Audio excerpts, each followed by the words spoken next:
you don't understand. See, you kind of young. Well, you don't Mm. understand. There's grown adults making way more money that are spending more on mortgage, child support, and other obligations where they just as broke as him. Yep. They just as broke. And Oh, you, like I said, you young. right, but You Yeah, and don't know nobody who get paying what making whatever, and before they get paid 18, 19, $2,000 come out they check the child support. And then they turn around paying a $2,500 mortgage. And they gotta pay for other child care stuff. So I'm just saying, don't just go by, oh, he making two, he broke. There's a lot of people making 3, 4, 5, 6 times that, and they in the same, like you said, they have lost their leverage for what they making. no, wait. I see what you're saying. Like I've seen this in. KB, Go let me ahead. chime in. I gotta chime in on that too. I think people are confused, like with just because you make a high amount of money do not mean that you're financially literate, because there's some people that make $500,000 a year and still living paycheck to paycheck. Yep. You know what I mean? Because it's a thing called lifestyle inflation. Every time they got a raise, they up their lifestyle. They wouldn't got a better car, a bigger house, or a bigger apartment, and things of that nature. So there's a story out there about a janitor that when he died worth over $1 million. Yeah. And and he just made a modest payment. I mean, he just made modest paychecks or whatever like that. So it's just because you make a lot of money don't automatically put you, like, just because you're good with money, don't put you in that tier. But I land there. What you were saying, KB? Charlie, come on. Like we both know that was so that the reason why we even talk about that story is because most janitors don't end up that way. Right? Like, can we at least agree? Like most janitors don't end up that way. And I would say second, like the thing is, even if you're making because I know a few people who make that kind of money, and yeah, they have a lot of expenses too. I've never been in a position where I've made less than $50,000 a year, but I can say it's like those people in 10 to 15 years time, maybe not now, they end up better off than someone who makes $40,000 or $50,000. You know, if they go to the bank for a particular credit card, they get approved. Hold on. So if somebody's making $40,000 or $50,000, and 10 years later, you're telling me they're still making that same $40,000? No, I'm not saying that they are, but they're probably going to be better off statistically. Yeah, they usually are. But are you providing for growth for that pay wage? What do you mean by growth? Talking about listen. What's the national debt increase every year for paychecks? Like maybe 3 or 5. What is the average income increase at a job or a professional organization unless you're being promoted through the ranks? You get what I'm saying? You're barely staying above the national increase on wages or taxation per year. So even if you get a wage increase, if you're not increasing your knowledge base, if you're not increasing your position as far as how you're living, you're always going to be down there. Exactly. And so that's what I was alluding to. That's what I was getting ready to allude to. So at what point do we take personal responsibility in and be like, oh, look, I can't keep living like this. I gotta better myself. I gotta do something to, I gotta do something to come up. Like, no, we were talking about how, sometimes if you're in a relationship, remember that you could end up in a situation where you're already married or you already have kids, and you could end up being trapped with that person, where you have to find a way to make it work, at least in the short term, so that the family doesn't end up on the street. You never trapped. I'm exactly trapped. Well, what brings me to that is everything we know that someone I face, like that. I tell myself. Nah, you ain't trapped. But let me just say this right fast, KB. No matter what situation I find myself in, I tell myself people have been in worse situations and then did better. So you have, especially when we live in a place like America, we have a way. I mean, I guess you can be trapped under certain circumstances, but that's not the case for everybody. If you could get out and you could go make some money, bro, you could change your life. You could educate yourself. You could change your life. If a man being trapped is crazy word. Like somebody told me one time, every day a crackhead gets up, he does what he needs or she needs to make that $20 and $30 to get that daily fix. You will never meet a crackhead who does not work and get that fixed. So you telling me you ain't got no monkey on your back and you can't make it happen? So you got a problem. A crackhead gonna find a way 365 days a year. But when a crackhead go to prison, he gonna find a way. But the crackheads is also out there stealing alternators and stuff too. But they found a way. Hey, they found a way. They found a way. And giving head. They find it Right. way. And Hey. they ain't giving niggas like Chris head. No, hey, that was back in the day, bro. That was back in the day. Look, Charlie, the other day I got out of work. I saw a junkie. I said, man, 30 years ago, I would have fucked with you. You know what I'm saying? But nah, not today. Look, hey, look.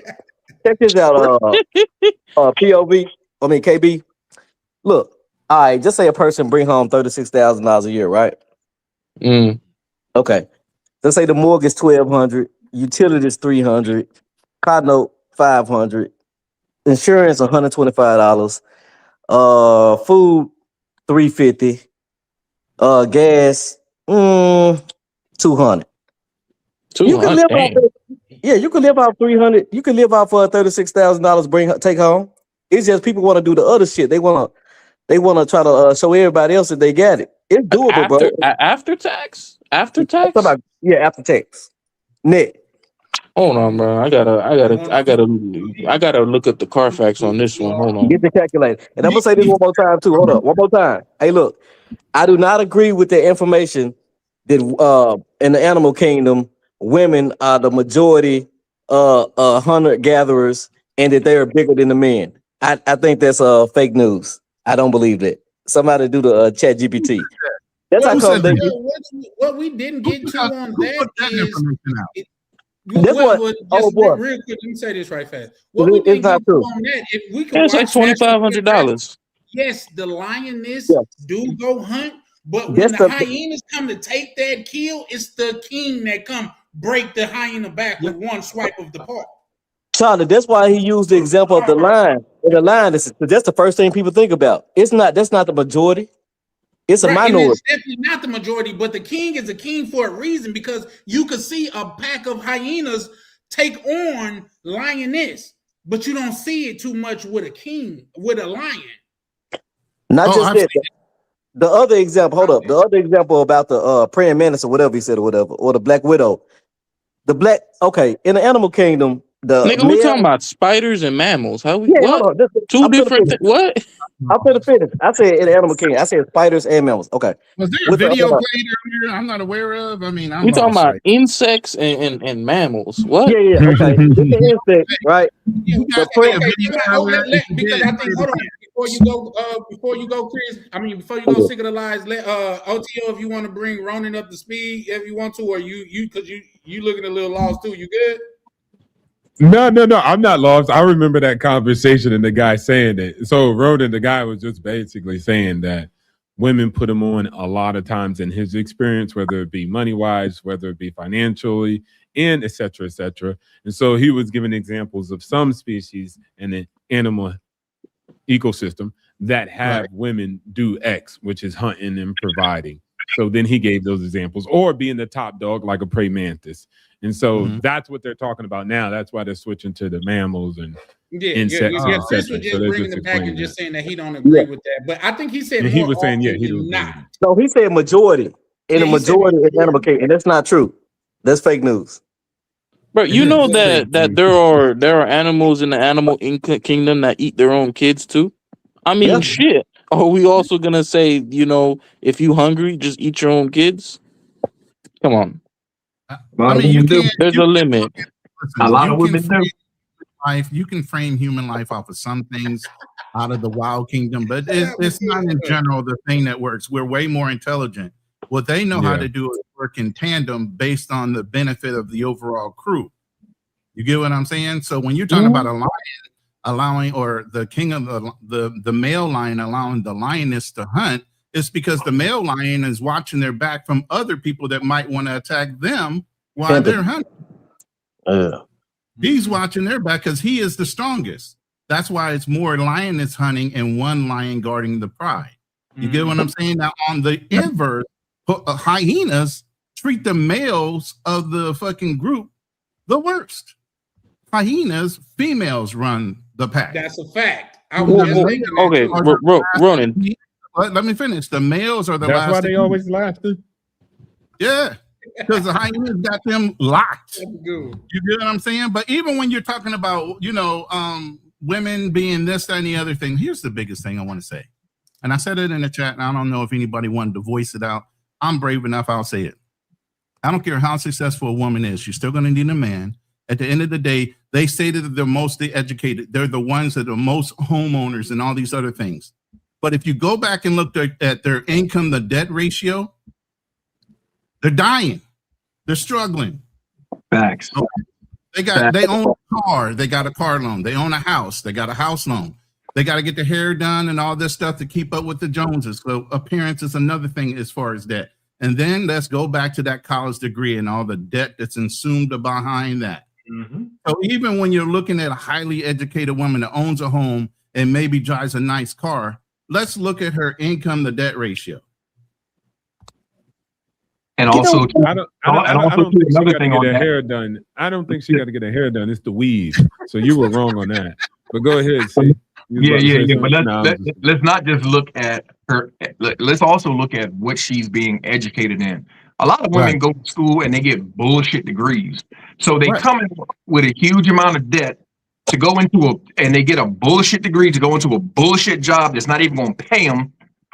They probably starting at 45, 50 grand a year.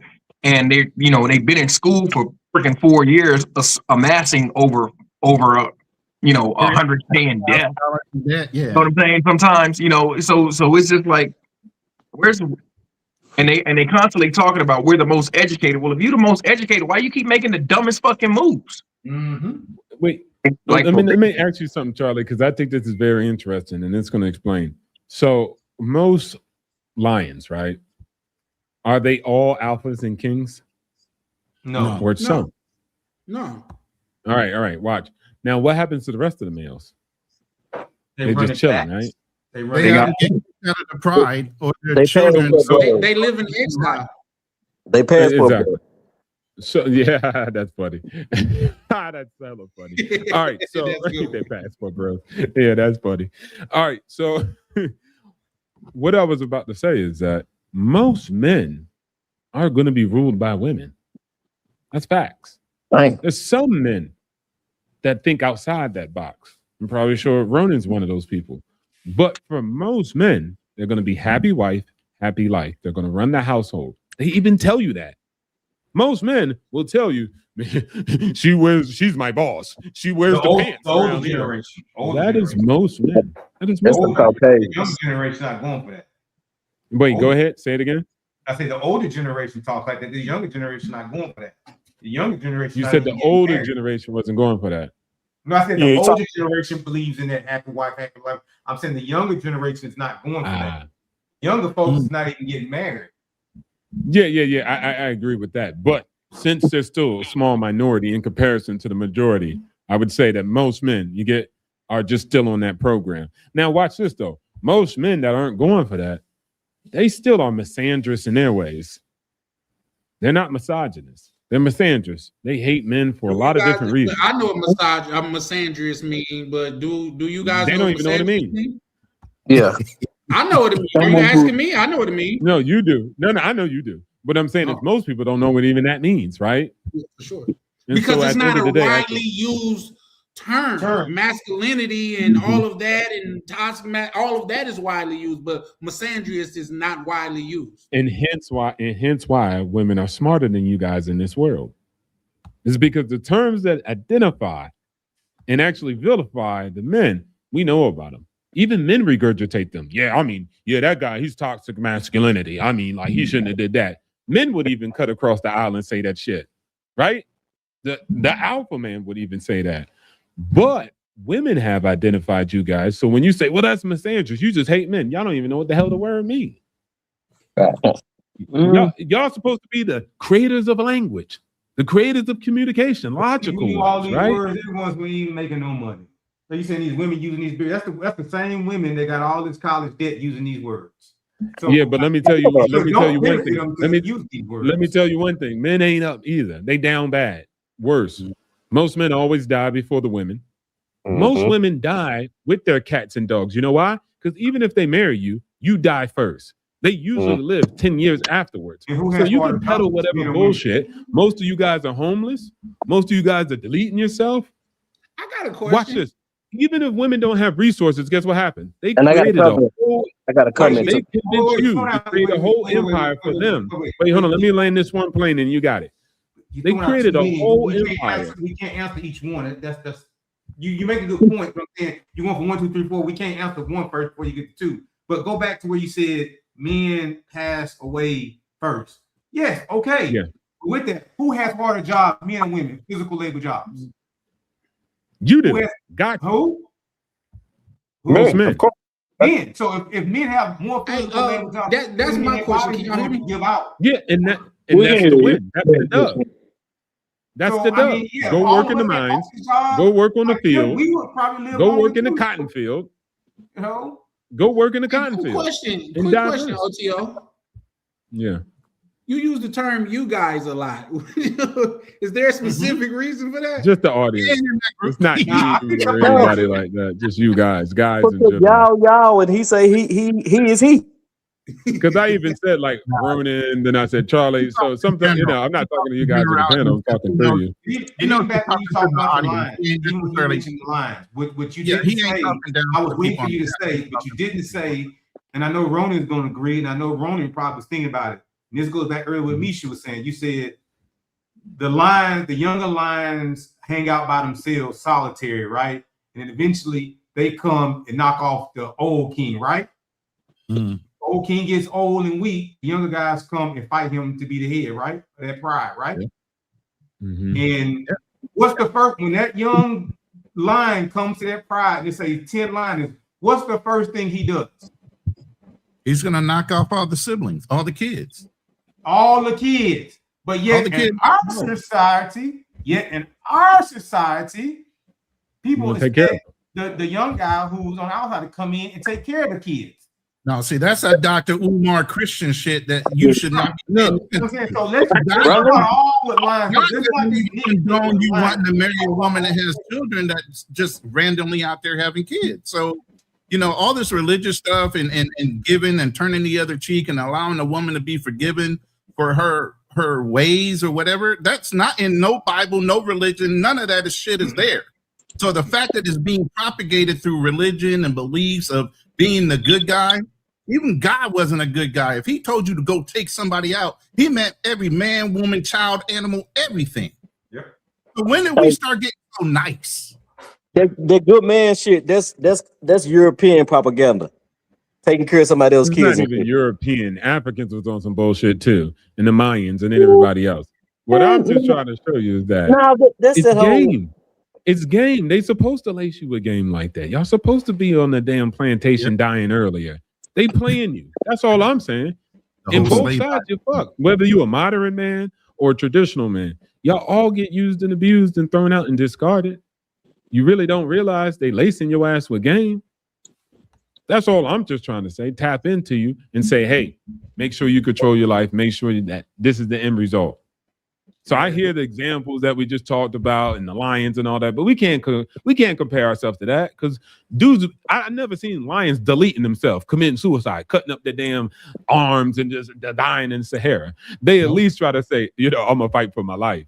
So we're not the same. Like Ronan was saying earlier, we got the mind, we got creativity, and as it can make you do great things, it can make you do some dumbass things. And so that's the problem that we have to face. I think men animals do commit suicide. Like dolphins. Yeah, animals definitely commit suicide. Yeah. Which ones?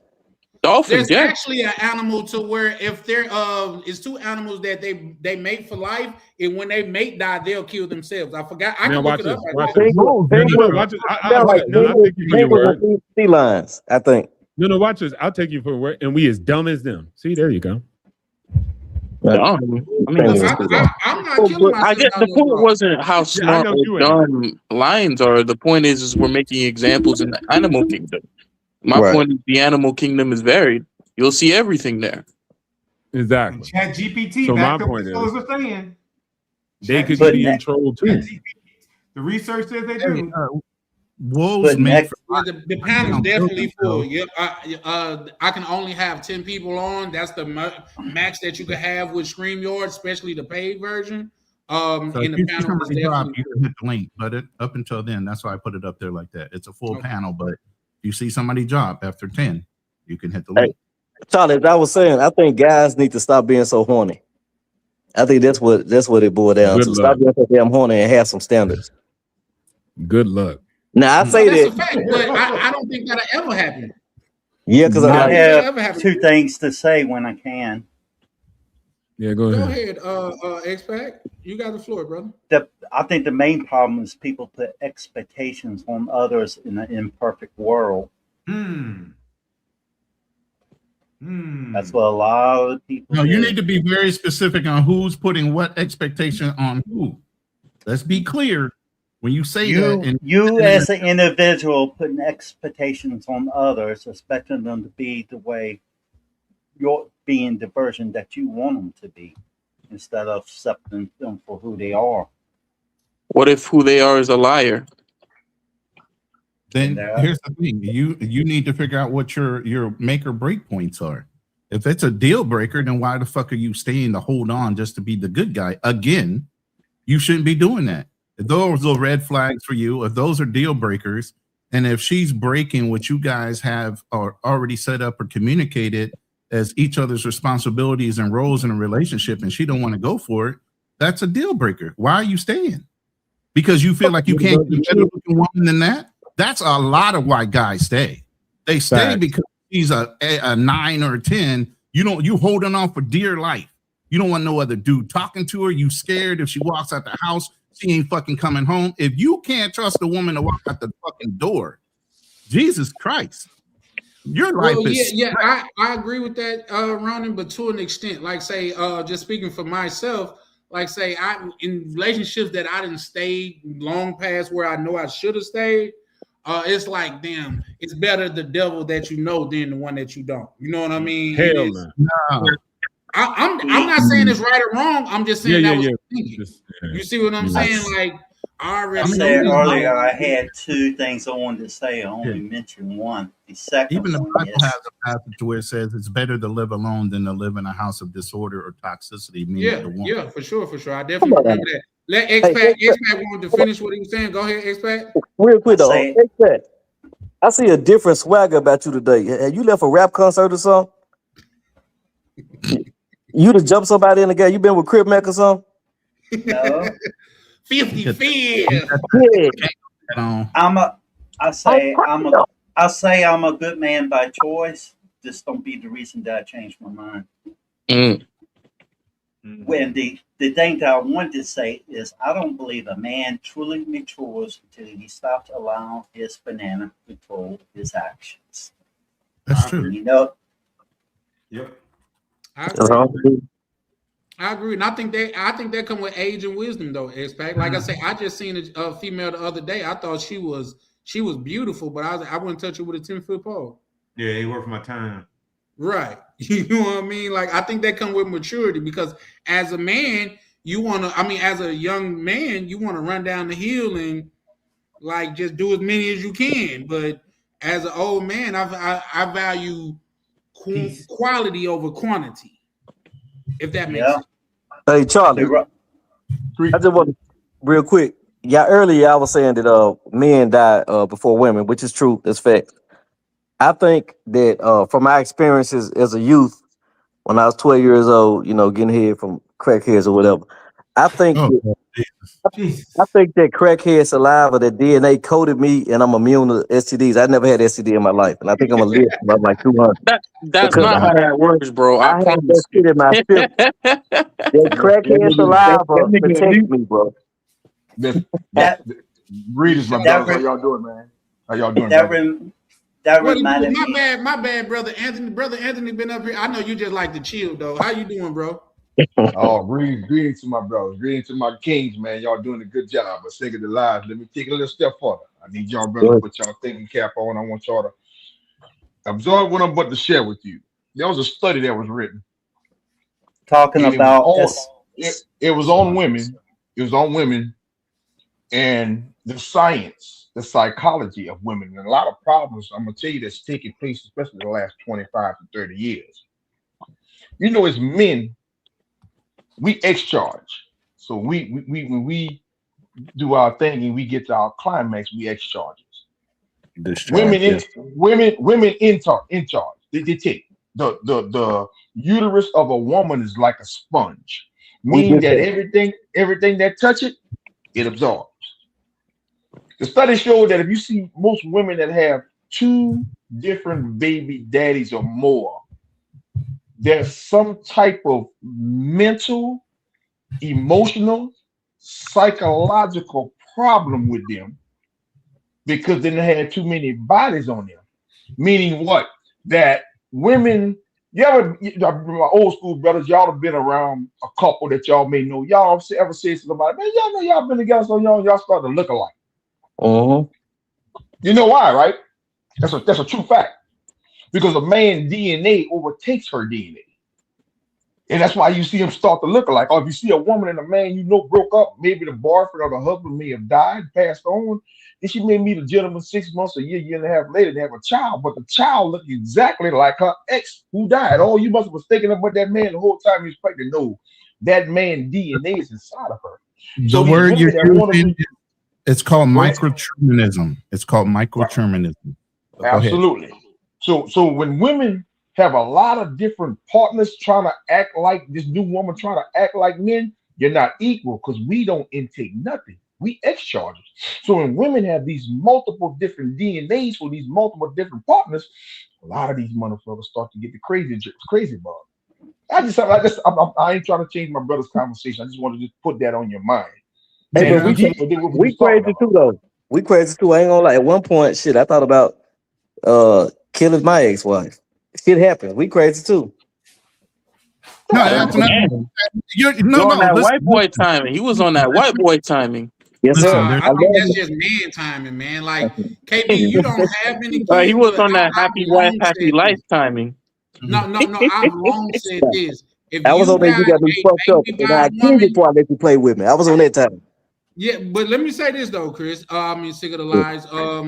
I have long said this. If you have a baby mother, it's a certain thing called baby mother buttons, and those buttons only she can push.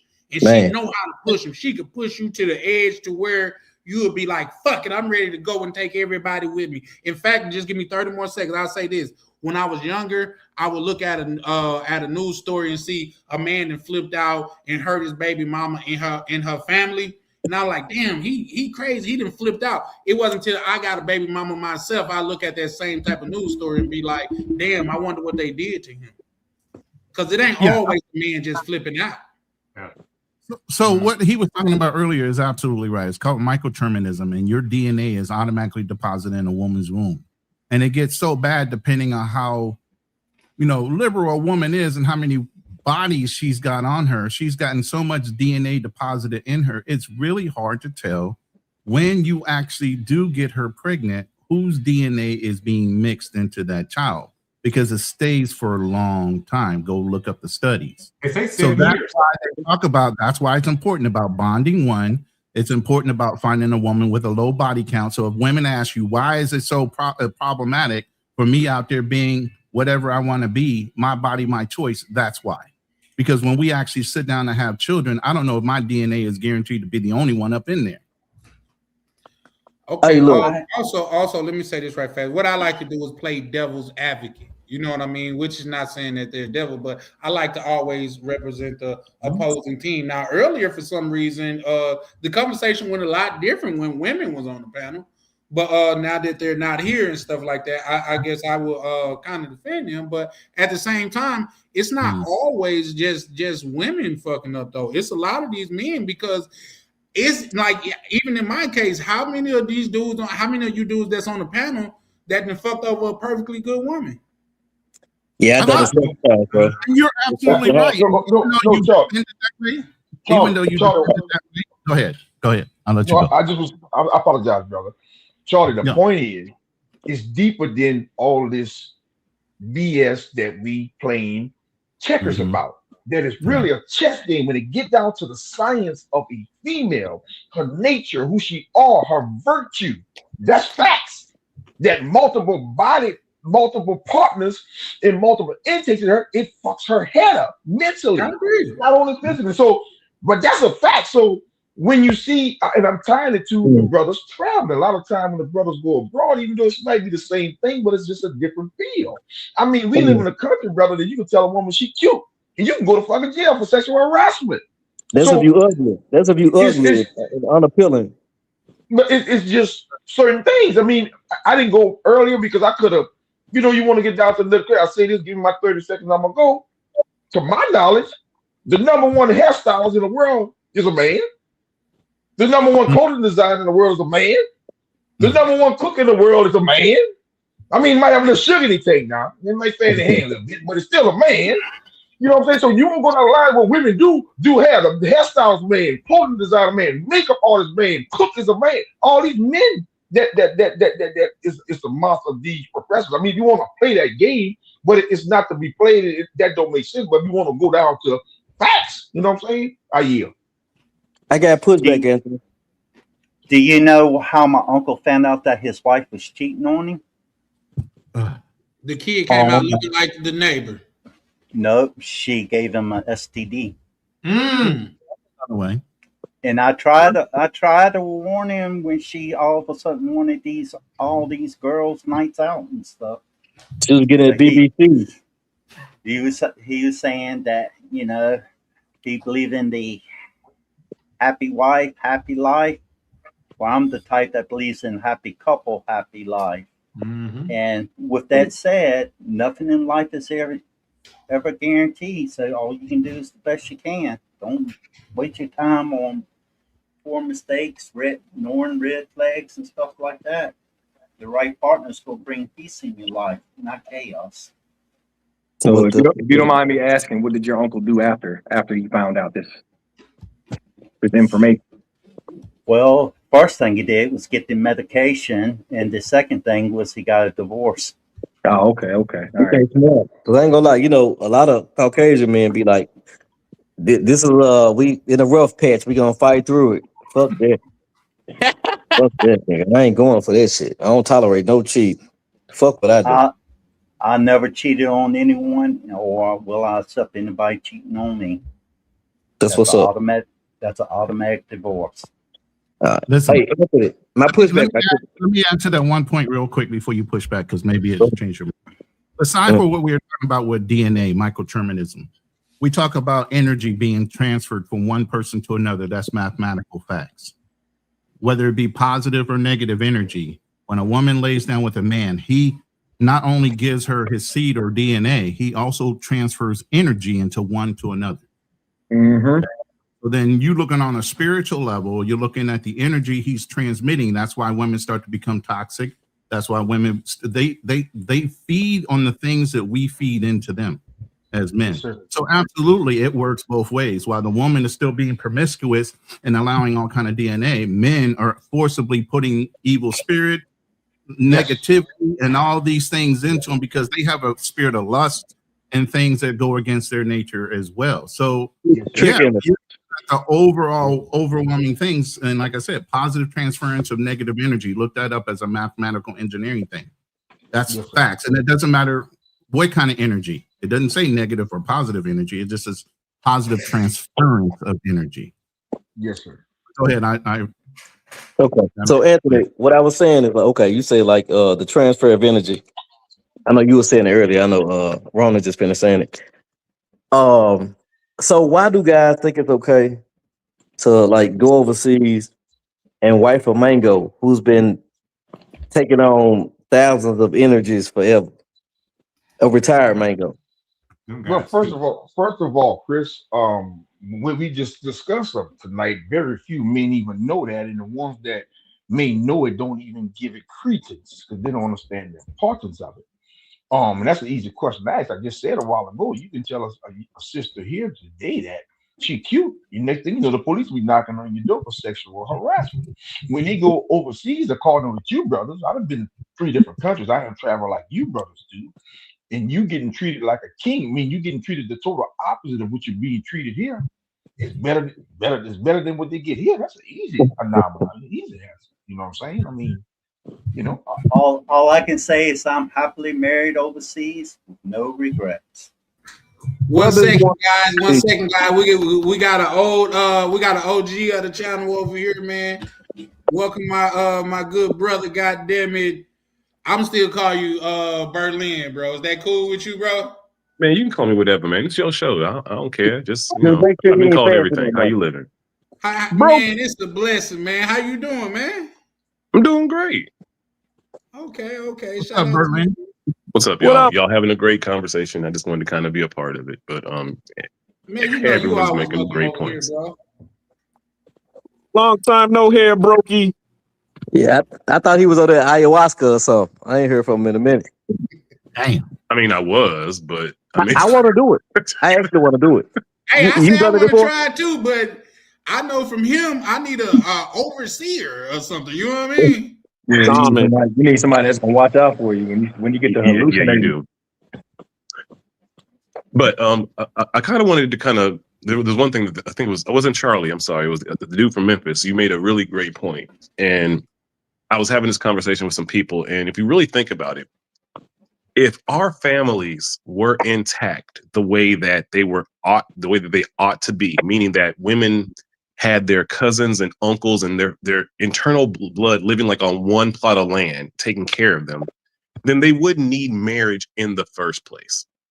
And in fact, before, colonialism and all that, men, when they wanted to have kids or, they village, and he was like indoctrinated into the village, and then he, was able to come and go as he wanted.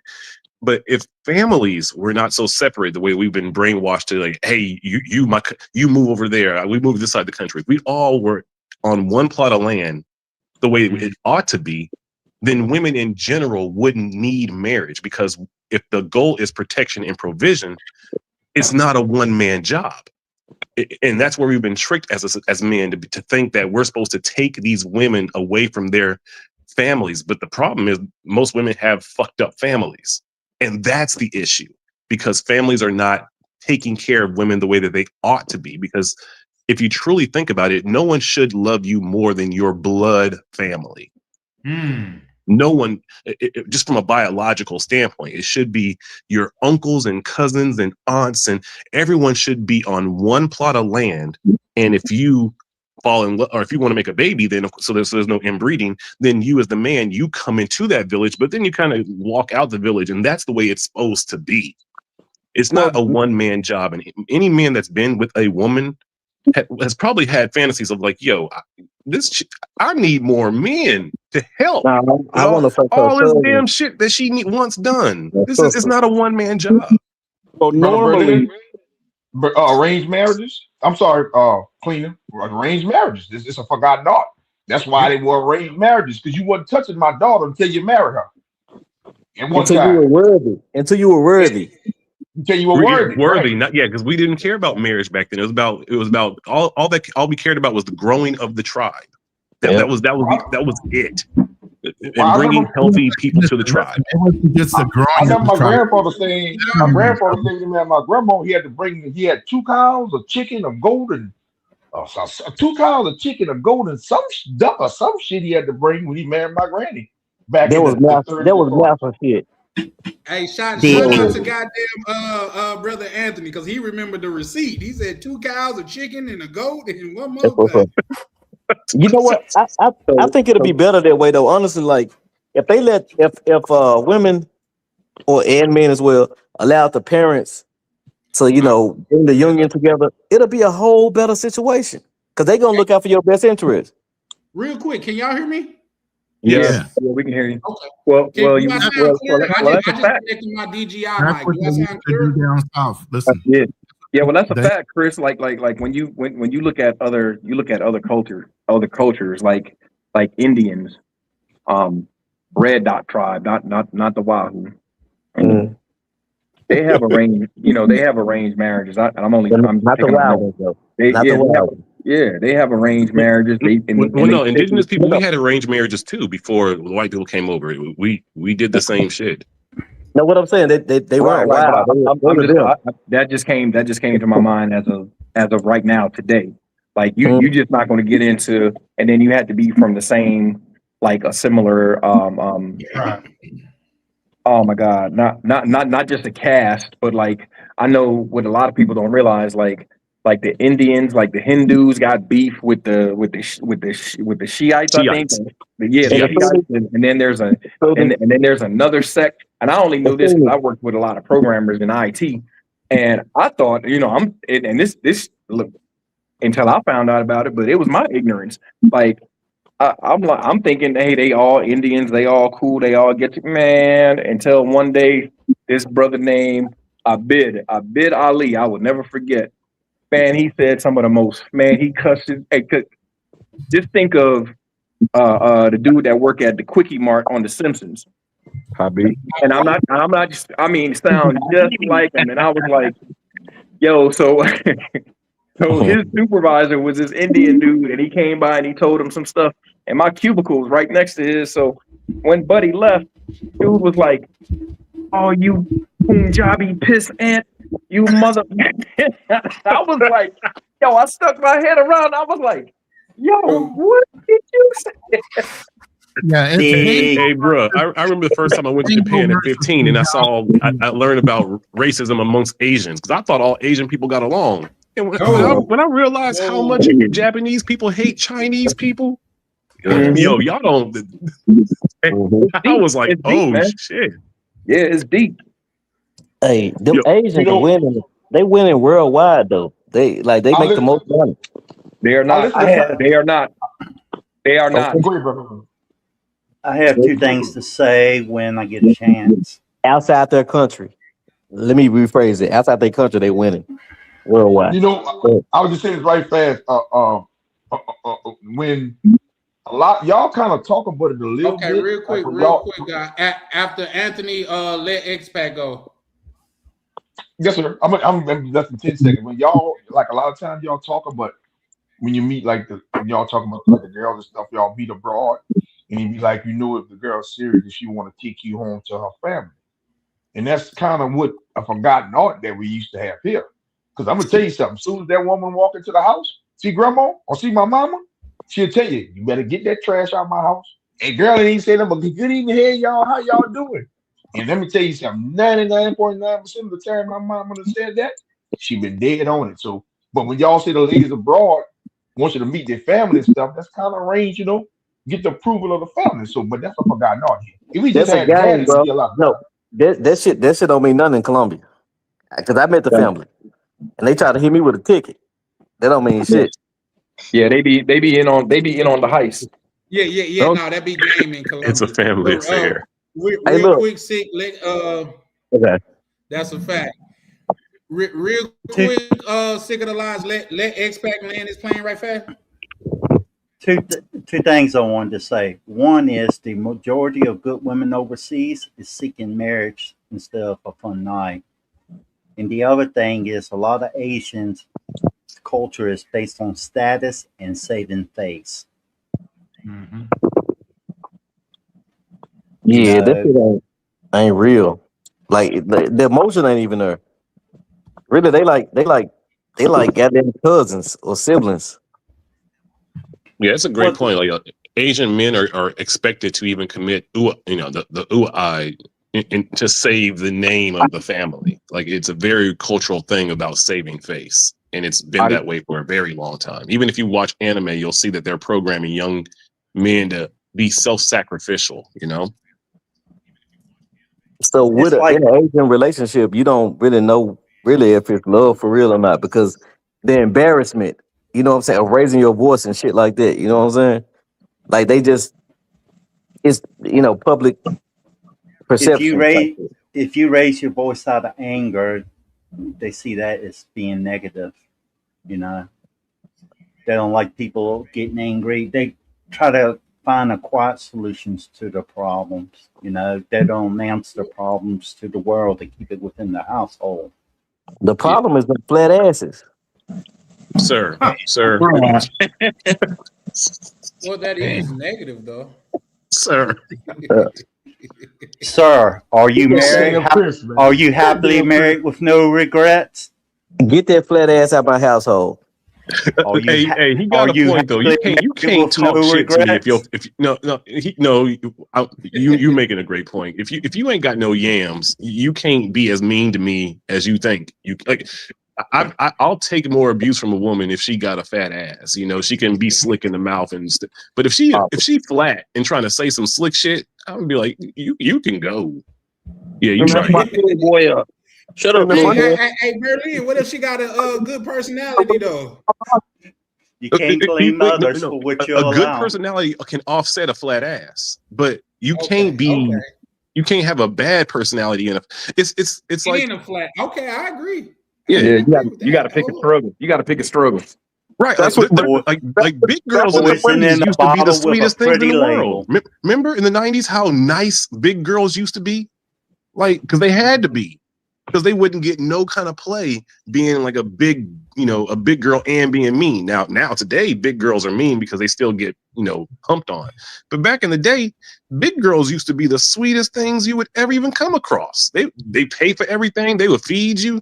You didn't have to pay no money for rent. Like big girls used to be the sweet man. My brother used to tell me, get you a ugly, fat, sweet girl. It's the easiest thing in the world. You can cheat on them. You can do whatever you want. Just, be around them a little bit. That's a lazy man to say, go do this just because they're easy. He was a light-skinned Kappa. He looked like you. Here's the thing, though. A lot of brothers don't understand. Big girls get their fair share, too, because a lot of brothers think just like that, and they take advantage of the situation. They get to pick and choose all these dudes that just want to hit it, even though they know they're taking advantage of the situation as well. Oh, my uncle was definitely a green-eyed demon. He was, yeah. Bro, that's the social media. Social media got the big girls thinking they have options like that. Before this shit, like what Berlin was saying, that's what the reality of the situation was. Because now you go like you got fat girls selling cat. That's ridiculous. I don't understand that.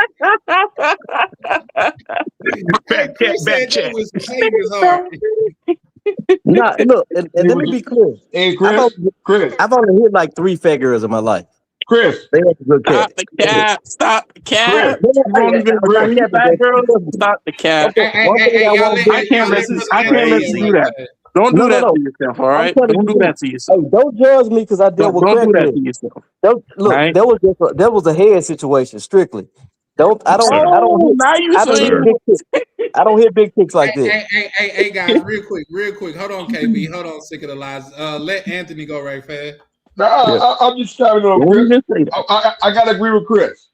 Top 5 in 50 years. I'm thinking you gonna bring some sanity to the situation. If 50 years, top 5, 3 of them was big, dog. It's always clean, hot, and wet. Hey, they are clean. Hey, and for some reason the big girls can't really take it like the skinny girls do. I'm telling you, stay hot, wet, make your toes curl. Make your toes curl. Hey, skinny girls do be tasting like mercury. I ain't gonna lie. Skinny girls do be having I don't they be taste having that like iron taste. I don't taste random cat like that, but I will say. Oh yeah, you Jamaican. I forgot. No, I'm not Jamaican. No, I mean, you don't go down like that. I remember from the last conversation you said that. Yeah. I mean, because I'm not just eating cat. Like I have a very sensitive nose because I can't see for shit. So I don't want to, you know what I'm saying? I don't just get down and eat cat like that.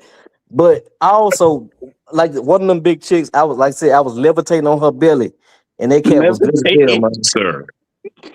Levitating.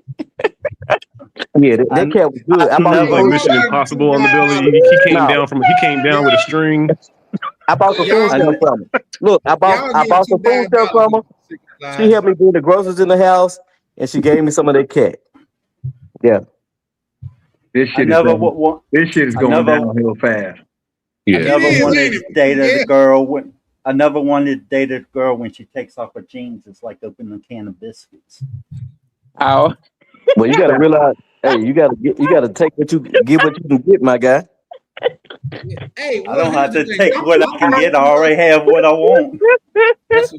Hey, listen, guy. I'm old enough to remember, like, say, when the club let out, if you don't get what you wanted to get, it's always a big girl hanging around. Not these You know what I days. mean?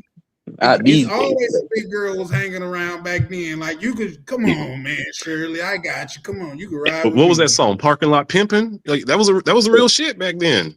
You Hey, didn't even Expat, go to the club. If the goal was to get laid, you stayed in the parking lot. Expat, I want to give you a props right quick though. I like the look, bro. But thank you. Well, definitely. You do kind of like dude from Saul, but I like the look. Yeah. Hey. No, I'm he an looked ugly old. like if Santa Claus got like picked up by some sisters. They gave him a Nah, for real, a for real. makeover. No, real talk. I like the Expat, you look. been dating a black woman? That's what I'm getting the vibes. I have dated black women in the past. I've been dated women from different areas in other countries. I started traveling in 1993. You actually kind of look like a white black cleaner. Damn.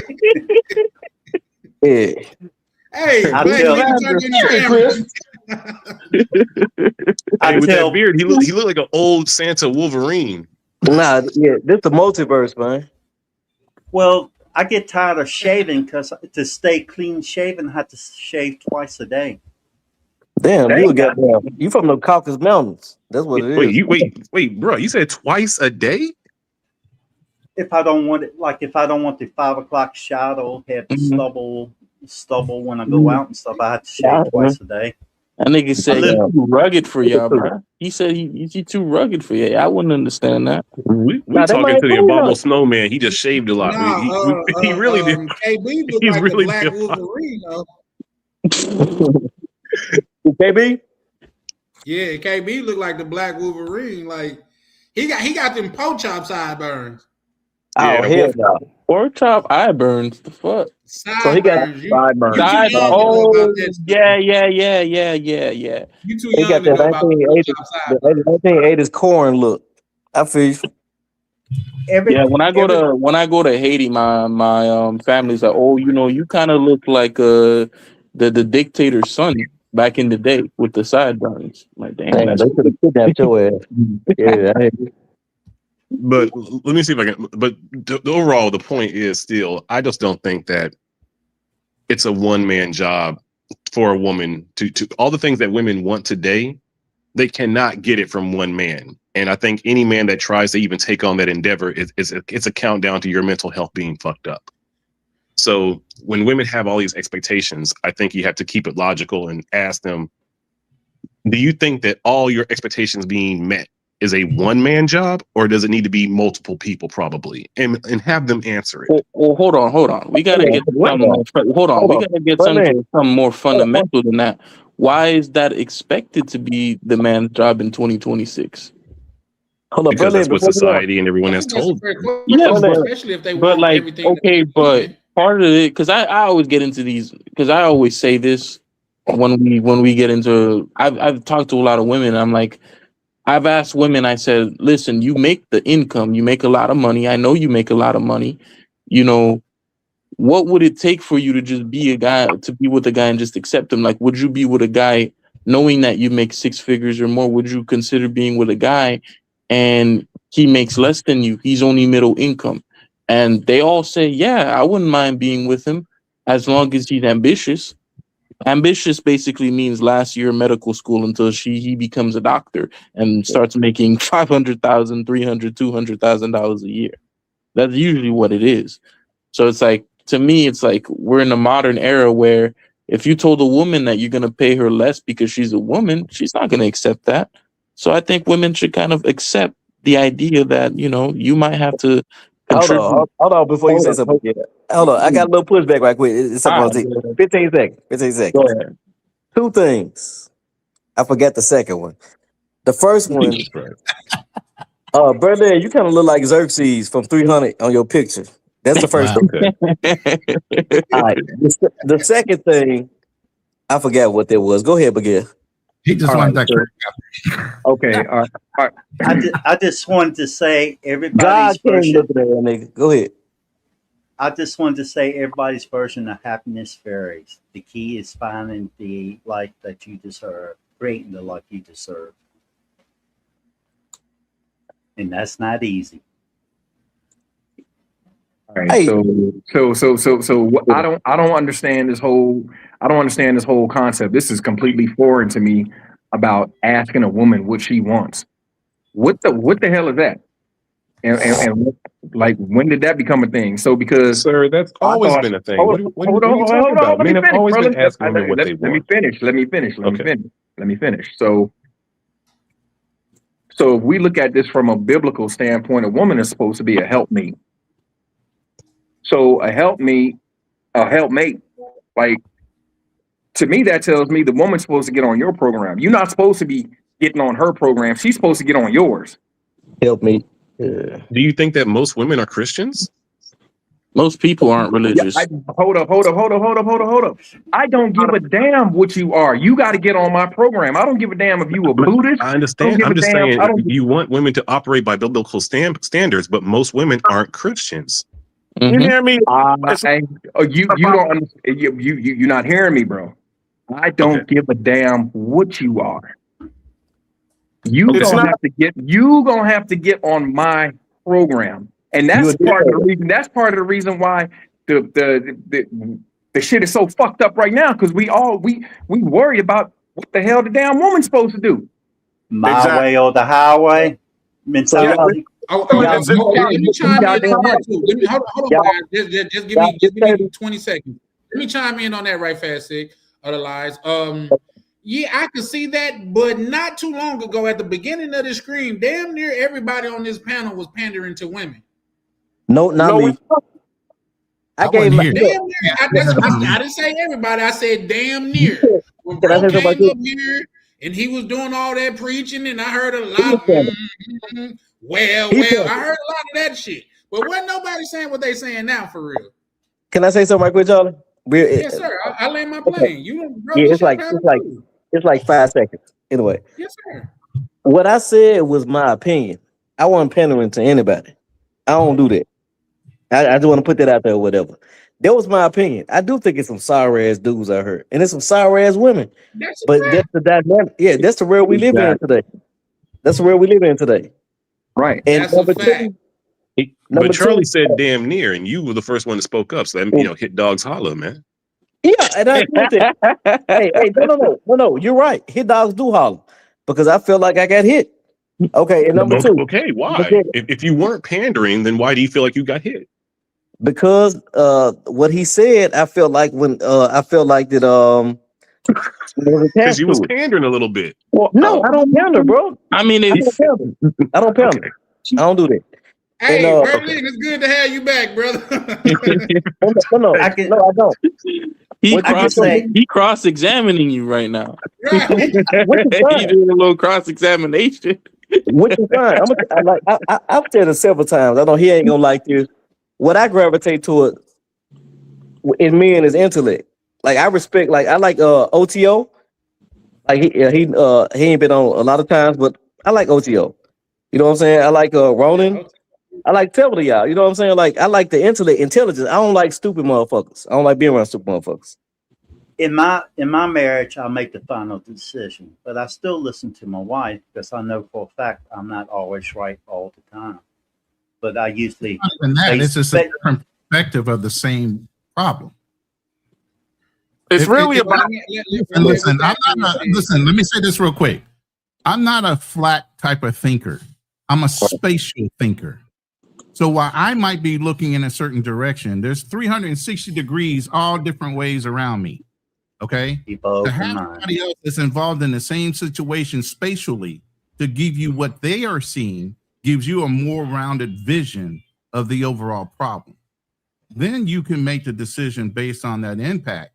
But you're still, as the man, still running things, and you're still in control of decision-making processes. And at the end of the day, you got to pull the trigger, because if you allow them to pull the trigger and it's wrong, well, you let me do it. Well, exactly. Every man, that's a great point, Ronan. Every man I bring to the league, it should be the person who's better suited to make the decision in the relationship. Am I being also true? Because a lot of times, there's many times I've seen women who are more financially savvy than the men are about saving money. And she was the one that was in charge of the money because she was better at it. That And is true. so, Like my father. okay. So Most men. I'm sorry. maybe the real thing is, can both people submit to each other's strengths That's the in a better- relationship? For Like the if the better woman has a strength of, relationship. hey, she's best with money and managing that type, and the man's like, hey, I'm a party type person. Can the man submit to the woman's authority when it comes to financial decisions, but still feel like he's a man and have control in the relationship? Do you know what I mean? It's control And that's shit. the yin and yang of that. I think a lot that we were failing as a people to find the balance in, because women want certain things and men want certain things, and we can't figure out, it seems, how to give it to each other. Let me ask you something, right? Let me ask you. I got a question for you. Let me ask you something, right? Them old So- heads gonna crucify you. But let me ask him something. So let's say, for example, do you think it's common or something that you see that often happens where, when the woman kind of makes the income or she controls it, she tends to emasculate her man, Very common. No, if she I think actually that's why Oprah ain't never married Stedman. Shit. no, this is the thing. Stedman is a feminine dude. This is the thing. If she actually Wait, how do respects you her know? man- We ain't never heard one word from Stedman. His- Stedman has his never mannerism- spoken. His I mannerism, feel like Stedman would smack a bitch across the face. yeah, his mannerism is feminine. What I mean by that? Okay, so that's what I said. Okay, so with that being said, if the woman respects you and love you for real, the money, like Feel like there's some eventually light may be a skin hate. problem. Standing up for Eventually, it may Stedman. be a problem. But if she really wants you like that, she'll let you still be a man. And I don't even want to use the word let. What's that supposed to mean? Let you still be a man. I was gonna push back on that. I got a problem with that. Did you hear what I said? Let. I had a problem with saying let. That ain't my life. I don't know. He's Hey, gonna man. Let though. I've been having a bad connection, with my cheap computer and everything. So I thought I heard let. It might not. It might just be me. You did. man And Charlie, I went through the comments, and I guess can my computer understand. cheap too, because that's what I heard. Yeah, I went through the comment, and if you don't want to do that no more, I understand why. Because that was very disrespectful of the shit he said, and that ain't cool. I understand. A man is like an umbrella. The woman must hold him up to be protected from the storms. What if he's a bum? That's a fact. That's what Even I'm saying. bums, Every even bums man can is protect. Just like I was saying earlier, every man is not deserving of a woman. Follow him. Okay, let's do this. Every adult male is not a man. And if you're not a man, you're not Every deserving of adult a male woman. is a man, but not every man is like a husband or something. Like, but every adult male is a male. I disagree, bro. I know a person that's supposed to be a man that's 60 some years old and he never lived outside his mama's basement. He never goddamn it did anything, in my opinion, that a man supposed to do. He never brought home the bacon. He never, in fact, I've never I guess he was an electrician, so he did that. But I've never just really seen him on man time. You know what I mean? So just because you're an adult male don't make you a man, in my opinion. exactly. Is there It's anything really that a about woman? Is there survival. anything financially that a woman can or cannot do that would make you say, "Well, she's not a real woman"? Yeah. Like what? Like what? You said financially? Not Yeah, financially. the same way that you like, well, he's not a man if he doesn't bring home the bacon, and you don't consider him a man. And I'm asking on the female equivalent, is there anything well, if a woman don't move out of her house, or if a woman don't do this, then she's not a real woman. Is there anything that you would say like that? Yes. Not in that case. Not in the If case she's not if she's not fiscally responsible, then and she's over here just like what we were just talking about earlier, and she's blowing her money, every paycheck that she gets on, BBLs and girls trips, then no, she's not a real woman, because a real woman is money is supposed to be used. She's a little girl. Anybody who is not, using their money to develop a legacy to pass on to the next generation, they're not on no man or woman time. They're on little children time. Children play with toys. We're a Toys R Us generation. Hold on. You could still be a man or a woman. You could just be immature. Exactly. No, you're a female. You're a male. Woman, you just immature. What Berlin said. Okay, I don't think that the average male will say that she's not a woman. Okay, based on her financial Optimum word you just said, male. The average male would not say that wouldn't say that. A man is going to say she a little girl. Average man, then. Not really, The average sir. No, the man. average No, man no. is not Let taking me no finish, little Black girl Cleaner. who's throwing her money because they're not going to reward Now let's bad let them land. behavior. Let's let them Well, land, guys. most women are not good with money. So you're saying that most Exactly. women That's are a little fact. I girls. would say most people aren't good with Berlin, money. KB, let's let them land right fast because we all can't speak at once. Go Okay, ahead, right.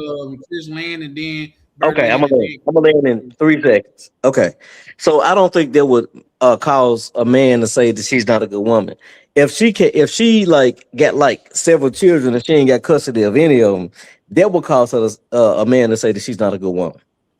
If she's not feminine and like nurturing, that would cause a man to say she's not a good woman.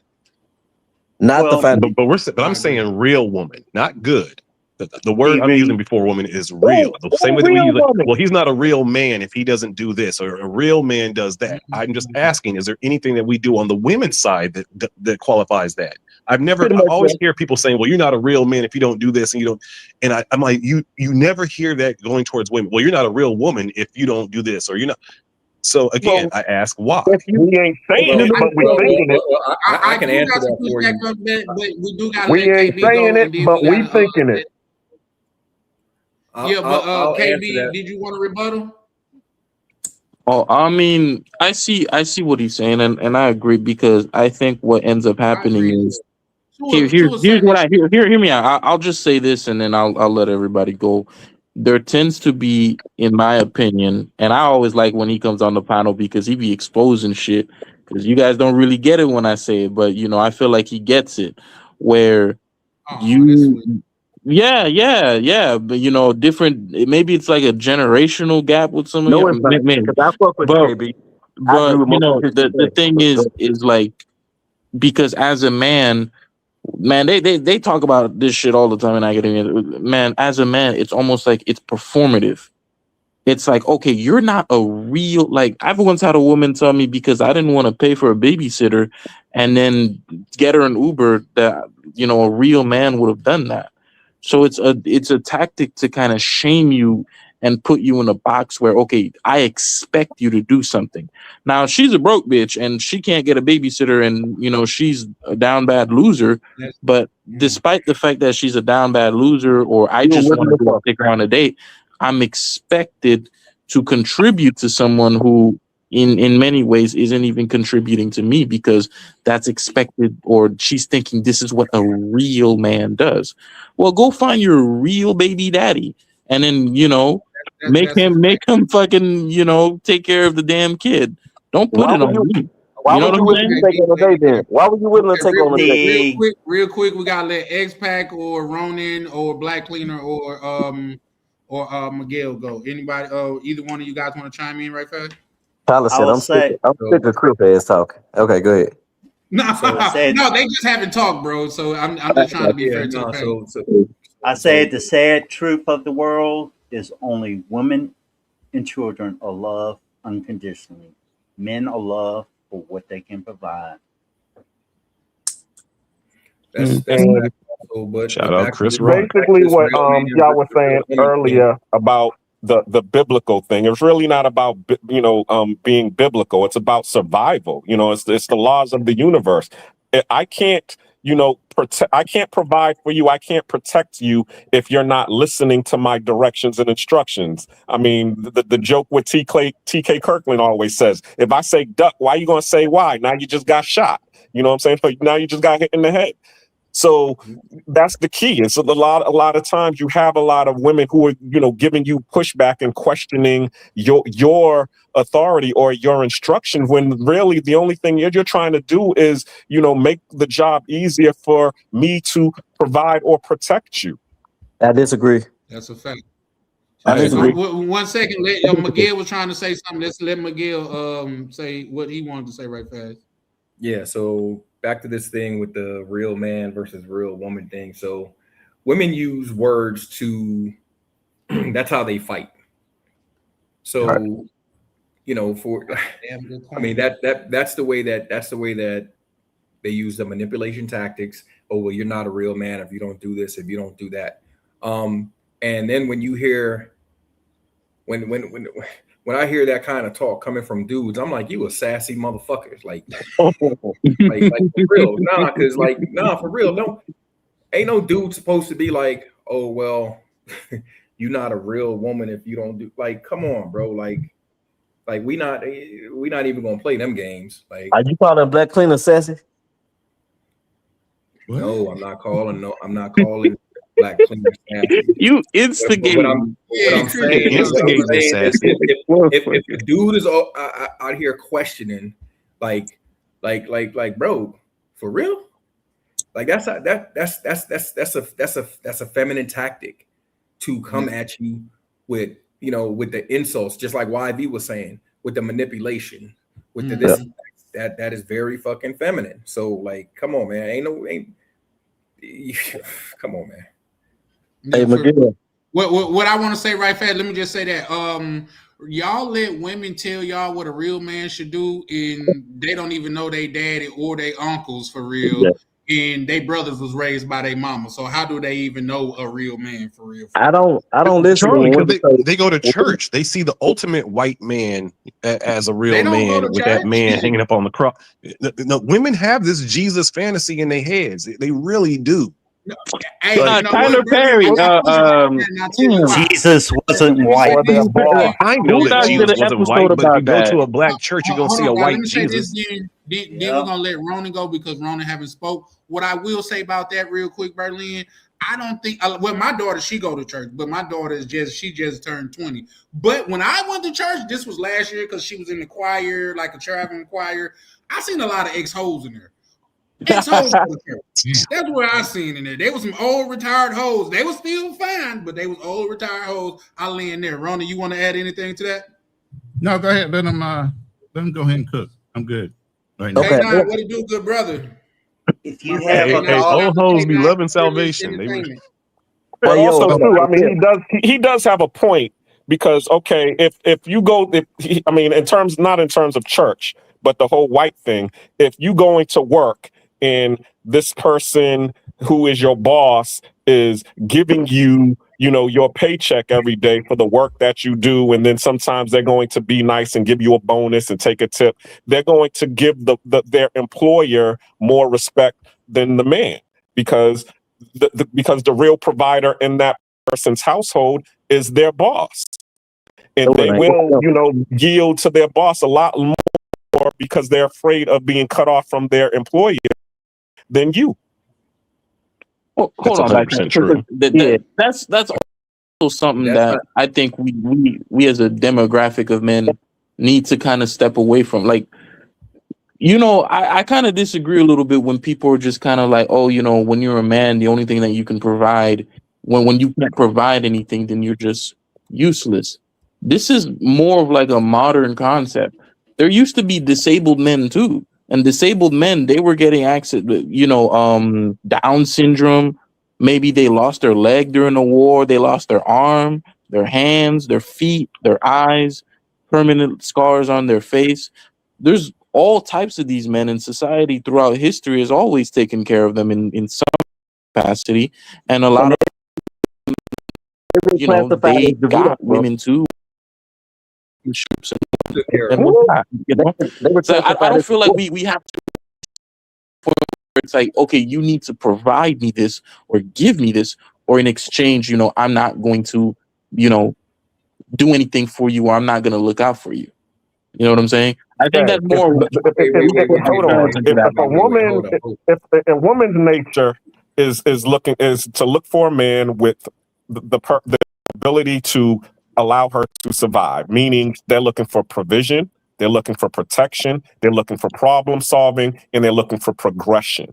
Okay, so if you are dating this woman, okay, and you're lacking in any of those things, guess what? She's going to start looking for the newest, next best thing. We always talk about the man store, where the woman goes up the stairs and every floor, she keeps on looking for the bigger and better thing, and she doesn't stop until she gets to the floor where they just tell her, well, we just can't satisfy you. So that's really what it is. I'm just putting out actual fact. Okay, if her boss is providing and, you know, and giving her all of the things that she needs in order to survive, and then you come in and you can't meet that or beat that, then guess what? She's not going to yield to you. That's all I'm saying. The boss don't provide it, man. The Wait, job. wait. Shout out to Play Dog. He said, "What are you scorned misfits complaining about now?" Women. Shout out to you. Women always going to the next floor while men ignore the red flags. Hey, Miguel. Wait a minute. It seems now maybe this is just me, but it seems like we trying to skirt accountability, because I'm hearing a lot of this. Like a lot of this sounds like language like men don't want to be men. Now I could be wrong, so somebody please correct me, because I hope that's not what it is. Because it's like what do you mean? Of course we're supposed to provide. Exactly. I'm saying you're wrong. I'm saying you're wrong. Who said we're supposed to provide?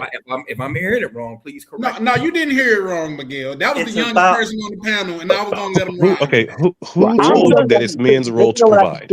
Charlie. I'm sorry. Say that again, Chris. Let me know when I can speak. Well, go ahead, sir, and then let's let my bad, Berlin. Then let me Berlin go next. Appreciate your politeness, sir. Mm-hmm.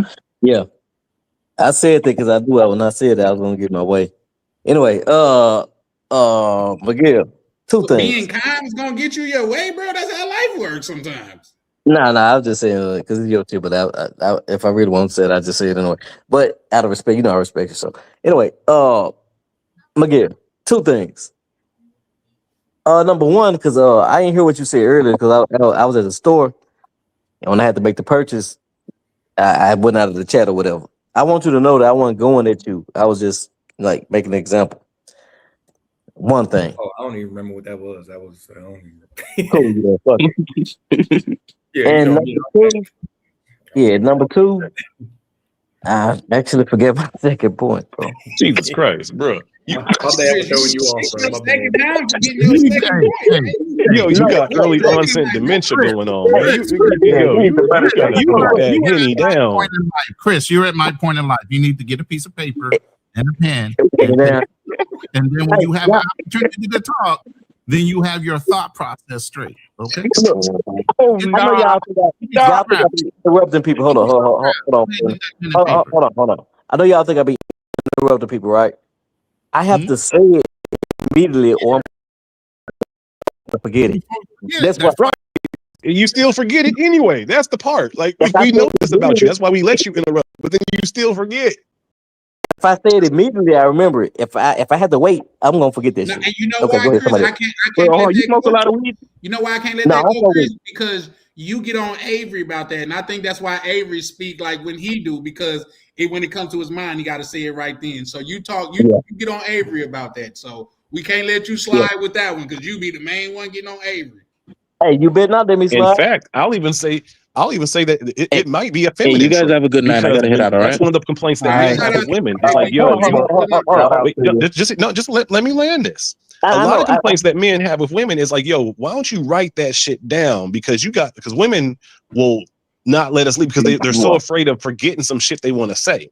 So that's why women always say that shit right off the bat instead of like maybe letting it simmer, waiting for the right time for it to come out. Women are like, oh, I just got to say it because I'm afraid I'm going to forget.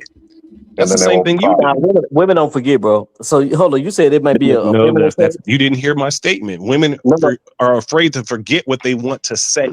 And that's why they have no filter and they always say shit in that moment because they don't say, I'm afraid I'm going to forget it later on. That's the truth. They won't, but okay, you said it's a feminist, right? I ain't gonna take no offense to that. I'll go with it. Go ahead. Okay. Yeah, you cool. Like Ronan was doing. That's the thing I used to tell the women. Like, look, if it's really so, all these things you want to say the man needs to do, write that shit down and then present it to him. And don't just bombard him with all the shit that you think he needs to be doing and things he needs to be doing. Like write it down. That's easier for a man to digest than a man sitting there and just listen to you diatribe for 10 minutes while he can't say anything. Yeah. If the goal is understanding and getting a solution, then meet that man halfway and write that shit down and help him understand it instead of you just telling and that's going to remind him of his mama, and he's going to start blocking you out. Be a muse, not his mother. There's a huge difference. I don't have any pushback towards it. I will say, fuck you. But go ahead. Okay. That's probably like the nicest thing you've ever said to me after I made a point like that. So I appreciate it. No. Hey, look. Hey, I don't know if you realize, Berlin, I respect your opinion, but you be on point most of the time. Most of the even when you was not dieting but fasting, the shit you said was true. Like I I put it in the comments or whatever. I said he ain't lying. If you right, bro, I would never I don't have ego like that. I don't have ego. If you right, you right. I'm working on that. No, I ain't got no ego. If you right, you right. I'm working on that. Regardless how you voice your opinion, I'll sit back and think about it. I say, yeah, that motherfucker right. And I let them be that. And Miguel, again, I 100% agree with you, but that's just why I do the other shit and say I don't identify as a man, because people always try to tell you what. No. In the system of white supremacy, I'm not a man. I'm a boy by society standards. That's what I say. So when people try to always tell me all the shit that I have to be doing, I'm like, I don't identify to that. That's your idea of what a man is. I don't subscribe to that. If everyone in the world can do all this weird shit now and be binary and social, then I'm jumping on the train too, so I can have a very relaxing life. So what are your pronouns? Okay, well, live your truth, Brokey. My pronoun is boy under the system of white supremacy. I never learned how to be a man. I was not raised with a husband in the household. I'd never learned all these things that women are saying that a man is supposed to be. So therefore, I'm not that. It's okay. What about I'm not gonna sacrifice my life to save some woman in distress when a man's having an argument with her. I'm not doing none of that. So I'm not a man. It's fine. Hey, you know what? What's crazy? Look, I fuck with Berlin. I ain't gonna lie. He said several times. He said shit that I didn't agree with, but most of the time I do. I fuck with it. Everybody have a different way of communicating. What they trying to say. I fuck with it. You right, Berlin. I'm a man. I'm a man. If something into misery, you must reflect in the mirror, making sure you wasn't part of the problem. If what? If something in life into misery, you must reflect in the mirror, making sure you wasn't part of the problem. I got you. Expect. Let's play a game. Expect's like Uncle Iron from Avatar. He only speaks in parables. Man, he only speaks in parables and riddles. When he say something, it's it has to promote thought. It has impact, and I listen to what he said. Yeah. Everything he says would be on a T-shirt. But I agree with what. Again, do you guys think modern women expect too much, or are men falling short?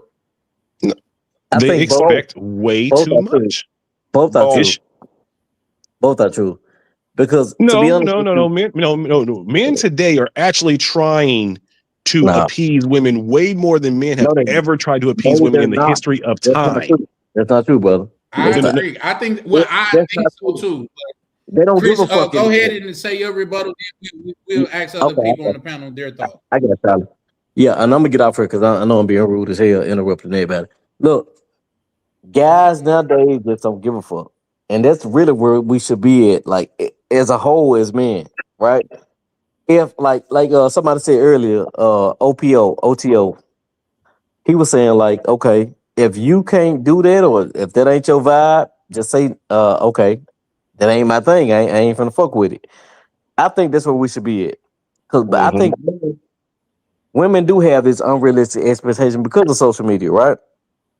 So I think because the thing is, they're being supported by all these Caribbean type guys is going on their posts.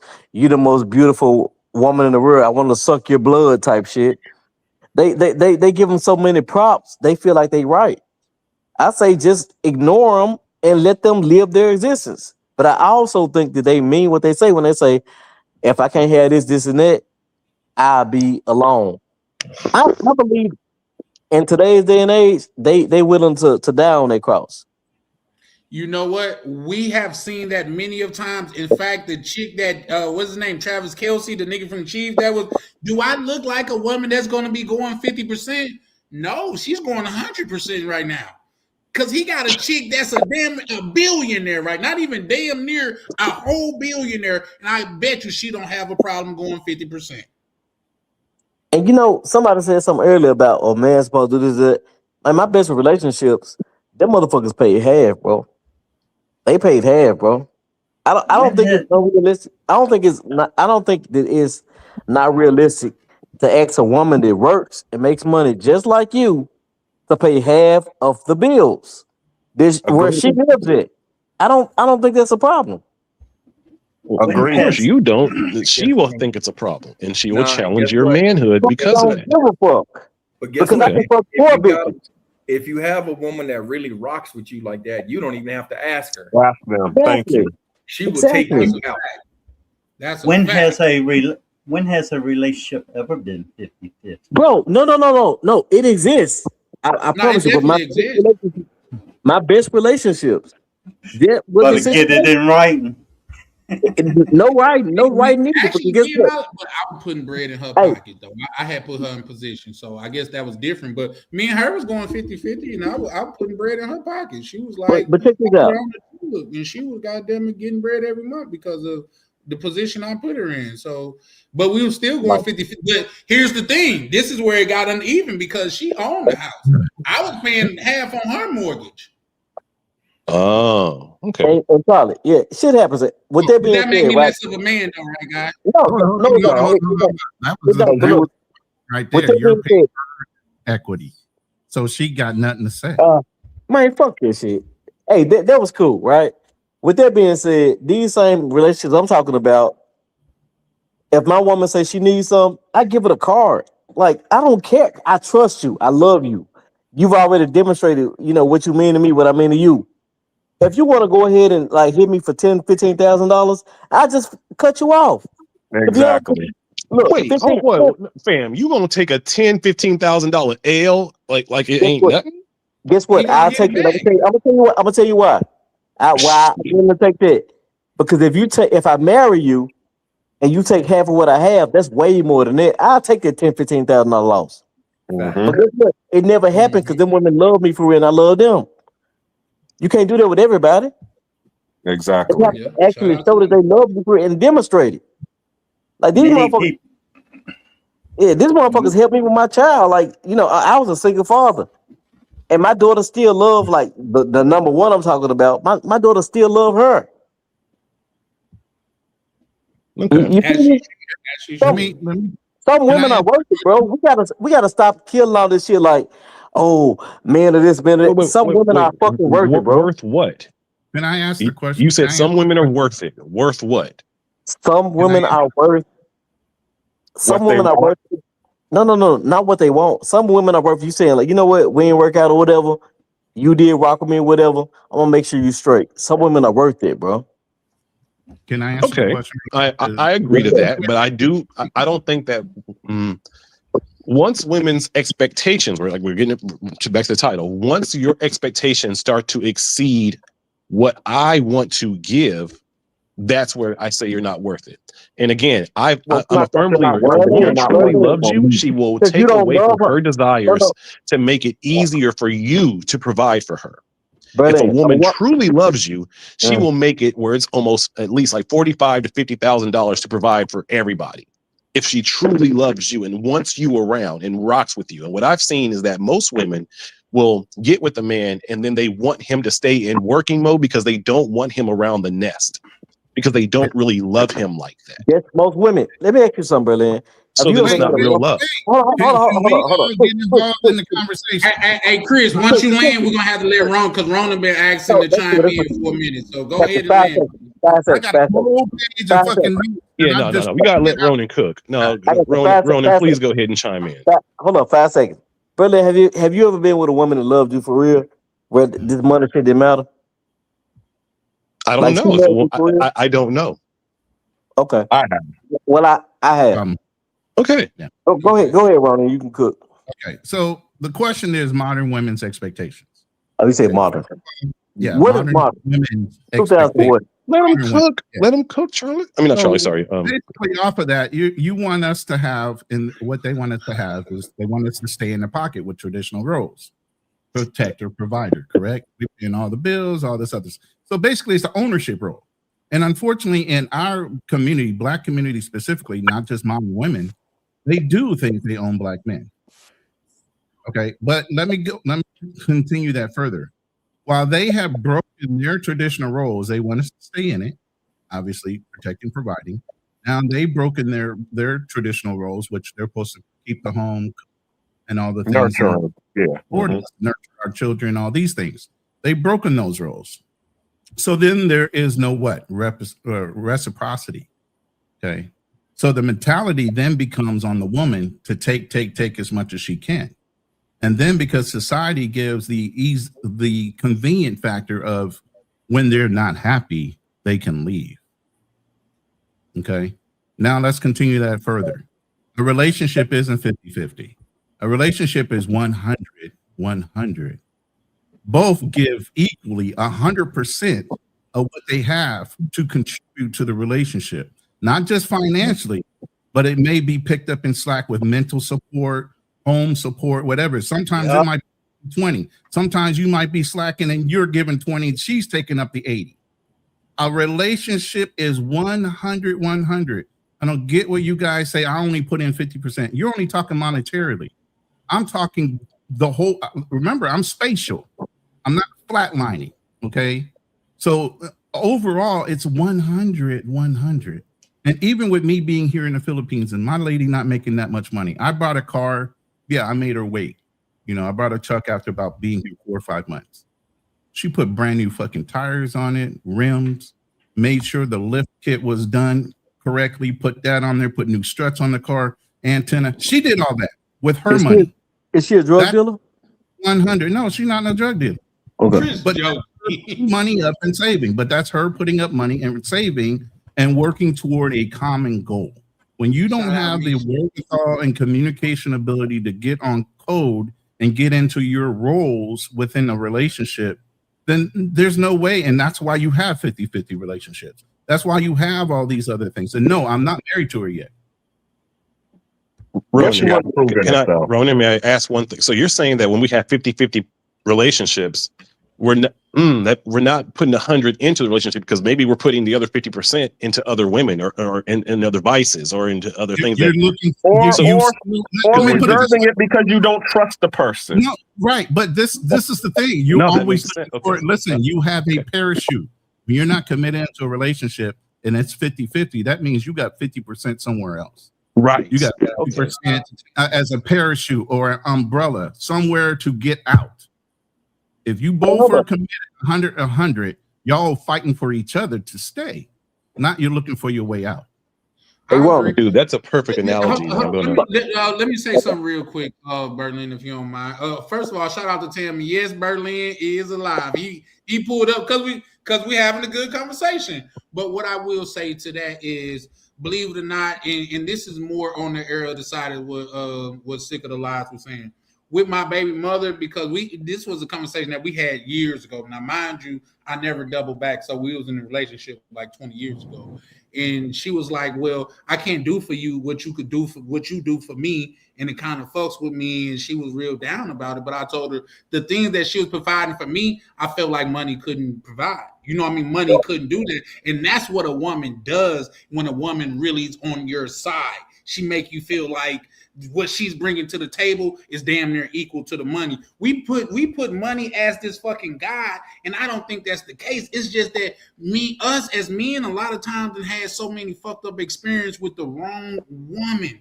But when you run across a real woman, just like what Berlin was saying, can a woman do anything to where you'll be like, she's not a real woman? Yes, she absolutely can. In fact, if a woman don't clean herself right and you could tell, you call her a little girl. She ain't learned how to clean herself right. Her mama ain't teach her how to clean herself right. Things of that nature. But I will say, dirty little girl. things that women can do that is, I wouldn't say just it's not equal to money, but it's not, goddamn it, it's not nothing. You see what I'm saying? The woman that when you getting off work from a long fucking day and you happy to go home and see her, that's what a woman brings to the table when you fucking with the right one. And I land there. So and to echo those sentiments, Chan. So if we as men, like let's just cut the bullshit. Let's just get down to the brass tacks. If we as men get down to doing what we actually need to do as men, correct. When she does up and decide to leave, guess what happens? She is going to regret that motherfucking shit. That's a fact. That is a fact. If you as a man, or if you are on your shit, you wouldn't give a damn, and she will regret leaving your ass. But if you ain't on your shit, then you are a weak ass motherfucker. And you sitting up here complaining, and you all this, oh, women this, women that, women. Nah, it's you. Take a look in the mirror. Stop complaining. You have a great point. If you're doing what you do as a man, and the woman leaves, what happens is her friends will come to you. Who gives a fuck? No, I'm saying that if you're doing the right things as a man and the woman leaves, that's why sometimes maybe women try to create this crazy lie narrative after the breakup, because they know that maybe, like, I've seen good men get their name dragged through the mud, and dudes who ain't shit, they were, the women never say anything about them. So maybe what it is, if you're a good guy and the woman leaves, what really happens is all the women that are in her friend circle, they're going to know that you're a good guy and want to come fuck with you. And that's why the women will start lying to their friend group about what you are and what you did. Hey, I'm gonna get for the last time. Right, I wouldn't give a damn if this bitch said, whoever the fuck said, I don't want to say the last thing and I'm out. What's the screwdriver? I wouldn't give a shit. Bro, what you eat don't make me shit. That's what I don't understand. So exactly. It's too many soft ass motherfucking. You need a satin pillowcase ass niggas running around these days. Get on your fucking grind. Get yourself better. Get your earning potential up. Quit being a fucking punk. Our shoulders are made. Our shoulders are supposed to be made for stress. That's why we got wide shoulders. Not every man is built for that, sir. Man, you got a fucking. Let's talk about it. You think that every man is built for that? No, not every. Hold on. Berlin is not a man. Remember, he just admitted that he is not a man. He is a boy. Most men on this globe are going to die before they end up procreating. That's just the truth. Real quick, and that's a good point. But hold on, Berlin. Chris asked did he say something before he leave, and let's allow Chris to finish before he leave. And look, I don't want y'all to be like, oh, that nigga P word. Look, I'm gonna say this, bro. I've experienced real love in this world, bro. And to be honest with you, even though I ain't been with that woman in years, if I if I had to lose some of my assets for her to be whole, I wouldn't have an issue with it. Like you said, Jeff Bezos' wife didn't take everything she did. She got a couple B's. Maybe she deserved this shit. He did. It's only nobody money. denied that. I'll deny that. Hold up. A couple of B's for what? Well, being there from the beginning. She was there before Amazon was even a thought. Okay, why does she deserve billions of dollars because of that? Let me say this right fast. Hold on, Berlin. What y'all got to understand is both sides of it. Jeff Bezos said, "Give her what she want." He just said she was there. Fuck it, give her what she want. She said, "I don't even want everything that they will say I'm entitled to. Just give me $1 billion and I'm good." She could have took half of that half of anything. Now we talking like $1 billion is a little money, but she didn't even take that. That's when y'all just separate like damn near. I mean, even though Jeff Bezos was fucking up, that's when a woman was being a woman. In my opinion, she left with her dignity intact. She didn't leave. She didn't take that man for everything that she could have. She said, "Just give me a billion or two, and I'm good." So how was Jeff Bezos fucking up? No, he was fucking. He had a little side bitch. What billionaire in the sands of time, in the history of time, didn't have side bitches? Hey, he let himself get caught with the side bitch, Berlin. Everybody got a side bitch down there, but you can't let yourself get caught with the side bitch. Show me a faithful billionaire, and I'll laugh at you. Ain't nobody talking about the faithfulness. It's just like somebody said earlier with the Japanese, you got to save face. The nigga wasn't saving face. He wasn't protecting his home. He wasn't protecting his wife. She's supposed to be number one. You could have a side bitch, but your wife ain't supposed to know about it, or it ain't not supposed to cross. Why do you have to lie to your wife? It shouldn't be out in the public. No. Do you feel like you got if it's real love, you shouldn't have to lie to your wife in the first place. He probably wasn't lying to his wife, but it got to the public. We shouldn't know about it. So now she feels embarrassed because everybody knows about it. Exactly. That's where you fucking up at, because you could come to an understanding, and you don't have to be a billionaire to come to an understanding. I myself had several understandings. You know what I'm saying? Hey, all right, cool. I know you got to go do what you got to do. All right, cool. As long as you come back home, Ronan, your ass back on the porch, big dog. We got somebody in the back. Do you know a Chung, Ronan? Who?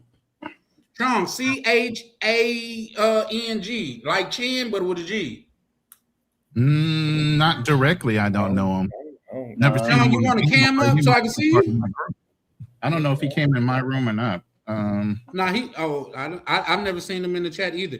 Sean, do you have to cam up just because you're new to the panel? You would definitely have to cam up. Everybody that you see on the panel that haven't cammed up, then cammed up plenty of times before. Oh, I guess he didn't want to cam up, so he dropped down. Shout out, my bad, Miguel. Would you please proceed? You have the money. It's crazy.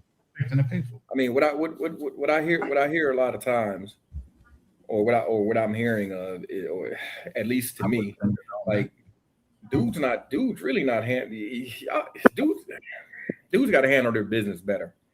Like, agreed. You just got to handle your business. I mean, agreed.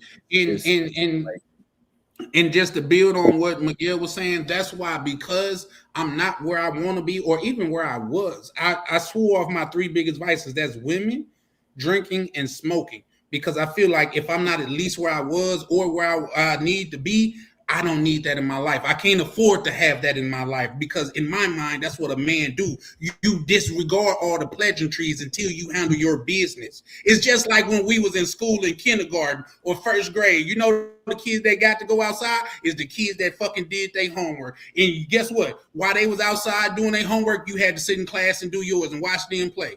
I'm doing my homework. That's all that is. But with that, I'll land. Go ahead. But you know who else was outside? The kids that was playing hooky from school, who didn't even go to school, and they was having a whole lot of fun. So maybe in your analogy, maybe if you. But the whole thing is, they had parents that they would beat my ass if she found out I was skipping school in the first. Okay, but I knew the kids who was skipping school, they was having a blast. Okay, yeah. So the contrary. Maybe there's more fun for the men outside of these responsibilities. I'm just taking the same analogy. When Berlin, did their parents give a damn about them, or did they have to grow up on life through hard knocks because their parents didn't even want to tutor them through life? Mm-hmm. Somebody asked a question in the chat. It says, if you're married, why do you need another female on top of the one you married? So, because variety is number one. Variety is the spice of life. Okay. So and then here's and then here's another thing. What a lot of dudes give up. Yeah, a lot of dudes are afraid to tell the truth. That's a fact. A lot of dudes are afraid to tell the truth. So if you come to your wife, your significant other, or whatever, and you let them know, hey, this is what I want. You know what I'm saying? I want a lot. I'm saying y'all, but I don't mean anybody on the panel. I'm saying dudes. All right, OTO. y'all who out there in the YouTube universe. A lot of y'all are afraid. Y'all are fucking afraid. Tell the truth. Tell your woman, look, I think she got a nice ass over there. I think I would want to go talk to her. But if you do this shit right, a lot of dudes running around, and that's why you come up with this, this cheating. Oh, he was cheating. But is it really cheating if your shorty knows about it? That's a fact. It's crazy. Why are you running around here? Cheating on the test if it's an open book test? Right. And it's not like you don't have to lie to kick it. I feel you. It's crazy. Cheaters complaining And I about didn't say being that every cheated man on. has a side chick. I said what billionaire didn't have a side chick. I didn't say that every man. I don't believe that every man has a side chick. I was saying what rich men in the sands of time did not have a side chick. Okay. Warren Buffett. We never heard about him fucking around. That's wrong. Just because we don't hear about it, hold on. Warren Buffett did. You saying Warren Buffett had it? Yes, Warren Buffett did have a side chick. It was his neighbor.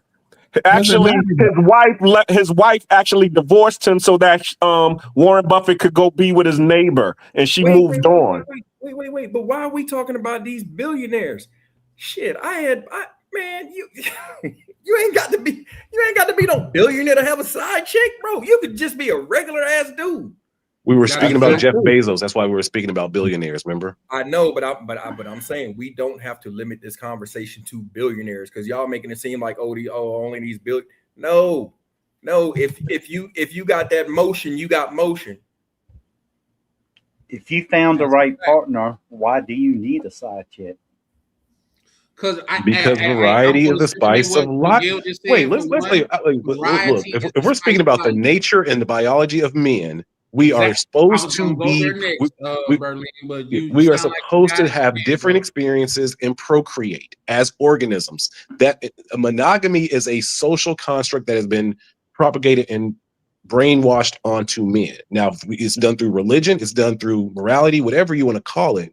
But at our base nature, men want to experience different women. That's just the truth. We are hunters. I agree. Hold on right fast, Miguel. Ronan, looked like you had a different point of view from that. Do you want to chime in? I mean, yeah, he excluded and said exactly what it would hold you to is basically your religious beliefs. Okay. And those should be your only limiting factors. And has the religion basically changed based on where you live at? Because even Christians were allowed to have more than one wife. It was the United States that outlaws you having more than one wife. My question to that, Ronan, though, men was able to have more than one wife, but was women able to have more than one husband? No. Remember, we talked about microterminism and DNA being deposited in a woman's womb that don't go away. You get what I'm saying? So in order to prove that those are your lineage, you would need a woman where she was not so promiscuous and allowed other men to deposit their DNA and their spirit or their energy into that woman. Because with that, then it starts to become strife because his energy is competing against yours. Ronan, I love how you make it sound like a bank account deposit. And majority of men don't want multiple wives. Majority of men just want to have multiple women and then throw them back into the sea. Hey, that's not true. That's not true neither.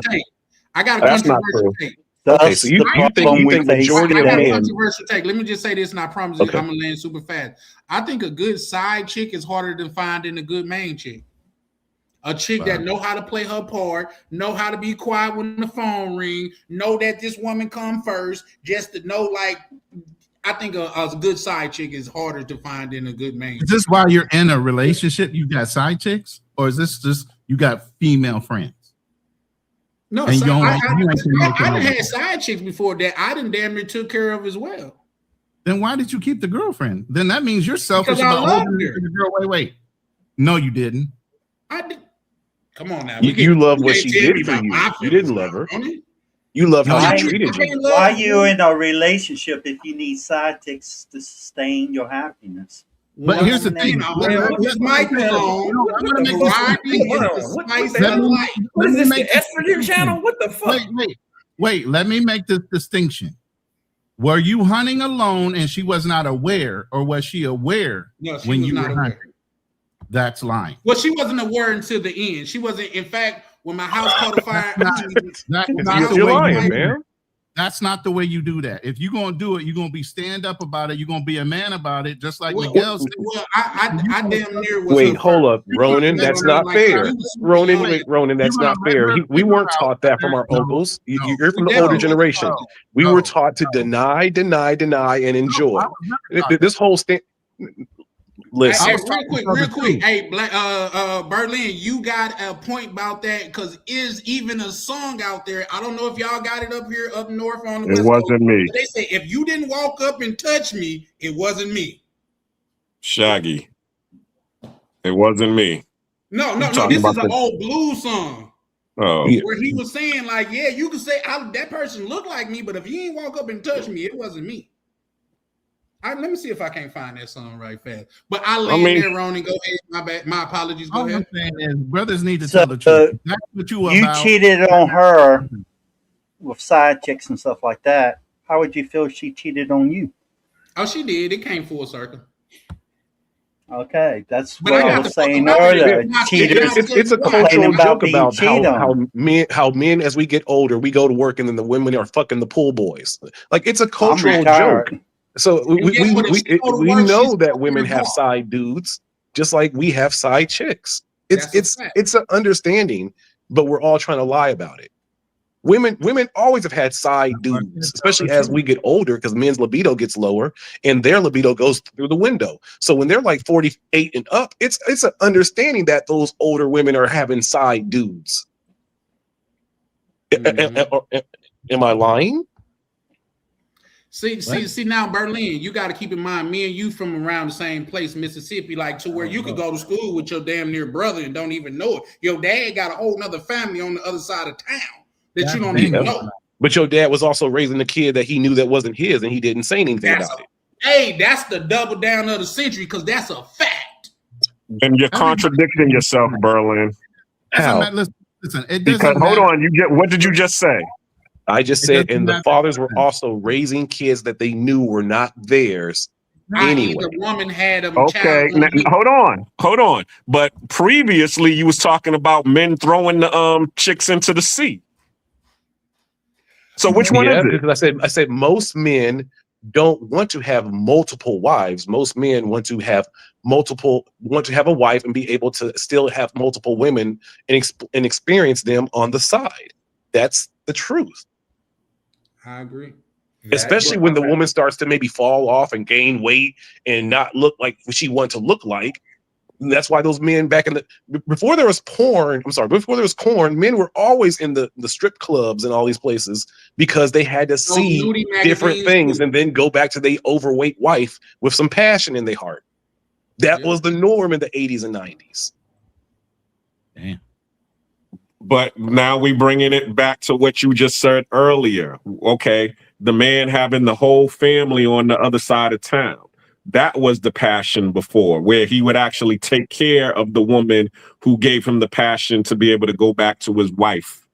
He didn't go to the harlot at the strip club or at the red light district. He went to, Miss Betty. Most men did. Most men weren't taking care of their side chicks. Hold on, Berlin. Give me 5 seconds to say this. Go ahead. I will say another controversial thing. Side bitches do save more marriages than therapists. Very true. Oh my Lord Jesus. They have. Strippers have kept marriages intact more than you think.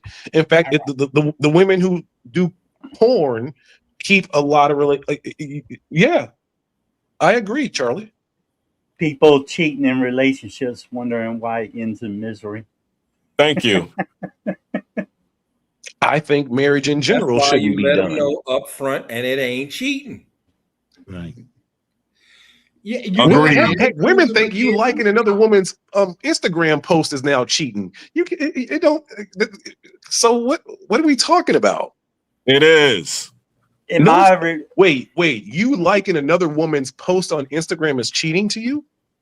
If vice versa, if some chick over there is liking another nigga's Instagram as well, guess what? She's out of pocket. It's a sign of disrespect. How? It's not. No, it's disrespect because you're taking it as disrespect, sir. It's not disrespect. Hold on. Let's even it up. But it's not because, okay, so I know I've seen this in real life to where a woman was telling her dude, by you liking another woman's picture, that's on the lines of cheating. Well, he was like, if another nigga like your picture, how's that not cheating? Great point. You put those same pictures out there. So how is that not cheating? But I land there. Go ahead, Berlin. I agree with you. That's no. Don't give that to me. Give that back to him. That point you just made. Hold up. Don't. How you gonna do a great crossover and then pass the ball to your own teammate? Hold up, man. What was that you just did? What was in reference to? I'm lost. Where are we at with this? Yeah. We were just talking about what is considered cheating, okay? And I just said, okay, well, if you're over here and you're out of pocket, that's all I'm saying. You know, the signs of disrespect, because basically your heart isn't there anymore. Your heart is wandering. So, you know, and that's another thing. You'll have women out here who will say they're not going to get with a man because he has a wandering eye, and they already know where that's going to lead to. Let me say this. And okay. Yes, social media and online presences make it real easy to have access to other women that you would never have had access to globally. Because when we grew up, Gen X, it was just the people in the city, maybe the county, and maybe state if you were into sports and you went to major events or something like that. Okay, that's the level of exposure that you ever had. You married somebody in that vicinity. Now it's a global thing. You know, if you're so worried about what your woman is clicking on or your man is clicking on social media, even though he's right there in front of you and he ain't going nowhere, then you never trusted him in the first place, or you never trusted her. A click is not going to break a relationship. Well, the key thing is what Miguel said before. You need to have confidence within yourself. If the person leaves, how you say it, Miguel? If she leaves, who gives a damn? Because you know you're stronger with yourself, and she's probably going to end up regretting it in the end. And that's the point, Black Cleaner. If you were confident within yourself as a man that you know that you've done everything right, she ain't gonna find another you. Mm-hmm, exactly. So at the end of the day, she's gonna try to fucking spin the block on you. Of course. When she realizes nothing's better out there, but it's too late. Once you walk out the door, you can't come back. Exactly. So what does it matter to you whether she spins the block? She ain't coming back. Now you have the opportunity to do whatever you want. That's your choice. If you allow her to spin the block and then come back and say, "Oh, I couldn't find nobody better," nah, you don't have your one shot. I don't ever do replays. You know, I can replay you for fun, but it ain't gonna be no relationship. My shorty She's laying going around the block while you cheating with side chicks. I got a shorty laying in bed right now. You know what I told Shorty? I said, look, you're not gonna be the only one. And like if that's gonna be a problem with it, if you got a problem with it, like that door swings both ways. Like, but don't think you're gonna be the only one. Now, I'm not just gonna be out here and disrespecting you by like having a lot of drama come to my doorstep or having you cross paths with these people, but you're not going to be the only one. You know what she told me? She said, protect yourself, protect me, and don't be spending all your money on these bitches. Don't embarrass me. And guess what? So, like, I can do it. How about I can't even tell you the last time I stepped out. But it's there. I'm lying. in my relationship with my wife, we don't have to hide anything from each other.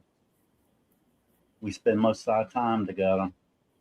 We can use each other's phones, and we don't get jealous because we like somebody else's Facebook or TikTok, YouTube, whatever it is. Well, I'm sure you're not out there liking women that's scantily clad. What's the name? But Jody said, all I expect is honesty, loyalty, and trust. I get it. And you know what? As I've gotten older, that's a lot to expect, though. Is it? I can't trust you. Wait. 100% honesty, 100% trust, and 100% loyalty. Think about it. 100% though. She just said. She said all that she wants is honesty. Okay, I'm just saying to actually give that's tough. Well, you're thinking about in the literal sense, like, yeah, you do look. I'm just reading the words that she wrote. You know what I mean? Like, okay. Come on, man. That cheating is a concept tied to monogamy for sure. Yep. But listen, like I say, I agree with Miguel. After, especially after I've gotten older and things of that nature, I keep it a buck now. You know what I mean? But even now, I'm not even. Listen, I got women on my roster that I personally feel like if you my age and you don't have women on your roster that you could just call and like just go kick it with, bro, you done did something wrong in your life. Unless you done been in a committed relationship your whole life, like you a no good ass dude if you ask me. If that's the case, so. It is what it is. And Jody no, he said, might be a good dude. He just might not be a good dude for women. Like there's some good dudes who women just don't rock with. I guess that could be true. Jody said that's tough for you. Maybe not other men. She also added, I'm sure she's speaking to you, Berlin. But when we talk about that might be the case. Again, I am a below average man, but does that mean that below average men should not strive, like their opinions are not as valid as other men? That means money is your god then. Like can below average men also not try to strive and expect for love in this universe? Or are you only saying that rich men deserve that? No. But I mean, genetics is genetics, and you're either going to carry forth your genetics or they're going to die out. That's up to you as a man. Well, I somehow got my genetics passed as a below average man. Exactly. There's a whole lot of men who are playing this rat race and trying to make a whole lot of money. And their mother's basement ain't doing shit, and those genetics will die. And kudos to those dying off. Maybe they didn't need to carry on. They should. They should, but let's keep it a buck. The Pookies and the Ray Rays in the hood, they are multiplying like rabbits. Yeah, their DNA is strong in this matrix. Right. Only reason why I have the number of kids that I now, have whose problem is that? That's I have is because I plan for. I only have one, but thinking about all these, I should have spread my seed more. I didn't have to tell. I didn't been in arguments with female. I've been in. Oh, I want a baby. This, that, and the third. I said these little motherfuckers look good at 4:00 in the afternoon, all dressed in baby clothes. But guess when they don't look good? At 2:00 in the morning, crying and shit, and you want to get some sleep. They don't look so good then. I'm sorry. That's just the case. It's like me. I previously on the stream shared my circumstances that led to my marriage. Because that's the life I chose to live. Doesn't mean that it's right for everybody. You know? That's a fact. Yeah. Everybody's happiness varies in life. But you can't blame others for what you allow. Bottom line. It's men out there that got one woman and they're perfectly happy, and there's men out there that got 3 women and they all know about each other, live in the same house, sister wives, and they all happy. So it's whatever floats your boat. But where my disagreement come in is when men try to shit on other men for their choices. You know what I mean? If one woman quench your thirst, kudos. There he goes, freezing. If a person that gets with another, like a man or a woman, and they make their intentions clear up front, and they both happy with the choices they make, who am I to judge their happiness? You know, if it works for them, then all the power to them. You know, you have to decide what's right for you, and then you have to find somebody that shares similar values and principles. Mm-hmm. Yeah, that is a fact. But like I say, it's all good. But here's the thing, and this is what I don't subscribe to, is when women say we could do it too. I think when we have sex with a woman, we are conquerors. When women have sex with a man, they get conquered. And that is a fundamental difference. How many 18-wheelers could go through a tunnel? How many tunnels could go through an 18-wheeler? Bottom line. So that's just my standpoint. But listen, shout out, like we got men in here that like say Black Cleaner say he just need him one good woman. You know what I mean? And Charlie, let me ask you a question. If a woman cheats on you with another woman, do you think that most men would consider that cheating? That would be an automatic divorce for me. I would consider that cheating. Those who've been through it understand what that entails. Because I mean, I'm not saying that I've been through it, but I know people who, thought was trying to, make it like it was cool. I got 2 women in the bed and all of that. But guess what? After you had that one little episode, that menage, and all of a sudden that other woman was over there in your girl's ear and plotting on taking over the household. So that's what happens. That's the thing that you don't see. I 100% agree. But I was kind of bringing it up because to Charlie, when we speak about these things, like I was even speaking to women, and women are saying like women having sex with other women doesn't count for their body count. And I'm like, why not? Because they're using toys and they're also getting penetrated. So why is women having sex with women not adding to their body count? Cheating is cheating, regardless how you sugarcoat it.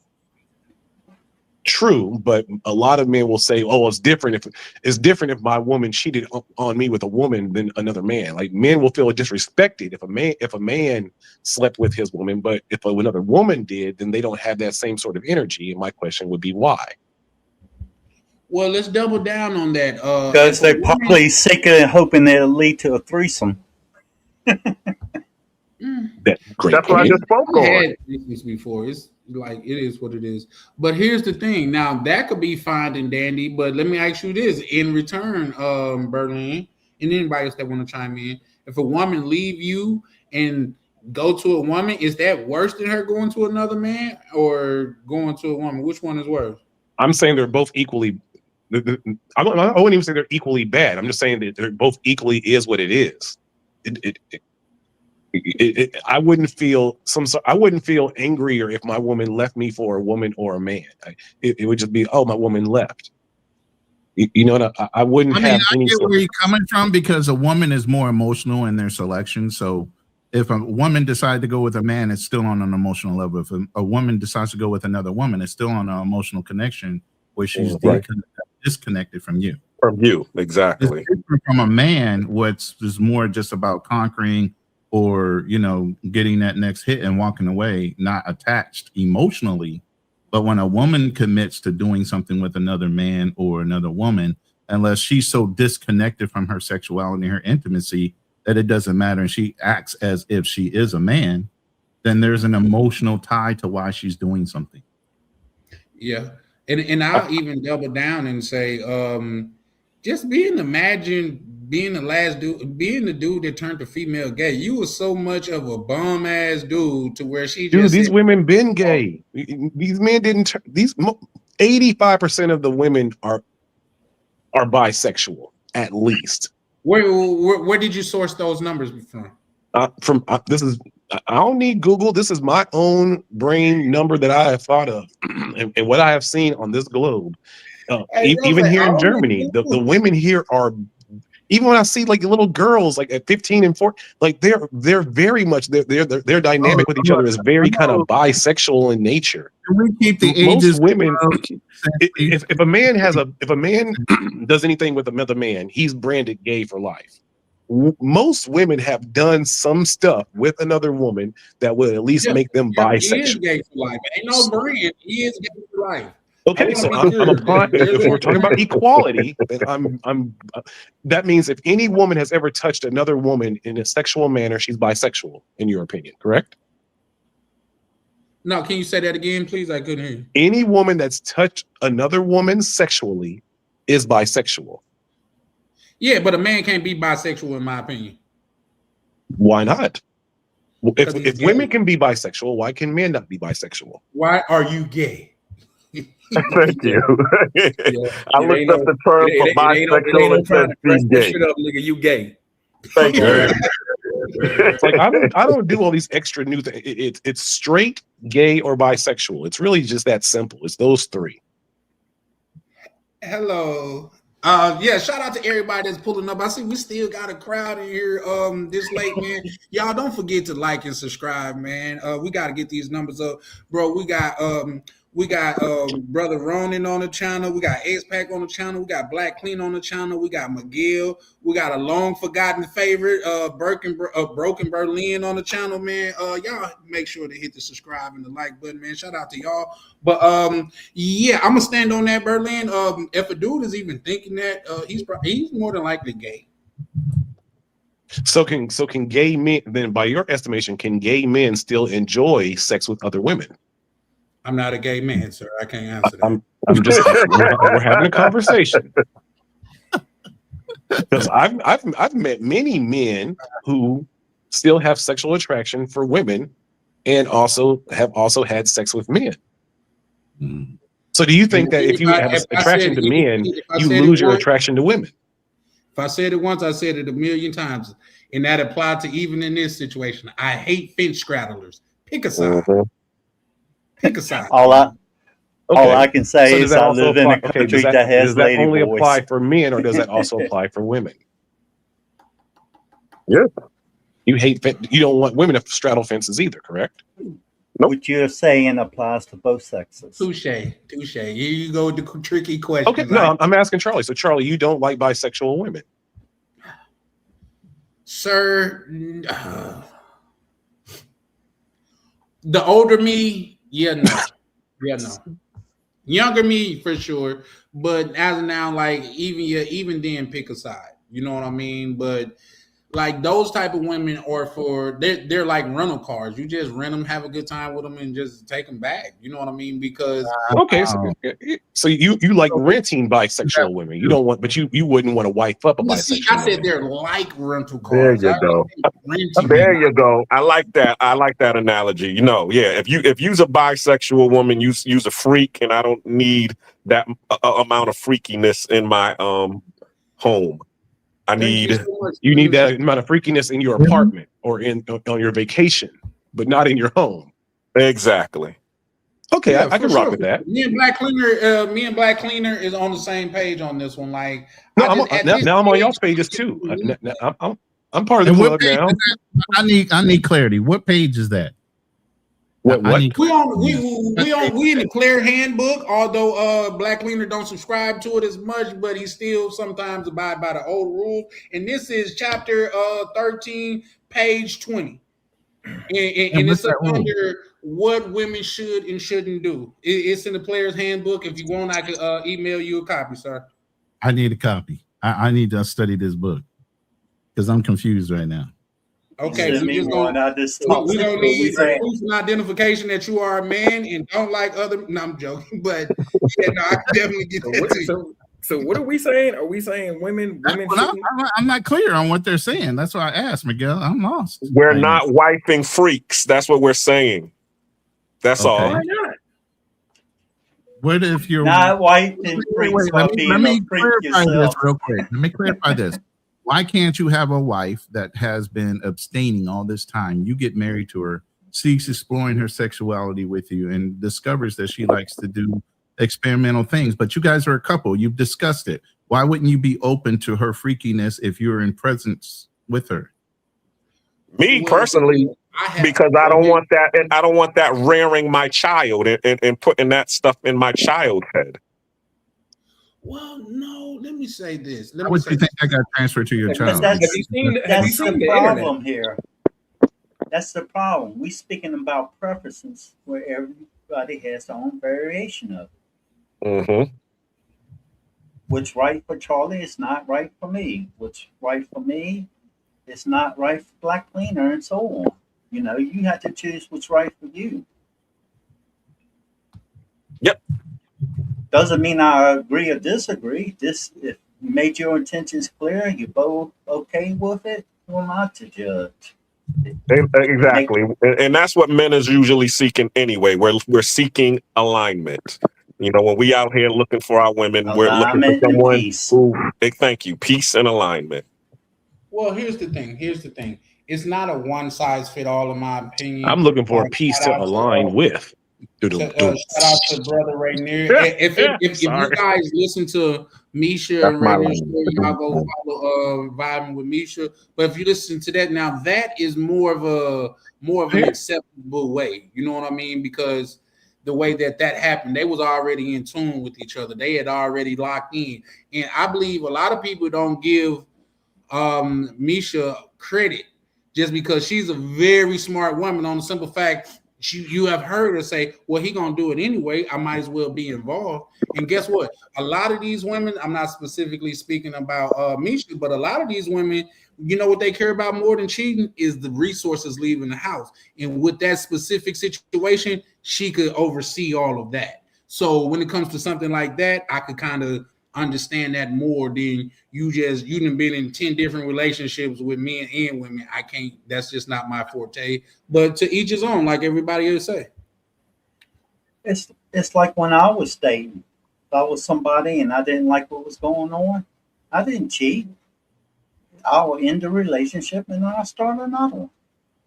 That's the way I live. That's what I have done I'll be turning 54 this year. That's what I've been doing for 54 years. Never regretted that decision. But because that's right. But what's right for me is not right for everybody else. Yeah, because me, I'm a serial monogamist. I'm a monkey brancher. You do something wrong with me, I'm still going to keep sexing you until I find the next best thing. And as soon as I find the next best thing, I'm going to fade to black. That's how. So you won't quit a job until you have another job already lined up. Exactly.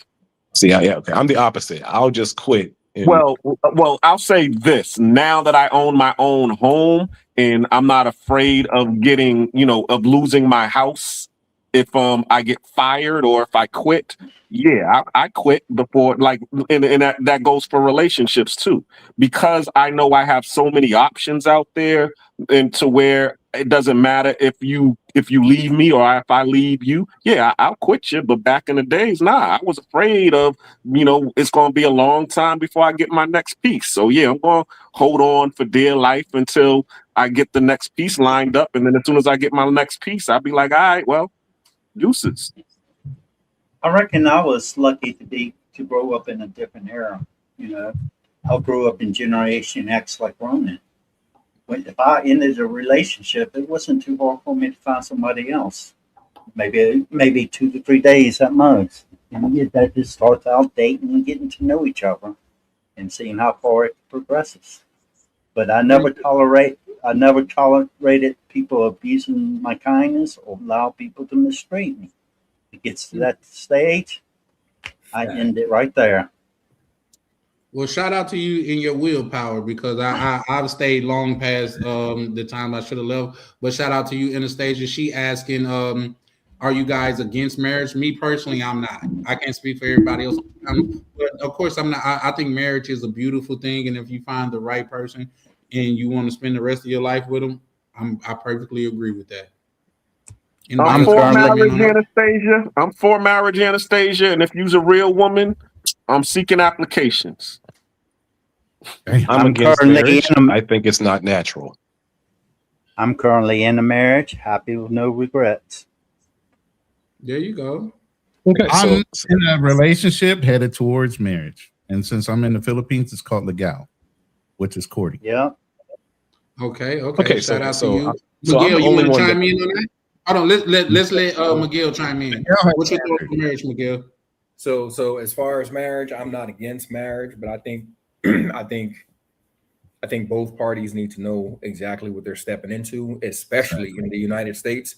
I think guys need to know that, look, you are signing possibly the worst contract ever fucking invented. And if you are not willing to see this through to the end, you will lose. There is no if, ands, or buts about it. You will lose. Marriage is dramatically changed in America when they put into law no fault divorce. That started with Ronald Reagan in California. Well, yeah, here's the thing. I'm not for marriage in America. Let me say that. I'm for marriage, but not in America, because America incentivizes a woman to leave, especially if she's with a well-to-do man. So I'll land there.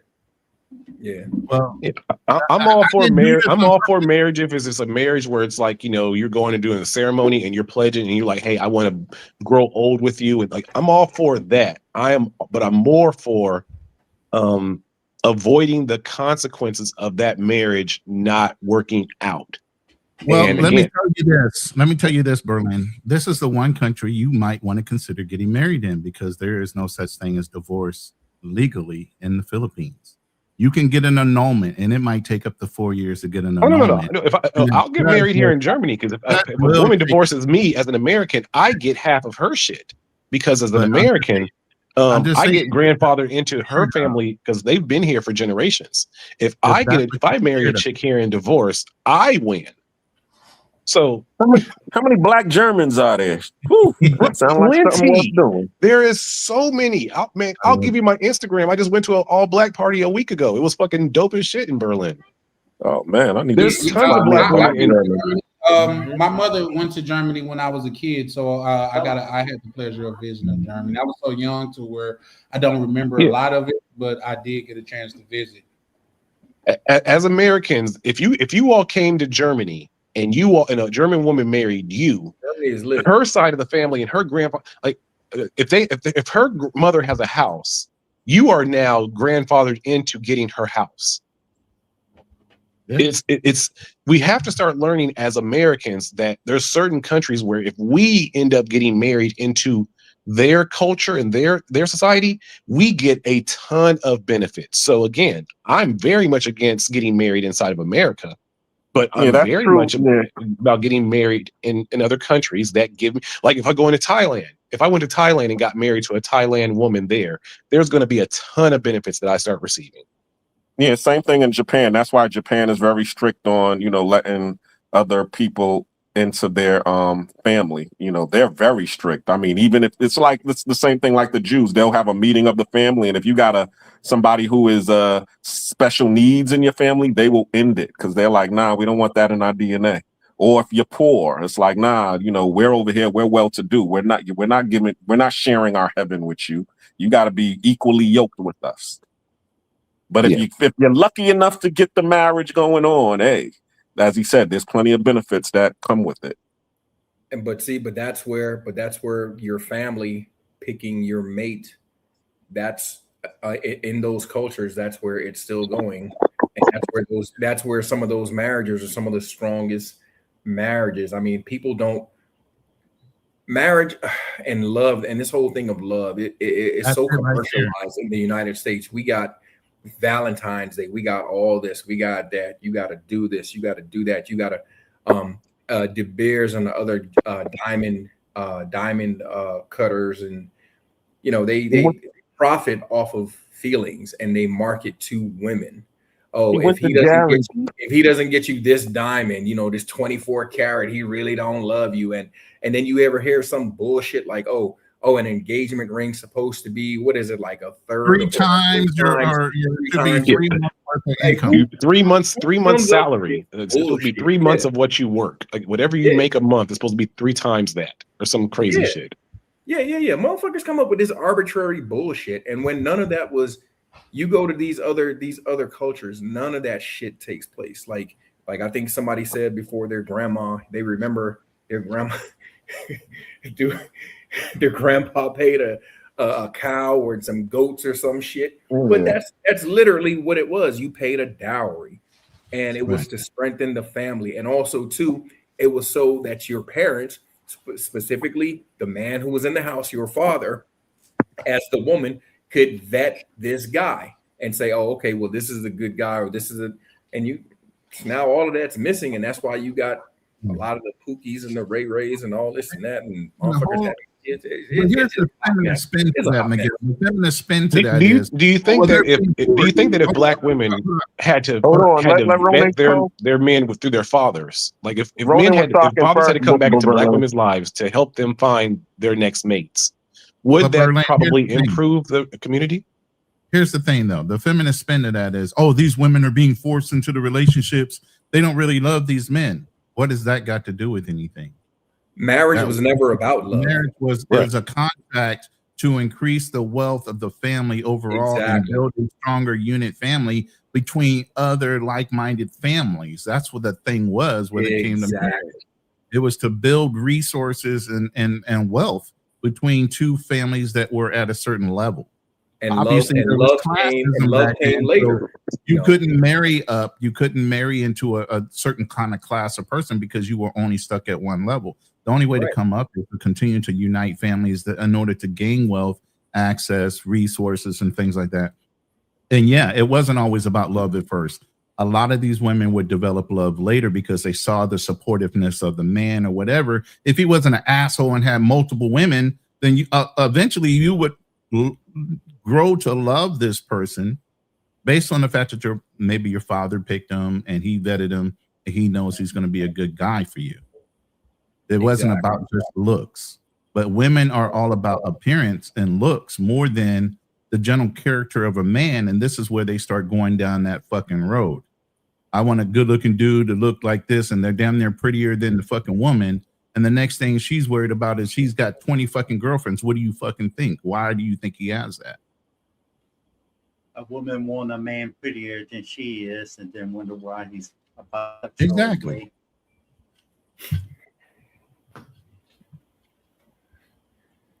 Well, guys, if you what happened? Did Berlin drop down? He might have dropped or the signal broke or something. Okay, Berlin, if you didn't try to, all you gotta do is just hit the button. I got you. Real quick. Damn, what did somebody just say before that? The Indian wedding thing is huge. I think it goes over 3 to 5 days long. Mm-hmm. It's a huge event. And I mean, you don't go through all that to turn around and get divorced. Yeah. Families, levels, and a massive amount of money is being spent on an Indian wedding. You go from one location to another location to another location. It ain't all in one venue. It's crazy how big an Indian wedding is. Yeah, there was an Indian dude that married a Colombian chick over here, bro. When I tell you they took over the streets like in Central, I was like, yo, what the hell? And somebody was like, nah, that's a wedding party. Mm-hmm. Bro, I was like, yeah, it was crazy. And ain't no cheap gifts either. They dropping dollars on these gifts to give to these people. Yeah, and that was just a celebration they were having here in Cartagena. That don't even count when they, and like a lot, the majority of the Indian family came here, but they were going to go back. I was talking to somebody and he was like, "Oh no, we're having, you're flying somewhere else after that." Yeah. It can span countries. It's not just in one country. It can span countries. They're jumping on planes and going to the next location. Yeah, so I was like, "Whoa, all right." and those are arranged marriages. It ain't always about love, but you spending that kind of money, you think your family's going to let you dig up out of that after they invested that kind of money on you? Now you got reinforcement from the other person's family, thick or thin. That person's staying. You have two families fighting to keep you together. Well, not just that. From what I've heard, because like I said, once again, in Minnesota, we have the biggest Hmong community in the United States and the biggest Somalian community in the United States. And growing up here, obviously, I've had conversations with both cultures of people in like in the Hmong community, because I was talking to a man from the Hmong side, but a woman from the Somalian side. And he was like, well, it's a whole family thing. The children, damn near, the people that's getting married, damn near not involved, except for the married people. The family meet, like the two heads of the family meet, and they saying if they could come up with something for them, and they decide if the people below them going to get married. So he's saying, and also he said, like, say if y'all get married and she's not fulfilling her duty as a wife, you go to the head of her family and you tell them, listen, she's not fulfilling her obligation. We got to do something here. You know what I mean? And he said that's how it works in their community. But I will also point out those arrangements tend to be more successful than people marrying for love. I land there though. Yep. You're talking about hundreds of years of this happening. Now all of a sudden it's because they were forced. But yet and still those are some of the strongest unions. Yeah, I'm talking about this has happened in my lifetime where I've spoken to. What I'm saying is these were traditional ways of marriage and setting up marriages to where they were rock solid. even in our earlier years establishing here in the United States, a lot of families had set up marriages of decent men that might have owned land or whatever, to, like I said, to prosper. But also we used to have 12 and 13 and 15 kids. Why? Because we needed to support that land. We needed to have people to work the land. Family members would have different responsibilities on the farm. You lost a lot of them to sickness. You lost a lot of them to injury. You lost a lot of them to maybe even wars that were going on. Indians might have picked a couple of them off. You needed that circle of people that all supported each other while you were trying to develop the land. Now it's for a different reason as marriage, but there was a lot of resources and things that were gained in marriage. Now it doesn't have that much meaning anymore because society has made everything so convenient.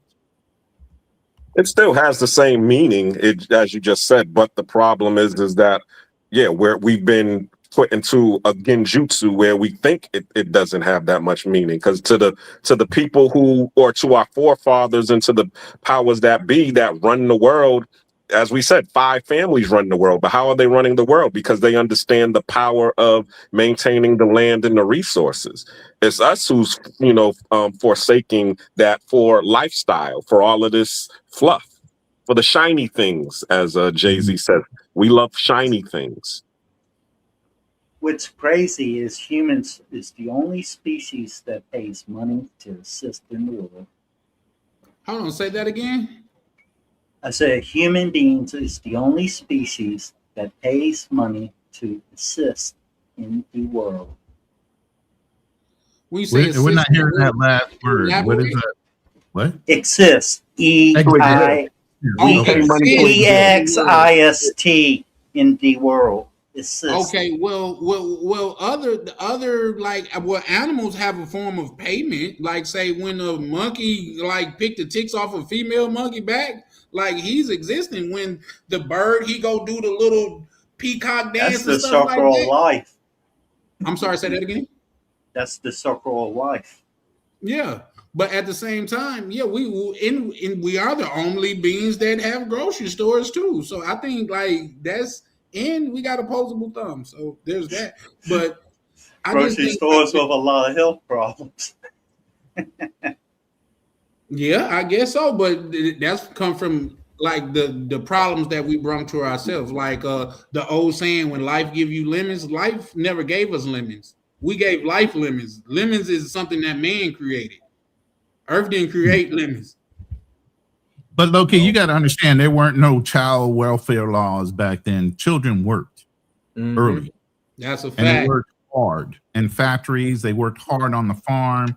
There were no. So at that point, if you displayed the fact that, and there's a lot of young kids that can display a level of thinking as an adult, and at that point, you have that much responsibility on you. You have good critical thinking, like Black Cleaner said, and at that point, you display it. You can do it. Yeah, agreed. Quick little commercial, guys, man. Anybody that's still watching, man, don't forget to like and subscribe at Charlie Chan TV. Man, we still building over here, so I would greatly appreciate if you could hit the like and subscribe button. That let the YouTube and the algorithm know that we are bringing some type of value, whether you agree or not. It is some value. Like I say, even with this panel, every man on this panel don't agree with everything that each other say, but we can converse in a civil matter and get our thoughts out there civilly without being disrespectful or harmful to each other. With that, I land. I don't have to agree with everybody to rock with someone. However, if they like talking off the wall crazy stuff, and most people would know what that means, that's what's considered normal, then I wouldn't have much to do with it. That is a fact. So much so, guys, we went over the time by a long shot that I be trying to get to, but this has been a hell of a conversation tonight. We got off to a bumpy start, but it's been a hell of a conversation. And like I say, we're gonna have one. And see, that's the thing too. I try not to be biased, even though I am a man. So obviously, so I see the world through a man's eyes. But I don't believe all men are goddamn it created equal. You know what I mean? Some men, I don't think their genes should live on. It's some people that they don't deserve to procreate, in my opinion. You know what I mean? So there's that. But at the same time, like I say, I'm gonna have another screen probably in the next day or so to where it's gonna be aimed at the men. So it's not never a just one-sided thing with me. And also, if you're still watching, just understand this. This is not the He-Man Woman Hater Club. Every man on this panel love women. We just have different ideas about them, but we love women. In fact, I was on another channel, and a gentleman, well, he's well known and stuff like that, but he was talking about how he'd rather kick it with guys than females, and I thought that was weird. Black Cleaner seen it, and I thought that was weird because all these guys on here are cool, and I love to meet them, but I like something soft around me. I ain't gonna lie to you. You know what I mean? Amen. Yes, exactly. That's just how I feel, you know. So there's that. So this is not the He-Man Woman Hater Club. We actually love women over here. Yeah, Miguel can bear witness. When I was in Cartagena, yeah, it was cool to sit there and soak up the game with the fellas, but I was chilling with some females. Yeah, Black Cleaner got active. It's like in Thailand. I have a few lady boyfriends. My wife knows about. I have a few lady boyfriends. Hold on. Let me finish before your mind's your mind's going to the dark side without not allowing me to finish. My wife knows about them. They respect my sexual orientation. That I'm heterosexual, and as long as they respect it, I have no problem. They want to date. They want to date other men, do that type of stuff. Then that's fine. But the difference in Thailand is if it's a lady boy, they'll tell you straight up that they're a lady boy. They don't pretend they're a woman. They don't pretend that they have a menstrual cycle. They don't pretend they can have children and all that. They tell you straight up they're a lady boy. Yeah. Okay, so let me just clarify that right fast, just so because I think it kind of went over Black Cleaner head at first. So no, it did not go over my head. I heard what he said. I just wanted him to clarify because he said lady boy. I'm trying to bring more clarification. He said he has lady boys as friends, correct? Exactly. Yes. Oh, okay. And none currently living where I'm at now. Pause, granddad. Here's the thing. Let me say this real quick. I don't know if you guys remember, but for us as Black people in our Black community, we make such a huff about gay, lesbian, trans, all these things. White communities, Asian communities, they know it's there. They don't try to ignore it and be in denial. Okay. So we make a big deal about it where they are accepting of it. And matter of fact, when you grow up in the locker room, white boys are always kidding around about gay ass shit.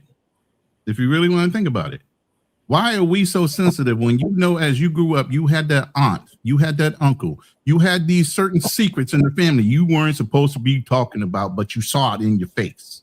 You want to know why, Ronan? Because of buck breaking? Exactly. You know I was about to go there. You know I was about to go there. Yeah, but that's the whole thing. I get that. But you understand that even in buck breaking, that was a white man that did it to you. That's the point. So it's okay for them. It wasn't never okay for us. That wasn't a part of our culture until we got buck broken. You don't think there's gay or lesbian or anybody else over in Africa?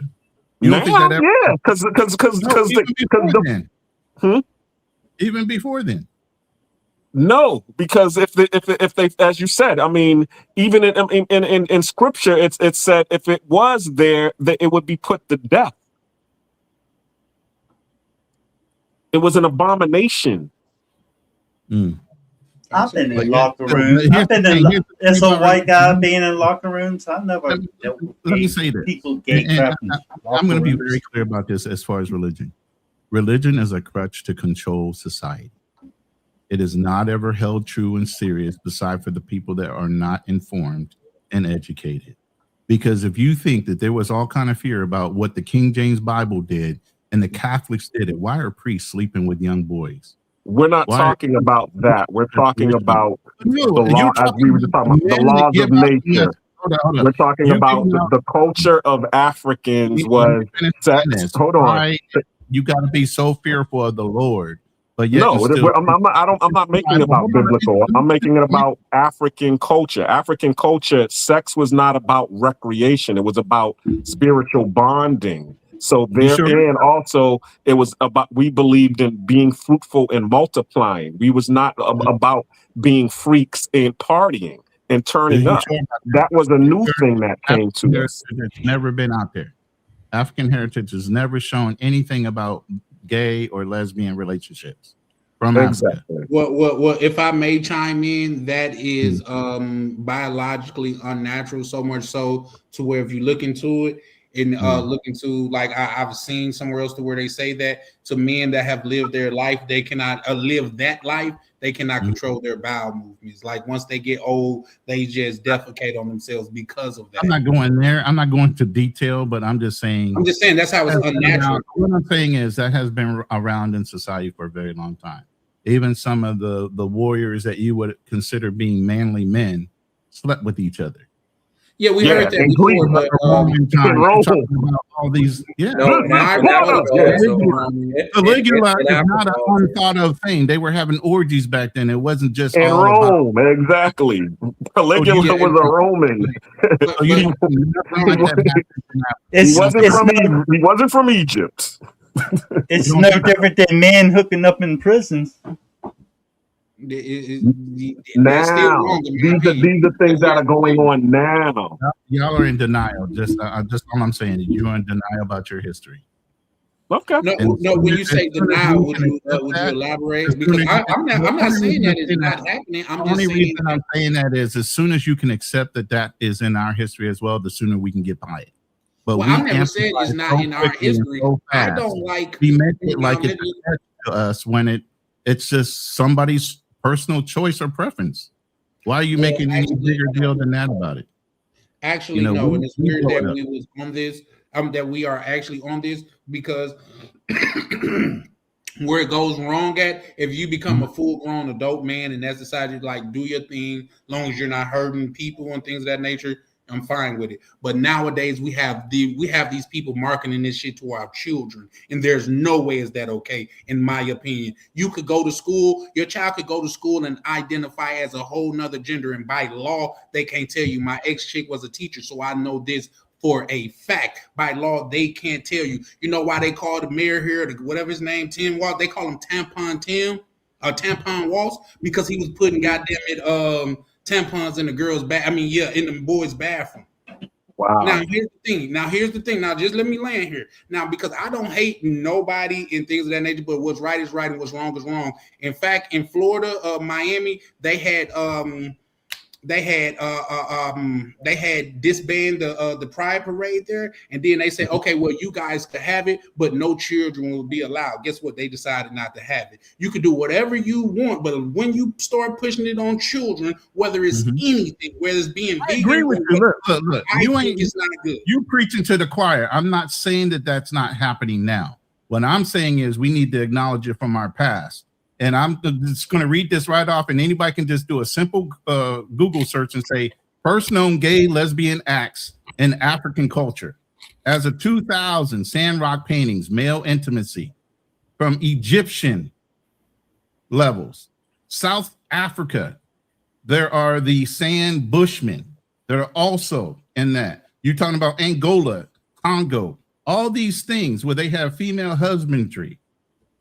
I'm just saying we as a black people need to acknowledge it's been in our community and to fucking let it go and stop being in denial that it's ever happened to us, even with buck breaking, and move the fuck on. Stop insinuating it to where it's a big deal. It makes it a crutch to us as a people when you do it that way. Well, once again, speaking from my perspective, like I said, I don't say if two adults agree to do whatever they want to do, fine. I'm cool with that. As long as you're not, there are people that make love to cars. Not trying to influence children.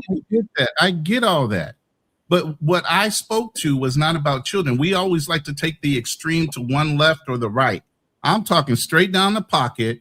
Our historical facts on that, it was in our community as well. It needs to be acknowledged. Well, me personally, I didn't know that, nor was I debating that, because I try not to speak on things that I do not have. I understand. It's a terrible thing for when you're referencing a child and their sexuality and all these other things. I get that. I'm not for that either. But what I'm saying is, we as a Black people have been in denial of this fact that's always been there right in our face. And even as we were growing up, like I brought up as the first instance of aunts and uncles being associated to that, even some of our stars in the past were gay and lesbian, but we wouldn't acknowledge that part. We would just acknowledge their talent part. Well, once again, I have like say that didn't happen in my family that I know of, and I'm like 40 years old, but not saying that it didn't happen and I'm not taking from it, but to say also say that because something have went on for so long, make it right. Slavery went on for 400 years and that didn't make it right. I didn't say it was right or wrong. I just said it's been going on. And I agree with that wholeheartedly. I don't think nobody could deny that. Yes, it's been going on. Well, I mean, some people believe it's never happened in our culture. Yes, it has. And it's not something that I didn't say that neither, just because, like I said, I don't know. It has been going on. And the quicker we can get over that, the quicker it does not become a weakness to us because people bring it up. When you say weakness, could you elaborate, please? People kind of like curl their toes and cringe when you bring up the subject, in the Black community specifically. Do we not? Because we don't like it. Period. Sorry, I'm sorry. That's who I am. No, I'm not going to accept something that if I'm about being fruitful and multiply, I'm not going to accept anything lesser. Sorry, that's how I am. Yes, I'm going to cringe because I don't accept it. I mean, I am a homophobe, okay? I wouldn't say that. And let's please, guys, try to stay away from the hate speech because we are in the house of YouTube. So let's try to stay away from that. But also what I would like to know, Miguel, you've been quiet on the situation. Would you care to chime in? Not that one. Ronan he's absolutely correct. It's been, and I mean, there's documented, different tribes in Africa where women are actually allowed to marry. Women have been marrying women. It's a matriarchal system. They marry other women, and he's absolutely correct. Warriors, African warriors, they would go out and be out in the bush or whatever, and they would be doing their thing with other men. It's been there. He's right. It's been there. And I don't understand how and this is what gets me.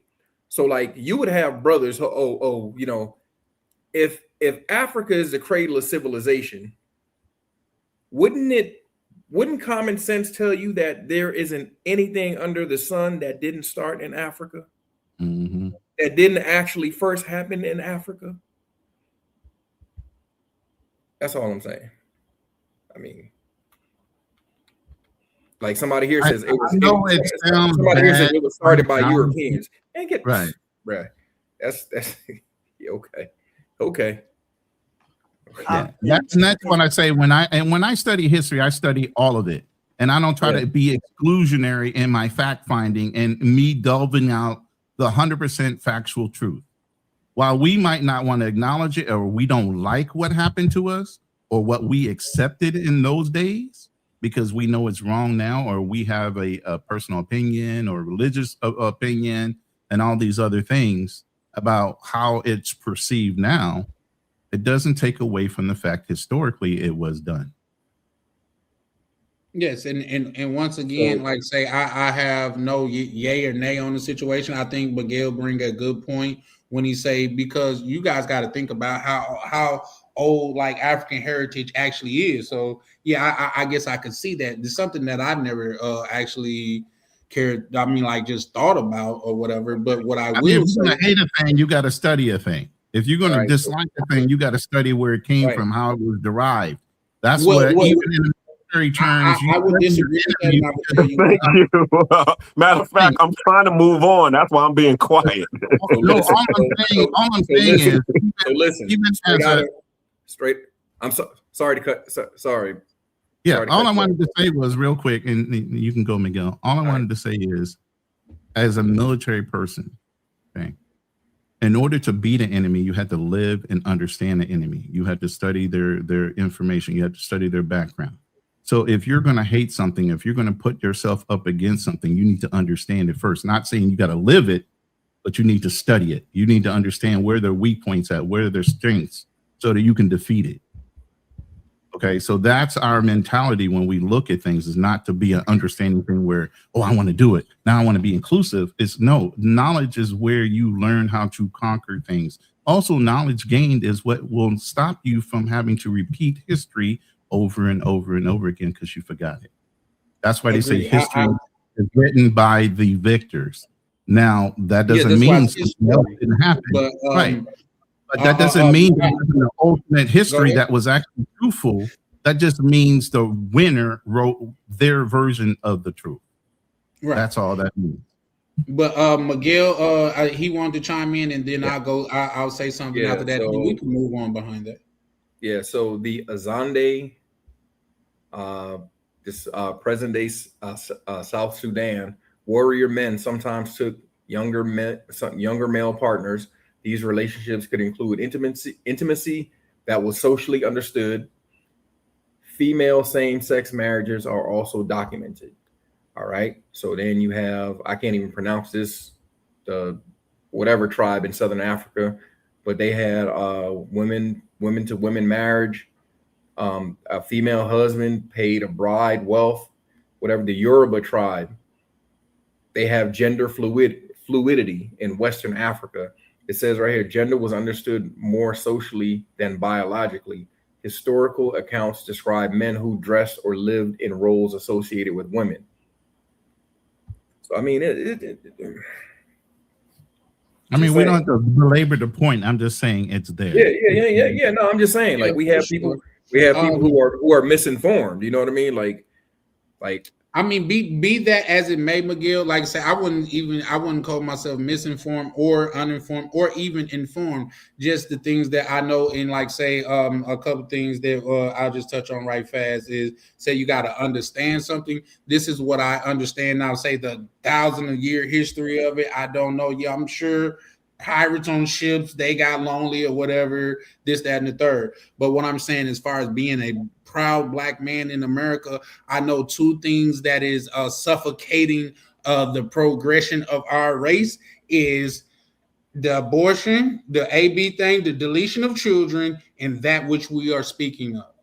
Those are two things that we can statistically look into. So our people are dying off, and the people that made these things, like say the AB thing that I just said, was the person, what her name was, Margaret Thatcher. She said she looked at that as Margaret Sanger. Margaret Thatcher was an author.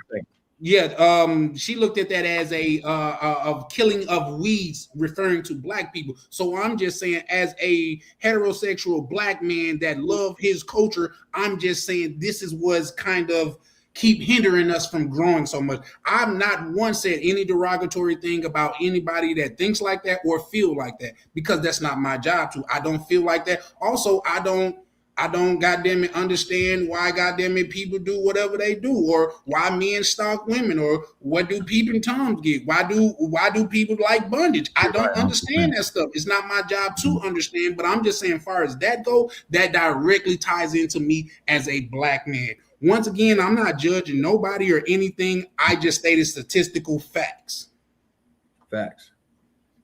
Yeah. In general, I feel children should be protected. And as far as the other stuff, it's just a matter of preference and who you are. Yeah. The problem is, thing is, most people need to enjoy life and let other people do the same, as long as it's not hurting anybody else. The problem is, everybody likes to stick their nose where it doesn't belong. Well, sir, like say once again, like I said, and I know, like Ron just said, you want to go to the extreme, but it have gotten so bad in this country that I currently live in that they're marketing to our children. But I said protect your children. Let's address that. Why do you think that is? Is it because of the home, the nuclear family being broken down and the male not being in the home? Is it because of women laying down with all the pookies and not having good fathers and male presences in the home that winds up having a woman raise a child and all of a sudden she's influenced him into wanting to be what? The opposite, because they're the ones in control. What do men usually look up? Strong masculine presence or presences that make money. So you got a woman sitting there trying to be a boss bee. He's gonna want to emulate that. That's a fact. But also, let's not forget the fact that in it's statistically proven, a lot of these children have been touched inappropriately. Yeah, I was gonna say that too. I think we gotta. I think it's just it's an epidemic. We got a bunch of freaky ass, like the song "Freaky Ass Nigga Uses 16." Right. The reason we say that is to address it is to call it out. Right, to address it is to call it out, and that's why I brought it up. It's not to make a big deal about it, but to address it, to call it out. For us to continue to push it in the closet means we're in denial, and we're not going to address it when we see it. You get what I mean? But like, can you elaborate when you say address it, though? Hey, so let me give you a quick story. True story. I was talking to this chick down here in Columbia, and then she told me that her brother is in jail. And I was like, oh, okay, well, what's he in jail for? And she was like, oh, well, he was messing with the neighbor. And I was like, messing with the neighbor? And then she said, yeah, our 12-year-old neighbor seduced him. I was like, wait, what? Wait, what? 12-year-old neighbor seduced him? Yeah. I said, what are you talking about? She said, she said, they locked my brother up because the 12-year-old neighbor seduced. I said, yo, not only should they lock him up, they should literally castrate him. I said, because you have no business. And I told her, I said, he better be glad I'm not, like, I don't have any sort of say so, or I'm not a judge, or got no kind of like power over here. I said, because if it was up to me, he would be pushing up daisies right now. That's what I was getting ready to say. If it was up to me, he'd be buried under the prison. Yeah. Because like, what are you talking? And then just for her to like, she was just like, oh yeah, but no, it's not right. I was like, yeah, it's not right. It's not right for your brother to be touching kids. What are you talking about?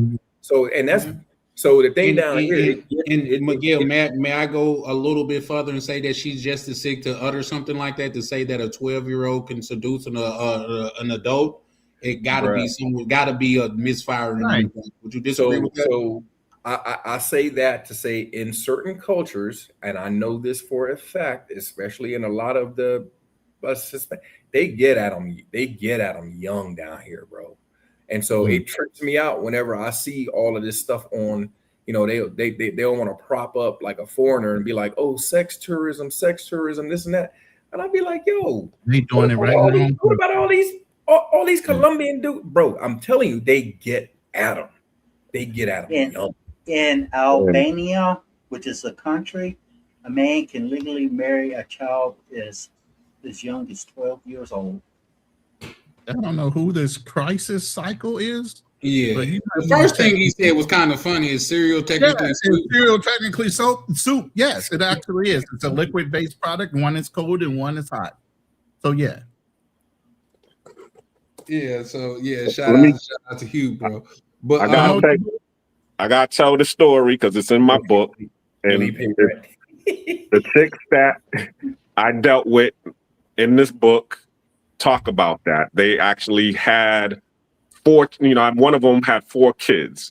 And I was like, damn, she's 24 years old. I was like, how old is your child? He was like 15 years old. So I'm like, okay, so some dude actually got you pregnant and touched you when you was 13, 14 years old. There was 2 of them that are in my book. One of them actually got married recently.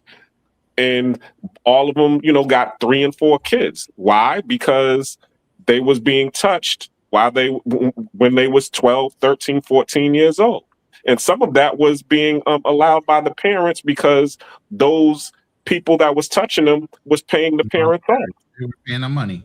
That's a huge problem in the Philippines. And I'm telling you, it's going to be difficult for me to even get my lady out to go on a vacation because immigration will stop them even before they leave and question where they're going. It's that bad here. People literally sold their children for money here for access. Yeah, in the Philippines, it's very hard for them to get a visa. And secondly, if they're trying to get married and go overseas, then they got to deal with the K-1 visa.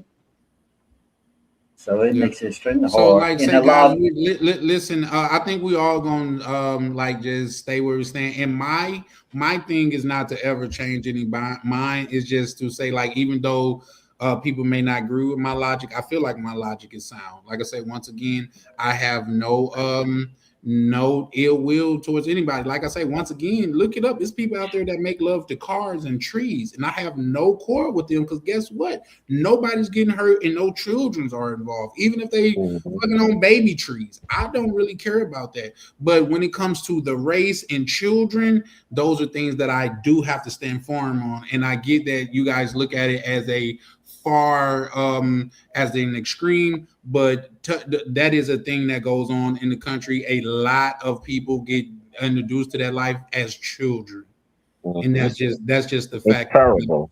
It's a fact that it's terrible.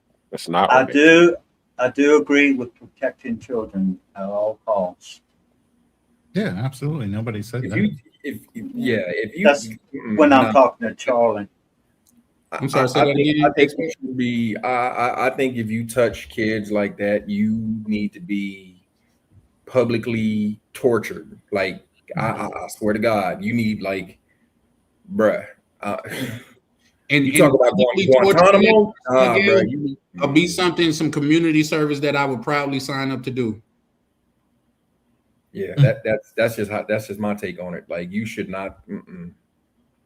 Well, it's been a while since I've been to America, but I heard something about where certain states are allowing kids to go through hormonal transitions to make a change in sex, and the parents don't have no say in it. Yeah, again, this is starting to stem from the feminism getting over exaggerated. First, feminism started off as just equal rights.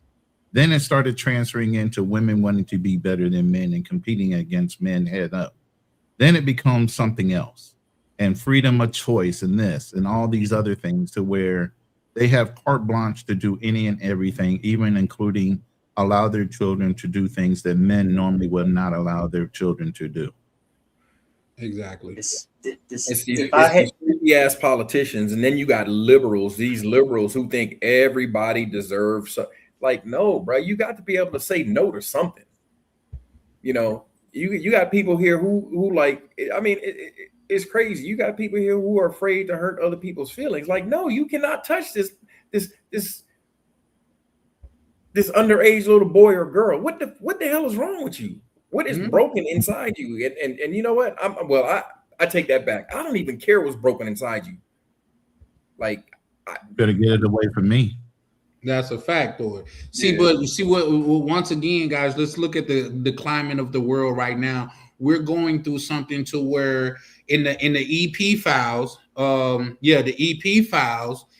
nobody from the states have been took and put in custody in dealing with that, but people from all over the world, they even put a prince in jail behind that shit. You see what I'm saying? That's just to let you know how the state of our country is in now. Nobody in our country have to pay for it, but people that's just been affiliated with it from other countries have been incarcerated behind that. Not just that, there is a famous comedian that he's getting a lot of backlash because he said he visited a country to where the legal age of consent was 13, and he said he enjoyed himself. That's outlandish. Yeah, I agree. Yeah, you should have kept it. And that right now, gentlemen, that is really what's destroying him. He could live all that other stuff down because he's a comedian, but saying that, there's no comedy in that. There's no comedy in that. But at the same time, we could move forward with that just because that is a that's you need to go that deep into it. Not just like I said. That wasn't necessary. We didn't need to go that far into it, but I get it. Yeah, that's just where I stand as a Black American man. You know what I mean? So, like say looking into it, and that's how it affects the communities around me and the people that look like me. So that's the reason why I had to take it there. But yet again, I yield. But we could get on feminists, like everybody, like we could, well, not get on, but we could speak on those facts. The jobs that they say they want, everybody want. You want the top 1% of jobs. It doesn't make sense when you're talking about equality. Let's have an equal number of women plumbers that it is of goddamn men plumbers. Let's have an equal number of women roofers that it are male roofers. But they don't want to do that. They want the top jobs that everybody wants.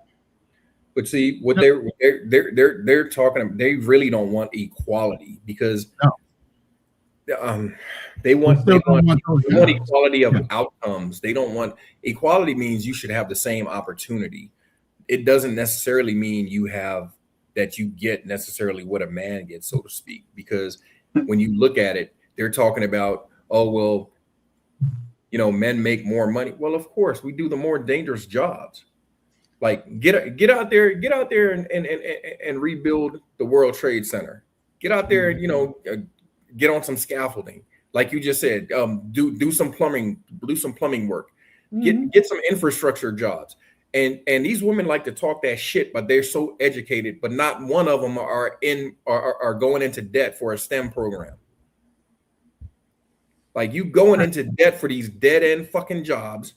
That's not, man, don't even get me started, bro. They've done an evaluation. The same 15 jobs that women got way before equality and feminism is the same fucking jobs they have now. Mm-hmm. They have not extended themselves out of their own comfort level.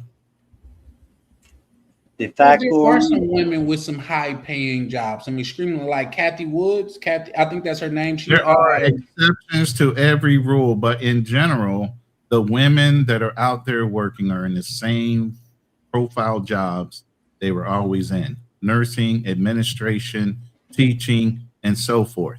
13 main jobs that women were doing. You can look it up.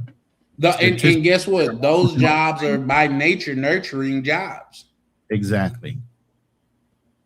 A lot of people today. I never said one was better than the other. I just said we are different and I have different strengths. That's why, and this is how we know people ain't as crazy as they seem. Because here's the thing: in this free world, you want to be a man, but when it comes to like why we don't have women saying they got them and men going to man's jail, but we have men saying they're women going to a woman's jail, because for a man that's a paradise and for a woman that's hell. In my opinion. I saw a video on YouTube where they got after the judge because they put it was a man that dresses up like a woman that's had relationships with both men and women, and the judge put him in a women's prison. And then they had backlash from the prison, and the judge got in trouble for putting him in the women's prison. Well, the backlash came from all these women coming up pregnant. Yeah, women was getting pregnant. Yep. Mm-hmm. That's when the backlash came up. So even though he might have been trans, he was still knocking it down. Yeah. Yeah. So like that's just like I heard someone say, like when you change the name of things, you kind of change the meaning in people's head.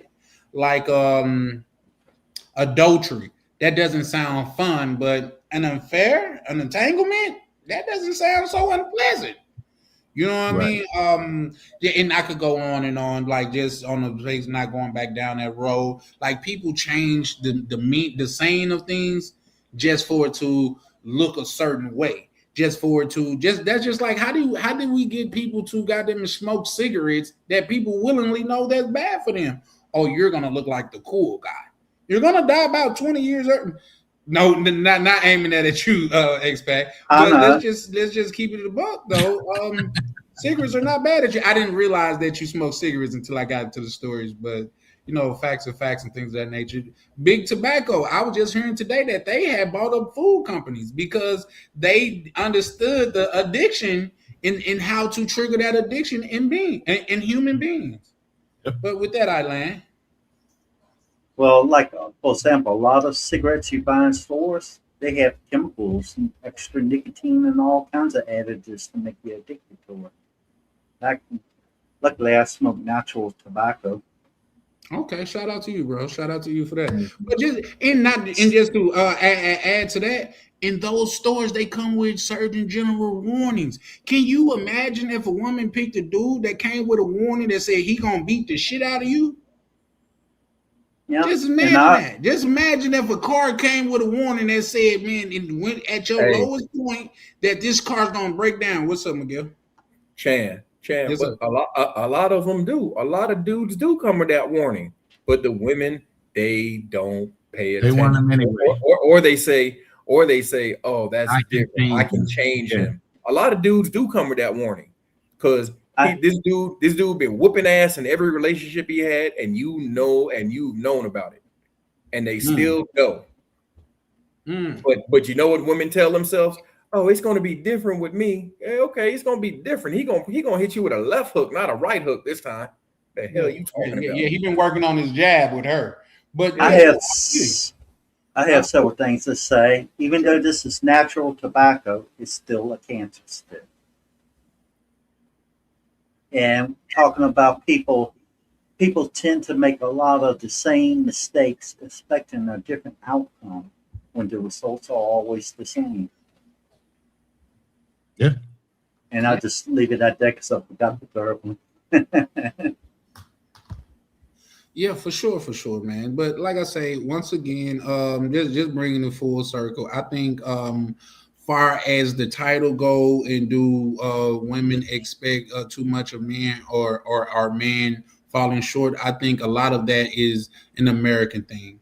Just because, let's just say women from Colombia and goddamn it Brazil, they get here and now they want the world.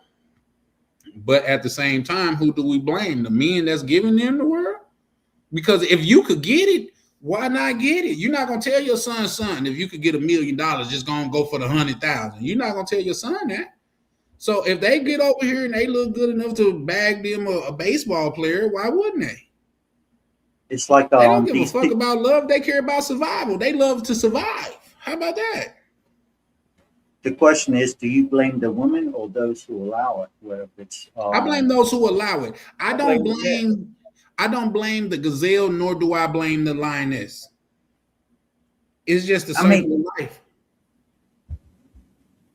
Yeah, I agree with that mostly, but some people, like women, they have their part in it too, for accepting things for what they are. But like me, I'm the type of person that does what makes me happy.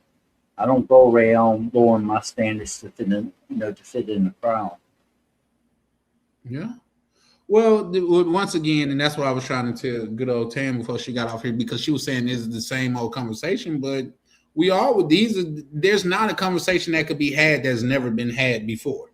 You know what I mean? And as well as that, like say, these are things that we do need to discuss, especially in our community. You know what I mean? And especially as far as the travel community too, because some men, a majority of men, say they're done with American women. Now, I haven't went that far yet, because I don't believe all women in America are bad. I believe the vast majority of them are delusional and unsavable, but I don't believe all of them are bad.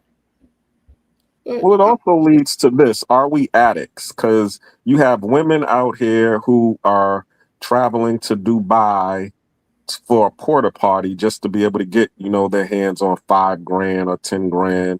And then you got dudes that are going to, Colombia and risk getting, scoped, just for some box. So the question is it an addiction that we got going on, that we're able to take these risks in order to get the things that we want? Yes, everybody wants sex. Or money. I think that's the short and quick story right there. Everybody wants sex. But no, I don't think for women is what women do love sex. And if somebody says money, I beg to differ. Like, women do love sex. They just probably don't want money. Sex with these men. But I think they're not going to both at the same time. They get the sex and the money. I mean, they want money. Yeah, I think for the most part, they want money. That's why you have the chick that she's married to the rich guy, but yet she's having sex with the poor guy. You know what I mean? Then you have the chick that's married to the poor guy, and she go to work and have sex with her boss.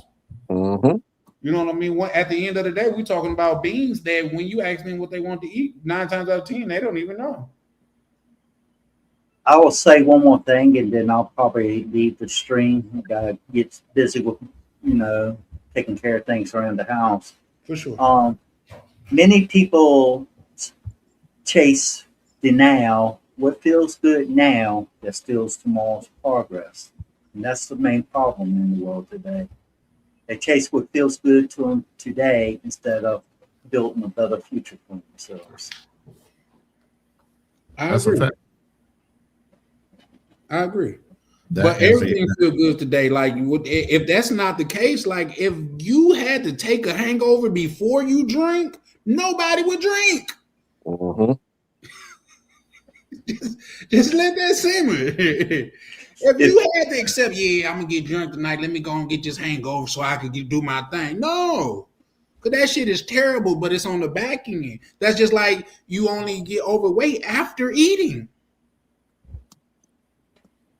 So there's that, but I agree with you wholeheartedly, X-Pac. Yeah, it's just the back end thing. People don't see the consequences up front. Like when you at the casino, yeah, it feel good because you in the moment. You're not thinking about you gambling your kids' Christmas money. If you're morbidly obese, do you blame the food or do you blame the spoon you put in your mouth? Blame your willpower. You blame yourself. Yeah. That goes back to what I was saying a while back. The emotions you feed determines your mindset. That's a fact. See, like I think in this country, like this is what I have experienced most of my life. But we always look for something to blame. Why was the food so good? Like, say, who said that? He said, roses are red, violets are blue. He said, I want to stop eating so much food, but it be too seasoned. You know what I mean? Like something like that. Like food be too good to not be eating it all the time. And is food good? Absolutely. I'm a living goddamn walking billboard for it. But at the same time, it's nobody's fault outside of my home. Now, taking in like health accounts and shit like that. But at the end of the day, there's nobody's fault but my own. So like the only person I have to blame for any of my shortcomings is me. Like I tell my family that's like I said, I got a family member that's just getting out of he's going to be coming out of jail. And I told him, man, only person that put you in your position is you. So that means the only person that can save you from that position is you. Nobody's coming to save you. And you shouldn't expect for nobody to come and save you. But with that, I land. Yeah. Well, anyways, I'm going to go ahead and go. Thanks for having me on the panel and the comments and all. I appreciate everybody that's on the panel. Shout out to you, X-Pac. Appreciate you coming up, good brother. Take care. All right, man. So, real quick question, guys. Since I've had my mic turned up, have my sound quality been better? Yeah, of course. Yeah. It's down clear now. It ain't CC quality, but it's good. Damn, I need to give me a CC mic. He probably ain't gonna tell me where he ordered that motherfucker from now. I guess he upset.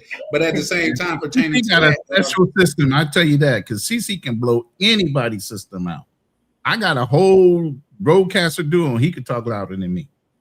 You see what I'm saying? But I was on one panel where I think it was on my panel. He said, "Man, Charlie, you letting this nigga with this good mic take over your panel."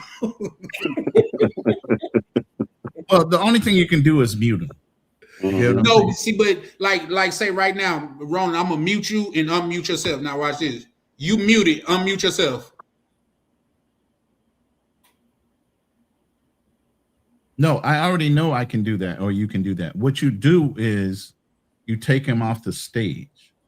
Oh, yeah, you got see, and earlier he said I banned him. I didn't even know I banned him. I just hit take off stage and then say ban. Yeah, take him off the stage. I meant to time him out because and just let him know, hey, I'm gonna sit you in the background right now because you ain't listening, and this is my show. And you put him down. You put him down in a green room for a minute. Yeah, listen, I'm not opposed being in the hot seat, but one thing I am opposed, like I said, I got one rule over here, man. We can converse civilly, bro. You can say whatever you want, long as you do it in a civil matter, it's whatever. But when you want to talk over everybody because you got some supersonic mic and shit like that, that's something that we can't have. You know what I mean? Like nobody could talk. So yeah, no. But shout out to CC, man. I think CC is a very smart dude or whatever.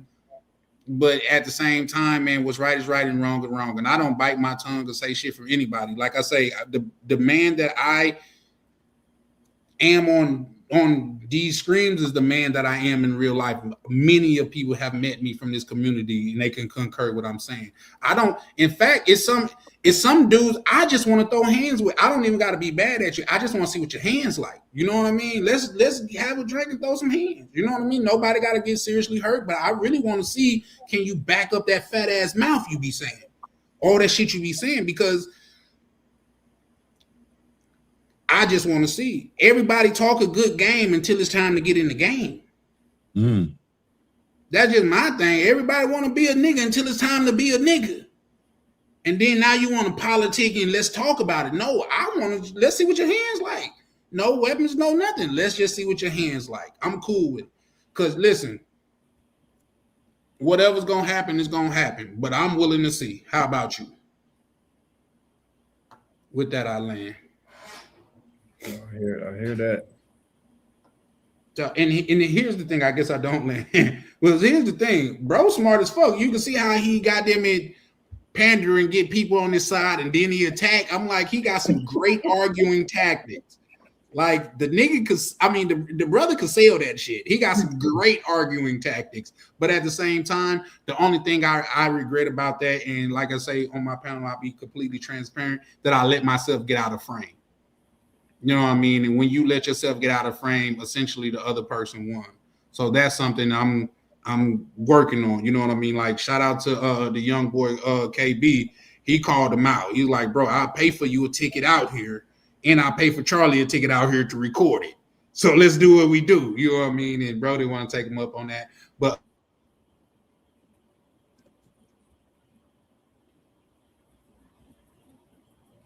shit. He time out. Yeah, he must have froze for a second. He looks like he froze. Mm-hmm. Hey, that's the ghost of CC coming back. Yeah. Coming back. He coming over here with a quick Canaan. He came over and froze your goddamn internet for a half a second. That's crazy. And here's the thing too. I could tell it's my internet. It's not even my computer, because I'm probably gonna go to a coffee shop tomorrow, because the coffee shop got such great speed that I looked up and see how they shit so fast, and turned out they got fiber. Like I say, once my contract is up with T-Mobile, I'm getting fiber. Like what I just showed tonight, I promise you can look it up. I got the best package as far as internet and T-Mobile. I got the best package that they got them advertised. You can't get a better package than that. But I don't think it's my computer. I think it's my internet. But even if it is my computer, but T-Mobile's not good for it's only good for phones. You see what I'm saying? It's like here in Panama. I had Google Fiber for 3.5-4 years when it came in my area, man, and it was the best service I ever had. Never had a problem with it. Never slowed down. Always kept my internet up. They never dropped. Never had a blackout. None of that shit. And this is in America, obviously in Kansas. So.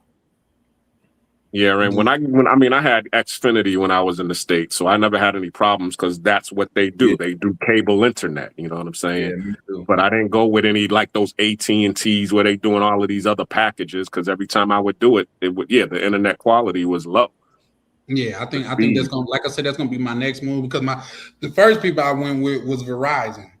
Mm-hmm. That didn't work well. But I could tell, like, say my light just turned green on my mesh thing. It just turned red, so it might be going out in a minute. But like so much so to where, like I said, it comes with two parts. I'm gonna show y'all. It comes with two parts. Is the main modem, and then it got a mesh thing that supposed to make your signal stronger. And just so y'all can know, I'm not capping. Hold on, let me see. Yep, there, and that's the modem.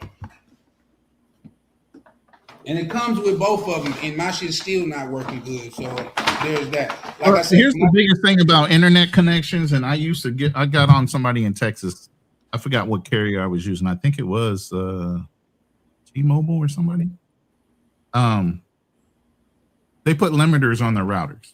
Mm-hmm. So the first thing you needed to do, even if they say you got a gigabyte or you're going to get fiber quality, right? And I say that for a reason. One, it's going to be cable to your house. And so unless they changed all the cable in all these old buildings, it's not going to run 100 megabit or 1,000 megabit speed. So you're really not getting fiber unless you got fucking fiber optic to the wall and into your fucking port. Mm-hmm. You get what I'm saying? So nobody's splicing off the main fucking phone cable and running it into your house unless you have a brand new built house or a brand new built apartment building where they already pre-planned the routers and the fiber optics throughout the whole house, and they already have the pre-ported outlets on your fucking wall. Other than that, you're not getting true 1,000 megabit fiber optic speed.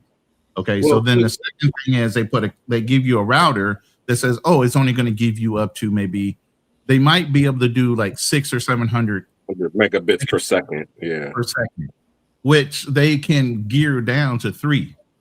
And then say if you pay up, they'll open up the bandwidth on that same router so that you can get the 6. You know what I'm saying? Do you ever wonder why you only got the same router, but then you can pay an upgrade fee, and instead you only getting 300 megabits, you're getting 6 or 7? It's because they have a limiter on the router. The best thing you can do is say, what router does your system accept that I can and go buy your own? Yeah, because that's what I do. I go to Micro Center. You can't put a fucking limiter on your shit, and you get especially. I'm gonna look into that tomorrow. Yeah, especially too because when I was with Xfinity, they would charge you monthly, to lease their modems. So I'm like, why the hell am I paying, $5 or $10 to lease your modem when I can go to Micro Center or Best Buy and go buy my own modem for 100, 150, and I'm done with it. Facts. So let me ask you this, Roland. This apartment building that I'm in is fairly new. I think it was just built in like 2001 or 2000. Is that new enough for it to have fiber optics into the building? Yeah, they had fiber optic back then. It's just like I said, whether they're actually the biggest thing that you would have to find out is that the phone company splice into that building off the fiber optic cabling they've run since they laid down their main pipeline. And if they did, then you're getting fiber to the wall. If not, maybe they have high speed 100 megabit fucking RK, or instead of it used to be RJ45, now it's RJ100, and that allows it to maybe get up to 600 to 800, but you're never going to get true 1,000 megabit speed or 1 gigabit speed or whatever until you have optical connection. That's what they told me, because I went to the coffee shop. I'm like, why is this moving such at a high speed? They were like, this fiber optic. You know what I mean? I'm gonna show you what they sent me though. 1 second. Oh, here you go, right here. See, it's literally right in goddamn it grabbing distance. Let me make sure. Oh, get my goddamn put my address on there. Niggas on here be weird. But let me see. Yep. Up to. See how they said that? Up to. But do you see how you have 3 different levels? That means they gear down your fucking router so they can control your speed. I'm gonna call. They only give you one router. They only give you one router. So if you just pay an upgrade, how all of a sudden are they going to send you another router? No, they're just going to put a little code that allows you faster speed on that same router. That's crazy. Mm-hmm. That's crazy. I just realized that too, that it does say up to. So yeah, no, that's definitely crazy. But I'm gonna get to the bottom of it because that's just what I do, and I'm tired of niggas making jokes about my goddamn internet and computers. You know what I mean? Like if it's my computer, your baby daddy button, huh? Listen, if you can maintain anywhere from 200 to 300 megabits, you should be good. Is that upload? For upload and download speed. Yeah. If you can maintain that, you're pretty good. Because here's the thing. I used to run IP phone numbers, and when I was doing network infrastructure at a company I worked for, it only takes 8 kilobits for a phone call for just audio alone. Another 30 for the video. So if you can keep 100 to 130, even if you're trying to run like OBS. OBS is a system where everything is self-contained on the PC. The main thing you have to worry about with OBS is your GPU, because it's got to process everything. You know, but if you can partition out, like I told you, I have this video capture device. So if you wanted to stream something and you use this does all the video processing so that your PC doesn't have to double time what you're processing through your app and what you're inputting through this. So you split off the occupancy and the wear on your CPU by using different things so that you don't wear it. You get what I'm saying? Yeah. Yeah. Either or, he said you live in the bro say you live in the you live in the garage. Yeah, no, yep, this is my garage. Crazy motherfucker. But yeah, no, man. Like I say, tonight been a hell of a one. Like I say, it got off, and believe it or not, I only let CC on because he do make for good YouTube, but at a certain point, like I say, even back in the day, it comes to a point to like, do I really want to goddamn it build my audience like that? You know what I mean? And for me, that's not how I want to build my audience. So I'm thinking like Chris was like, bro, he just got off suspension and come right back and start some bullshit. You know what I mean? Right. But it is what it is, man. Like you live and you learn. And some people they just don't get a second chance. It is what it is, you know. But I've been in the DR all the time, so more than likely we'll cross paths one of these days. Oh, you might get that cane, that drive-by cane action. God bless him. Oh, the bamboo. Yeah, the bamboo. Yeah. Yeah. Unless you practicing with that motherfucker like Donatello or whatever, you only get one good whack with that motherfucker, and then we're gonna see what it do. Yeah, I think Prime's still out there in the DR right now. I talked to him yesterday? I talked to Prime yesterday. Shout out Prime. Yeah, I seen some what's the name that they was putting up. Prime out there living the life. I think Prime and partly moved out there already. Okay. Shout out to Prime. Salute the Prime. Yeah, for sure. Like I say, I'm still I got some things coming up, man. Like I said, I got some people coming home, and I know once he get to the crib, I could get him to watch my dogs and shit. So I'll definitely be on the move. So yeah, and oh yeah, listen, Black Cleaner and Miguel, man. I'm gonna try to hit y'all up tomorrow. See if we can't get that those what I called y'all about in the back office. Oh and shit, like I'm the only one in America on this motherfucker. Everybody else living their best life, and I'm a dusty in this motherfucker. Damn, I'm just hey, as long as you acknowledge that, as long as you can acknowledge that, that's all I'm saying. Y'all living y'all best life. I can't even smile as wide as y'all smiling. God damn it, like put a smile on your face. Ooh. Man, hell no. It was just 26. It's 26 degrees outside. That ain't worth smiling. I don't envy you at all. You see what I'm saying? Did you hear both of the brothers like they was in the singing choir? Woo!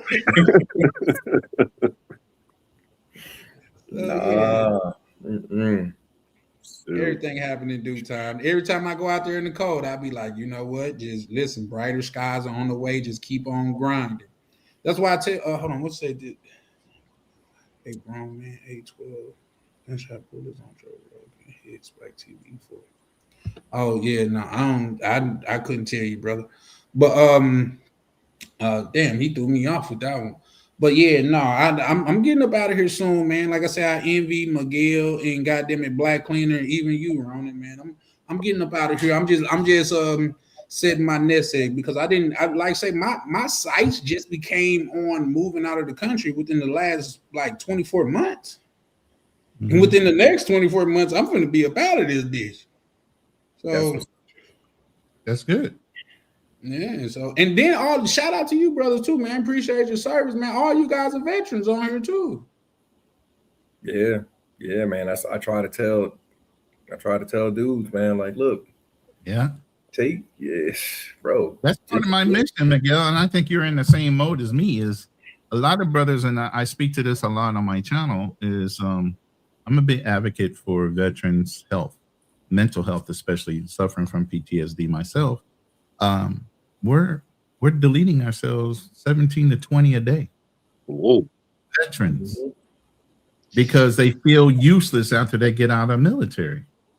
Here, think about this. You're commanding men and maybe even dangerous situations. You're controlling millions, sometimes billions of dollars of equipment. Nobody's questioning whether you can or cannot. They know you can. Yep. You're not being questioned as a man. You're there to do a job. You know you're going to get it done. You step out the military, they don't deprogram you, because I understand this. You are a program. And I'm one of these smart guys. I thought I could never be programmed, and I realized that later I was. But they say it takes 10,000 hours to do something to where you're a professional at it. Yep. You spend that much time in the military, you don't put your time in to where your body reacts without you thinking about it. I could take something apart and put it back together, wouldn't even think about it. Even if I was stressed out, there was things I could do automatically, my body would do, period. And I wouldn't even think about it. Matter of fact, even after I get out, I had a roommate. He would come in late nights. I literally would fall asleep on the couch, jump up in a fighting position while I was fucking asleep. He would say, "It's me." His voice would be recognized by my brain, and I would literally lay back down and never knew that I had jumped up to fucking kick his ass for coming through the door. My body just did it. That's when I knew I was programmed. Well, my mother, she's a vet and stuff. Like, say I go in the house and stuff. Like, say I went in the house, was that just yesterday, and she had some jars of soup on the counter. And I said, "Mom, what you making all these soup for?" She said, "Cause she giving out to, like, she go to the VA and stuff like that, and she be like, sure, like it's another woman to where her husband died, and like she bad off. So she like, I be just trying to take them soup and let them know like it's a brighter side and shit like that. Like from the inside, from the inside looking out, there anything like people such as myself could do to help people with the transition or just help at all?" Information is power. That's number one. Just put them into the right places where they can get the information. If you don't know it yourself, then find give them to the people like Sarge and Markel and all of them. I mean, people who have the who are disseminating the information. Those right channels. That's what you can do.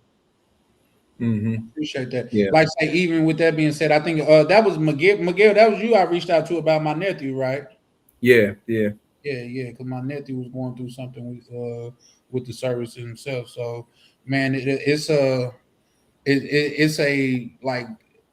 beautiful thing that you got men out there like Sarge, you, Miguel, Ronan, and even Black Cleaners like out here willing to help each other too. Because I think it's a great disinjustice when you see a person that served this country like homeless and on the street. You know what I mean? They was willing to give their lives for this country, and they're not even being taken care of once they get back. I think that's a terrible thing of this country. I agree with you wholeheartedly, bro. And it's even a bigger slap in the face when you have people in this country that think more of illegal aliens than they for the people that actually fought and bled for the country. And that's the biggest thing right there. That's an insane amount of money have been given to Venezuelans, EBD cards, places to stay. We have homeless veterans right now on the street. And these people were given higher consideration than people actually served their country and might have a mental disorder or something else because they never addressed what they fucking saw in combat. Yeah. It's a fucking weird thing to watch somebody's body blow the fuck up. And then see it repeatedly, and you just finished talking to him not more than a couple minutes ago. Have that playing back and forth in your head. Yeah, These I remember people over here because they needed something, and they get more consideration and faster access to it than we do. Yeah, that's an awful tragedy, man. And you would think that it'd get better because didn't JD Vance didn't he serve? Oh, Of course he did. No, JD Vance was a Marine at that. Oh, okay. That's why I put it in question form, because I didn't know for a fact, but that's what I heard. But you would think that it would get better with people like that, that was in the higher power. But it's more than one person, and that's where the civics lesson needs to come in. Because even though, you have one person in JD Vance who served, you have a lot of these Congress people and senators that never wore a damn uniform in their whole sorry ass fucking life. But they're voting whether military personnel not only should get a raise, but should they get the right protection when they're in wartime situations. Like, bro, you can't like some of the garbage that we had during the Gulf War. Like, I mean, some of the stuff that was supposed to be. You were in the Army. Think about the budget for the Marine Corps and how much shit we had to do on fucking secondhand shit. Yeah. I mean, you had people out there. It was supposed to be an armored vehicle. It was just damn. You might as well just call it a vehicle, because the armor wasn't even like. Come on, man. Like, crazy. You know how many people got blasted to hell just because they was what they should have had an armored vehicle, and they was just out there riding around in a damn Humvee with a little more than no armor on it at all. It's just no armor. Damn near plywood for the floor. You know what I'm saying? It's crazy. It came from Hertz Rent-A-Car. It came from Enterprise. There you go. go. Would have been better if it came from Hertz or Enterprise. It probably would have been. So, yeah. So, yeah, but yeah, it's you got a lot of people making the rules. You got a lot of people in Congress and in the Senate making the rules for that veterans and the military that they got to abide by, and it's crazy. And then you also got to realize that a lot of those are anti-big government, and the military is a part of is the biggest budget of the as a part of the big government. So that anytime that they're shrinking down big government, that's one of the things that they're shrinking down. No, well, the military is all the military has all the military's experience, and they're actually really not shrinking it. The military is experiencing attrition. They're experiencing attrition because how do I don't know of a nice way to put it, but because America is some of the wrestlers will say the pussification of something. So America is turning into one big liberal fucking pussy. So you have a lot of the services, they're not even meeting their quotas for for enlistment. And they're making boot camps easier. And you made it to my level of boot camp back in the day. Now tell me about it. Oh, I'm stressed out today. I don't want to be bothered. You supposed to be stressed out. Like I didn't, bro. Oh my god, they can do that for real. Yeah, they got stretch cards now. That's crazy. Yeah, I remember when my stepdaughter was going through, she was like, "Oh, we gotta." I was like, "Wait, what? You gotta." She was like, "Oh no." Yeah, she called me on her cell phone. I think it was like week 2. I was like, "What the fuck are you doing?" You got a cell phone? Wow. Yeah. And she That's was like, crazy no. In and of itself. No, Dad, they let us get. I was like, put your damn drill sergeant on the phone. And I asked him, what the fuck is going on? Why do they have cell phones? Oh, they can have cell. I was just like, yo, are you kidding me? Are you like what the? You didn't even get access to the outside world for at least your first 2 phases. Yeah, exactly. 2 weeks. Yeah, P2. Well, I mean, you got up through. Yeah. When my girl, her son went to, I think it was the Marines. Like, what's that? Is that what's in San Diego? Yeah, MCRD. Or they actually do have a naval boot camp down in MCRD right next to the other one. Yeah, he said like he couldn't contact her for like she burnt the candle or something like every day that he was gone or something. Like I heard that's a thing. But yeah, nah, like when he came home, he told his brother, listen, you are my birth brother, but these are my brothers. So be respectful of them. Oh, it's a different level when you got to trust somebody to catch a bullet or watch your back versus a blood. It's a different personality. You hear people saying there's people that run toward a fire and there's people that run away. And any one of us will tell you, we got plenty of alpha males that look like they might be the guys that run towards. They're the bitches that are running back. They're not the one. And also, a lot of people don't understand the actual saying of blood is thicker than water. They don't understand that saying. It says the blood of the covenant is thicker than water of the womb, which is to mean my brother in battle is closer than me to me than my brother of the womb. Yeah. That's the actual Uncle Guns. I was in 87, so I went to one school that the Navy held, and it was for my teletype tech. I used to be a tech, and it was a piece of gear that worked for the Marine Corps, and it also worked in the Navy, communication gear. So it was their school. So I went to their school, and it was in San Diego. And I think that was about 1987, 88. So yeah, it's probably gone by now. You know, I didn't know they didn't move the school, but MCRD is still there. I don't know why they would close that school. Yeah, like I said, y'all had motherfuckers in the Navy boot camp trying to jump out a second story window to kill themselves. I'm like, are you fucking stupid?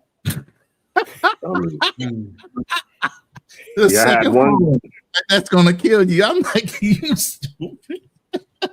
Yeah, they had one guy. He was at, I think, but he was just putting on a show. We went to the galley for lunch, and then as soon as the drill sergeants came around, now all of a sudden he wants to take his plastic knife and try to slit his wrist with it. I can't take it no more. Like, nigga, you just doing push-ups. You can't take doing push-ups and getting yelled at? All right, dude. Yeah, send him home. Yeah. Well, I think one of my little guys, they had got jammed up because I think they have a no tolerance drug thing, and he got caught with something in his system. So, man, let me tell you this story. I'm gonna tell you this story. I saved the dude's contract over this, and I never usually got high, but I got high maybe about a week or two before I went to boot camp. My friends threw me a party. This other guy got high, and he was about to do, because they do this final call. You need to fess up right now. If you did anything that you haven't reported, blah, blah, blah, you need to say it right now. So they have this moment of truth. And it's right after you get there, step on your little yellow fucking footprints. You go through the shock and awe of getting your hair shaved and all this shit. They're yelling and screaming at you, and they pull you all in this room. And they say, this is your final call. If you lied about something on your contract, now this is after you already got guaranteed duty stations, guaranteed bonuses, guaranteed whatever the fuck you signed your contract for. And they would still get people to fucking cough up and tell the truth. I'm like, man, you'll never admit the shit. You know, from the streets, you don't admit the shit. They need to prove that shit, right? And this white boy was about to raise his hand, and he was going to, once he got done with boot camp, I think he was an officer candidate. He was literally going to go to, because he was a pharmacist. He's going to switch over to the Marine Corps. I mean, the Navy, and go to pharmacy school or something stupid like that. I was like, okay.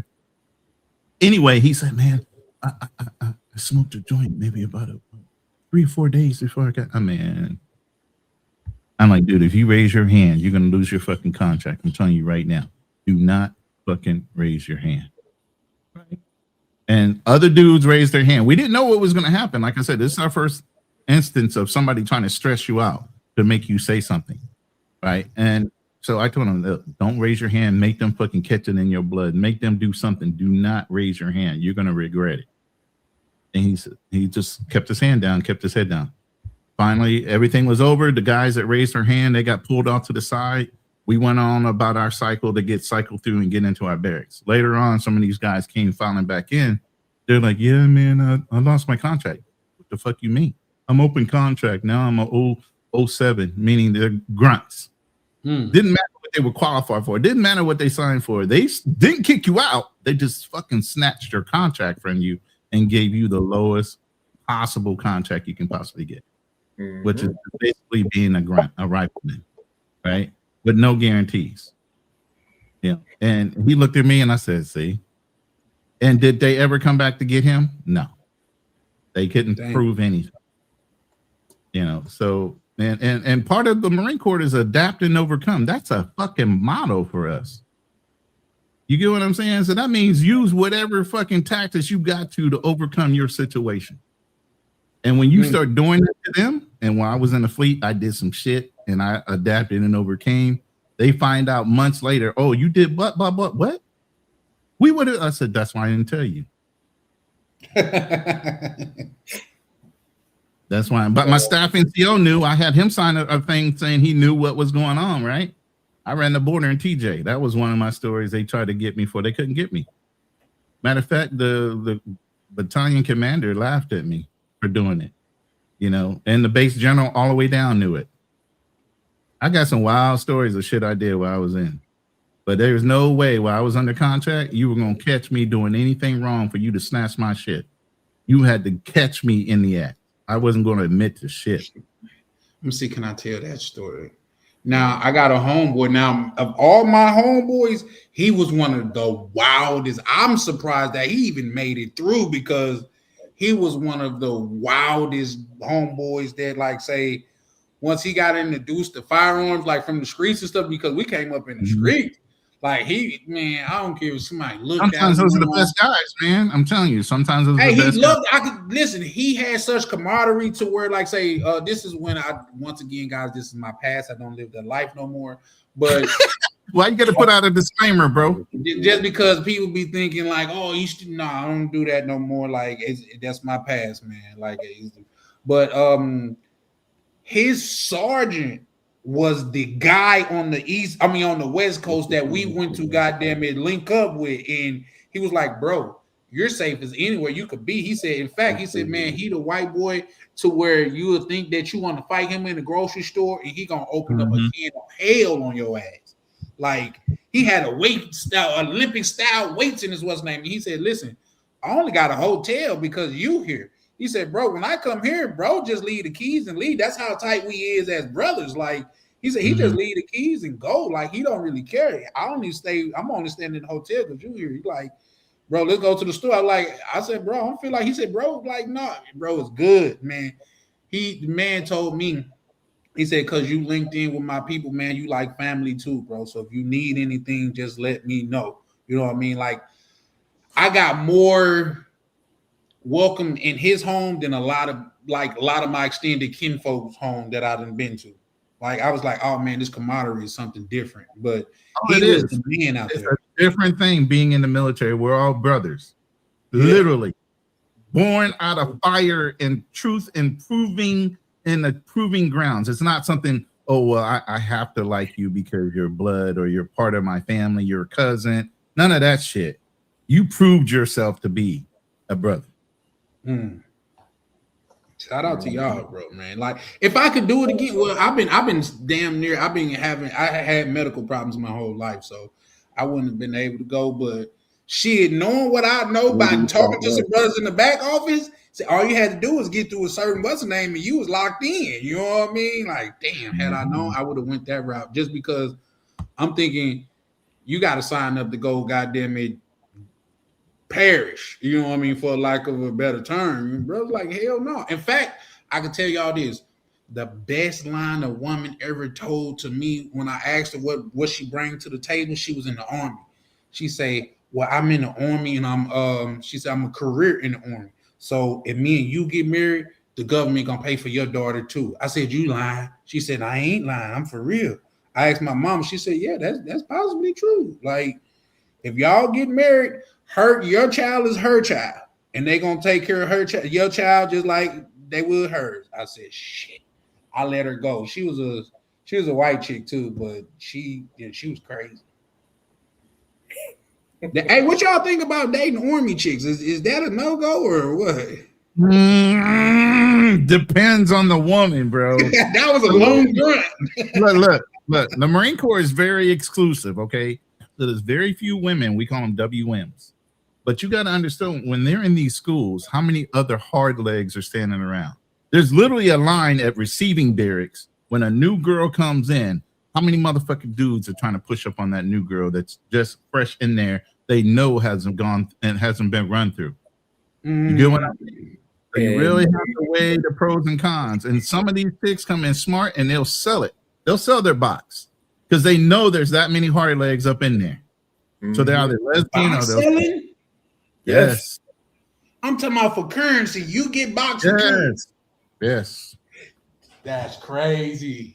Now go ahead, Miguel. I know you got stories, bro. I know you came in after me, and it was already a set deal back when you were coming in. Hey, let me tell you. After basic AIT, advanced individual training, it was nothing, man. It was, oh my God. Fort Lee, Virginia, man, Tango Company was nothing but a whorehouse. Because that was the first time like we integrated with the females. So, bruh, oh my God.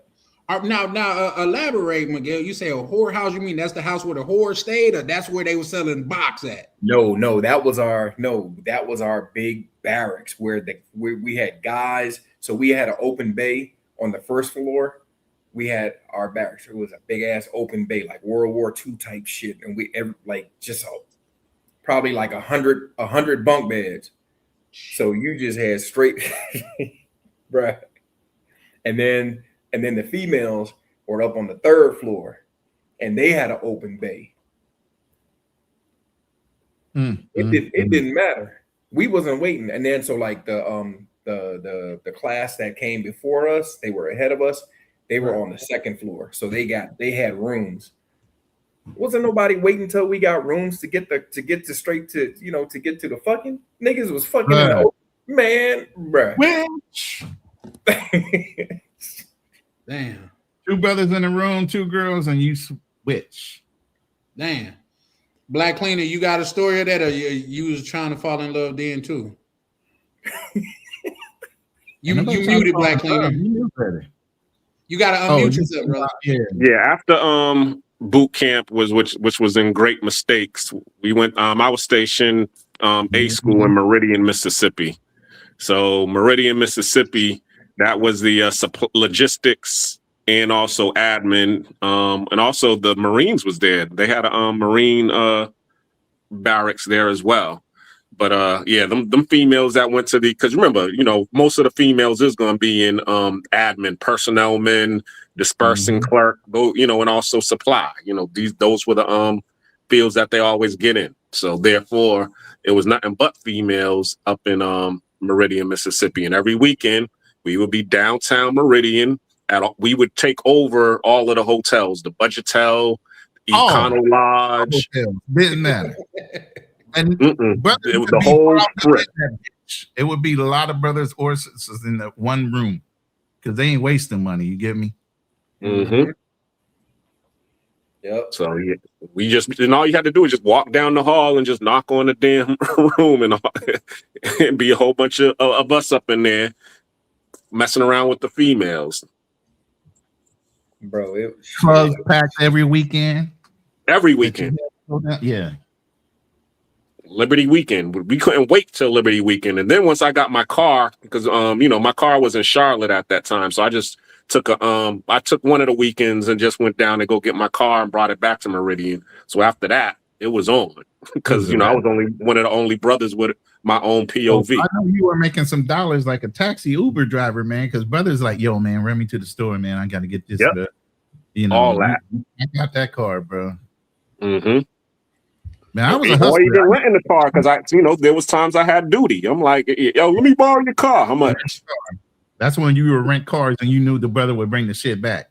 I had a white boy that used to loan me his car. I would drive literally from Camp Pendleton all the way to Riverside. I had a girlfriend in Riverside. He trusted me with his car. That's how tight brothers would get. But yeah, I used to run a football pool. We have domino tournaments. I ran so much shit where I was hustling money. I cut hair. I've been barbering in the Marine Corps. And you talking about $10 to $20 a head, and you got anywhere from a captive audience of 2,000 to 3,000 people on a ship because they knew you knew how to cut hair. I didn't never have to touch my check. My check went to my wife because I was married at the time when I deployed. But yeah, my wife got my check. I had all cash between the football pool, cutting hair, and running dominoes tournaments and spades tournaments. Man, it was over. So you had a wife while you was in the service? Huh? You had a wife while you was in the service? Once I got your high school sweetheart or somebody in the military? No, my first wife was a chick I had met in TJ of all places. Okay. He was a passport bro before. I met Passport bros ever be good. I met her in TJ. She was from Riverside. And obviously I was stationed right there in Camp Pendleton. And that's who I was driving to go see. Actually, she lived in Redlands, not even Riverside. She lived in Redlands. Bro said he So that's the white boy was giving me the truck so I could drive out to see her. And then we wound up getting married. Okay. What's up, Kevin King? Salute, bro. What's up, bro? How you doing, man? Appreciate you pulling up, man. We just man, listening to some of these stories and feeling like I missed out. Like I missed out on everything. Like my brother got stories of going to Freaknik. The first one, you know what I mean? I missed out on that. Yeah, I went to Freaknik 96. Yeah, he said the first one. Go ahead, my bad. Yeah. No, I was saying, Freaknik 96 was the end of Freaknik for everybody. I was like the last real one. Man. We got y'all to blame, Black Cleaner. But go ahead. What were you about to say? No, my brother said like the first year they went down there because it was a word of mouth thing. Keep in mind, the internet wasn't a thing back then. Exactly. So it was a word of mouth thing. He said they got down there, it was dead and stuff. They were like, we just gonna get, since we done drove all the way down here, we're gonna get a hotel and we're gonna head out by the morning. Fuck it. He said when they got up in the morning, it was cars and people far as the eyes could see, man. Like it was, he said, man, it was just something, it was something amazing. Now here's the thing. Like, cause y'all know the Freaknik tapes came out from years ago, right? I think it was a Netflix special where women was goddamn, that was fucking up women homes and shit. Oh, I thought you was a good girl. You was back there driving it like it was hot. You know what I mean? Looked like you was in a Luke Nasty video. You know what I mean? Yeah, they had the mayor on there. No, say it ain't so. Oh yeah. That's why they was trying to boycott, because there were so many Congress people or people that was in, had political offices that was on them tapes. Because remember, a lot of them went to Clark Atlanta University, Spelman, HBCUs. Yep. They was out there shaking it. Exactly. Yeah. Because that's what the Freaknik started as. It was actually spring break for the college kids who couldn't go home. That's how Freaknik actually started, and then it spread to what you seen back then. Yeah, my brother said he went, man. Then you had niggas coming through that ain't set foot on a college campus. They just heard it was jumping. They just heard it was jumping. The same thing was like with Bike Week in Daytona, Black Bike Week, man. Like what? Man, brothers going up there, they ain't never rode a bike, ain't never shit. But that's where it was at, man. Whew. Y'all got me one, because y'all know it's a lot of black events now. They got Black Ski Week. It's not the same anymore, man. A lot of brothers, let me put it this way. A lot of you, the YNs nowadays, they so ignorant. They don't know how to appreciate. What you gonna say? You YNs? I'm old too, Brony. Some of these YNs, man, they so ignorant. They just fuck up shit. Back then we appreciated because we didn't have the internet. We weren't always traveling. We found out things and we appreciated being on the in crowd to even be there, that we didn't really fight unless it was something just because you were drunk. And even if you fought, you still lived to talk the next day because nobody was pulling no guns. You just took your L. You get what I'm saying? But it's not the same no more, man. All these events always turn into some kind of fucking shooting test or some shit like that now. It's not the same, bro. I wouldn't go to anything nowadays. Facts. I don't want to go nowhere where, I hate to say it, but I don't want to go nowhere where there's a bunch of YNs. I ain't trying to, y'all, like, they make my head hurt. Because it's just, you just see dumb shit. I'd be like, what? Huh? Was there a lot of YNs in Barranquilla when y'all went? Nah. Well, that's good. Nah. Nah, even out here in Cartagena, down at the beach is really not what it used to be. I mean, it's still like there's levels. I mean, it's still, don't get me wrong, it's still popping, but it's not like coming up out of COVID. Oh my God. What? Man, when I tell you, like, Playa Hollywood used to be, bro, it was crazy outside. Like you just had to be there to experience it. And now it's like it's dropped off. For me, it's dropped off so much. It's like it's just not the same. And even going out to the club, man, I'm seeing, like, the last time I was out there, I was like, and this was, I don't know if y'all saw on the internet where they had that big fight at the club down here, Delirium. Yeah, just recently. Yeah, a couple weeks ago. Mm-hmm. I was out there the night before, and that was the first time where I had experienced it, because I'm out of that shit. Like, I only go to the club now when people are in town. You know what I'm saying? Because they doing too much out there. If you ask me, they're overcharging, like, for a bottle of Henny, like $600, and then dudes would be like, crazy. yeah, dudes would be like, oh, well, we can all put together. I'm like, I'm not putting that. You got me. $600 is outlandish, bro. I'm telling you, it's ridiculous. And I'm like, I'm not going out there. Like, I ain't. Anyway, you know what you do with $600? What the fuck? Yeah. But anyway, the ratio was off. Like, and I used to be, back in the day, I used to be a bouncer, and like that would be the death of a club, man. Like, once the chicks stop Too many feeling hard legs, not enough women, and they keep playing the same old music. Yeah, the same old bullshit music, the thugged out. You know what I mean? Like, nah. Can nobody dance to it? Yeah. Right. So, like, I don't know if the same is going to apply for here, because you got a new crop of dudes flying in every weekend. But I think, for me personally, if they ever get to a point where the girls stop feeling safe, that's the end of the club, bro. So that's going to be the end of that's normally, when that starts happening. Like, it's been my experience working in the club business. That's your club is dead man walking. You just don't even know it yet. Yeah. So, but yeah, man, they really out there taxing, bro. So I just don't go out there just on principle, because I'll be damned if why am I gonna pay?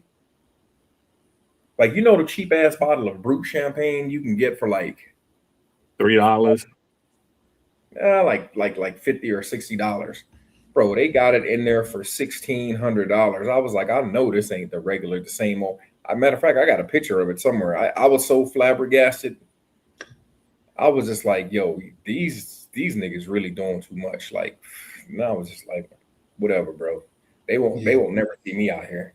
Like, I don't need this, So when I have people in town, if they want to go, I'll take them out there. But I don't go out to there. Nah, I do different stuff, bro. I do different things. I'm not. Yeah, no, that's crazy. I mean, you want to experience it if you ain't never experienced it before. Yeah, for sure. So when I got people in town, I'll take them out there, and that's it. That's the only, Plus, that's what they know. They'll get on the internet. I want to go here. I want to go. All right, bet we'll go. I'll take you out there. Like, but all it takes is one good time, and then you're done. Because that's what happened with me. I mean, we went to Delirium the first night I was there. I never went back after that. Yeah. Same thing with Playa Hollywood. Yeah, but there that one time. After that, I was like, all right, I'm good. my homeboy's down here now, and I don't even know how many damn passport stamps he got down here for Cartagena. But that's all he want to do. It's like Groundhog Day with that nigga. He's wash, rinse, and repeat. That's all he want to do. Go out to the beach and then go to the club. Go out to the beach and go to the club. Like, when we used to travel, like when we first started coming down here together, man, I used to leave him. I used to go out to Barranquilla, Santa Marta, Cali, Medellin, San Andreas, Bucaramanga, Pereira. He used to be like, "Yo, how was it? How was it?" I'm like, "Nigga, you should have came." Like, shit, what you talking about? I'm just not going.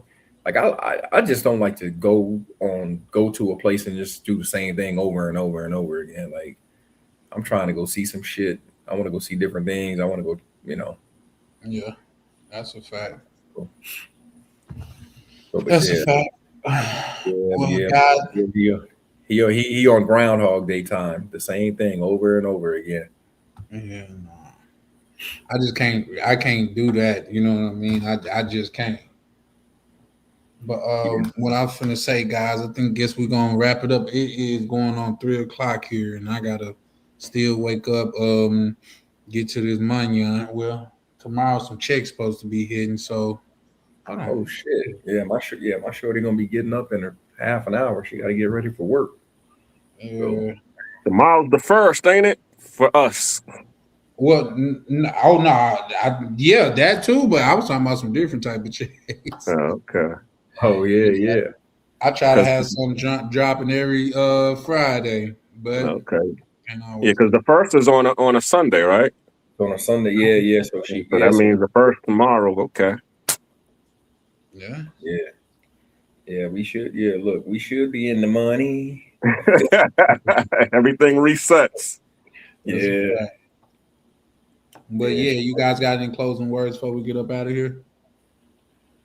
Oh man, just as always, man. It's another good panel, man. I love chopping it up with you brothers, man. So we definitely gotta when you going live again, because when you think you're going live again, Chan? What's today? I'm thinking about Saturday. I've been trying not to go. What time Saturday you going live? I generally we're going live at about 7:30. That's generally around the time that I go live. But I don't what know. I can do is if you wait, I can promote your channel. You'll push everybody your way once we get off, because we don't do open panels, and ours is going to be on men's health and what's killing you. So we got a vegan guy, another guy is a fitness guy. We're talking about food, pharmaceuticals, things like that are killing brothers and men. So how long are your lives usually? We try to keep it around 2 hours at the most. Okay. And I wanted to really jump on OTO when he was dissing Dr. Sabi. Oh yeah. It wasn't O2O, it was Fearless even. Fearless, yeah. It was Fearless. So that's going to be one of the topics, so yeah, that's it. And he was talking all kind of craziness, like food doesn't matter. What you consume does matter. It does hurt you or help you. Thank you. Foods, everybody knows when you leave and go to another country, you're automatically losing weight. Yes, it's activity, but it's also the food you're consuming. It's the less pesticides, it's the less additives that they put in the products. All those things are factors. Yep. And a lot of people get a lot of people, I tell them, they be like, oh man, I went to this place and I got the bubble guts, I got this, I got that. I said, I said, that's your body reacting to the good food. Without all the pesticides and stuff in it. That's how your body is, like you're supposed to, like not wanting to get on, Well, with that being said, too, anybody that says that, Ronan, I would challenge them to watch. I think it was a documentary called Super Size Me. It's not Super Size Me, but there's another one called The Magic Pill that goes through the keto diet and how it has helped people. And actually, doctors and different people are starting to recommend people switch over to doing keto and getting off of carbs. Well, it's a big protein crave going on in America right now, and I'm still doing research on that. Well, you're doing a lot of people are doing carnivore, which is a hyped up version of keto, but you're more eating eggs and more red meat and things like that. But it's whatever works for your bodies. Everybody's bodies doesn't work the same. Yeah. That's the biggest thing. Everybody wants to stick to this European standard of height and weight. We're not European, first of all. You got Samoans that live for a long time, even though they're big people. Everything is not a one size fit all. And for a lot of years, they've been using a European height and weight standard to say whether you are or aren't something, and that's not necessarily true. I know skinny people be in the health insurance industry that die from heart attacks, die from high blood pressure, die from cholesterol, and they're skinny, looking healthy as fuck, but they were in worse condition internally. So what they say in the industry and insurance is basically, while the outside might look great, God only knows what's going on inside of you. Yeah, Dr. Sebi said what? The gorilla does not have the same diet as the polar bear. Right. Yeah. Yeah, that's Speaking of that, I heard a comedian bring up a good joke. He said, "God damn it, who was the polar bear PR team? Because how they got one bear that's the black bear, then he's a brown bear, but the Polar bear is the most dangerous one. with the polar bear, which is the deadliest one, The he most get deadliest goddamn one, Coca-Cola commercials and get featured in Christmas and shit. Like, who is his PR team?" I said, "Damn, I never thought about that He's closer to Santa Claus. You know what I'm saying? type shit." So yeah. But, yeah, and you got these silly ass women talking about they would rather be in the woods with a bear than a man. Okay. Well, I can tell you this, Miguel. When those trees that fell down there in the ice storm, I think that was in Memphis, I ain't see one bear or one woman out there cleaning them streets up. Not one. So if I would have seen a bear, I'd be like, maybe these women are on to something. Maybe the bears are not that bad. But yeah, okay. And it's easy to say that you don't need men now that the infrastructure is already built. But who gonna keep this shit going? Because it's not y'all. Exactly. I told I don't even remember who the hell said it, but my homeboy, the same dude I was talking about. I said it to the chick because the chick was talking about, I don't need no man. I said, you a damn lie. I said, who the hell you gonna call if your house catch on fire? You gonna call a fireman? Who the hell you gonna call if somebody breaking this bitch? You gonna call a policeman? Don't you dare fix your mouth to talk about you don't need no other man. Like, you don't shut up. You sound stupid. Yeah. When it's as simple as walking in the store and buying meat. Yeah, no. But the vast majority of farmers are men. You know what I mean? So yeah. No, but that, in my opinion, that goes to show how delusional the world can be. You know what I mean? Like, oh, we need to be on. Y'all weren't saying this shit when buildings was getting built. Well, that's why society has made everybody it's so convenient to go to a grocery store. It's so convenient to get medical assistance, police, and fire. But you saw what happened during the pandemic. You see what happens when there's any kind of natural disaster or a huge snowstorm. Nobody can shovel themselves out, and all of a sudden is where's my man at? Exactly? Yeah, where's my man at? I need somebody to come help me shovel this snow. What happened to the 20 motherfuckers you got in your phone that you call for food and everything else? They can't show up. And have you seen what's going on now with all the layoffs? It's mostly mainly affecting. We're gonna have to touch on that soon. Yeah. But at the same time, what you got, and that's something that I see tonight. Like, say, a lot of these topics, and I try to be fair. Like I say, the next title is gonna be like more aimed at the men, but nobody come on here and come to men, goddamn it, rescue. But whenever it's women, we always have pandering to women going on. And when it's men and shit turn and shit like that, nobody's on here like, oh, men are good and this, that, and the third, and women should do this. It's never that. Yeah, I missed the first.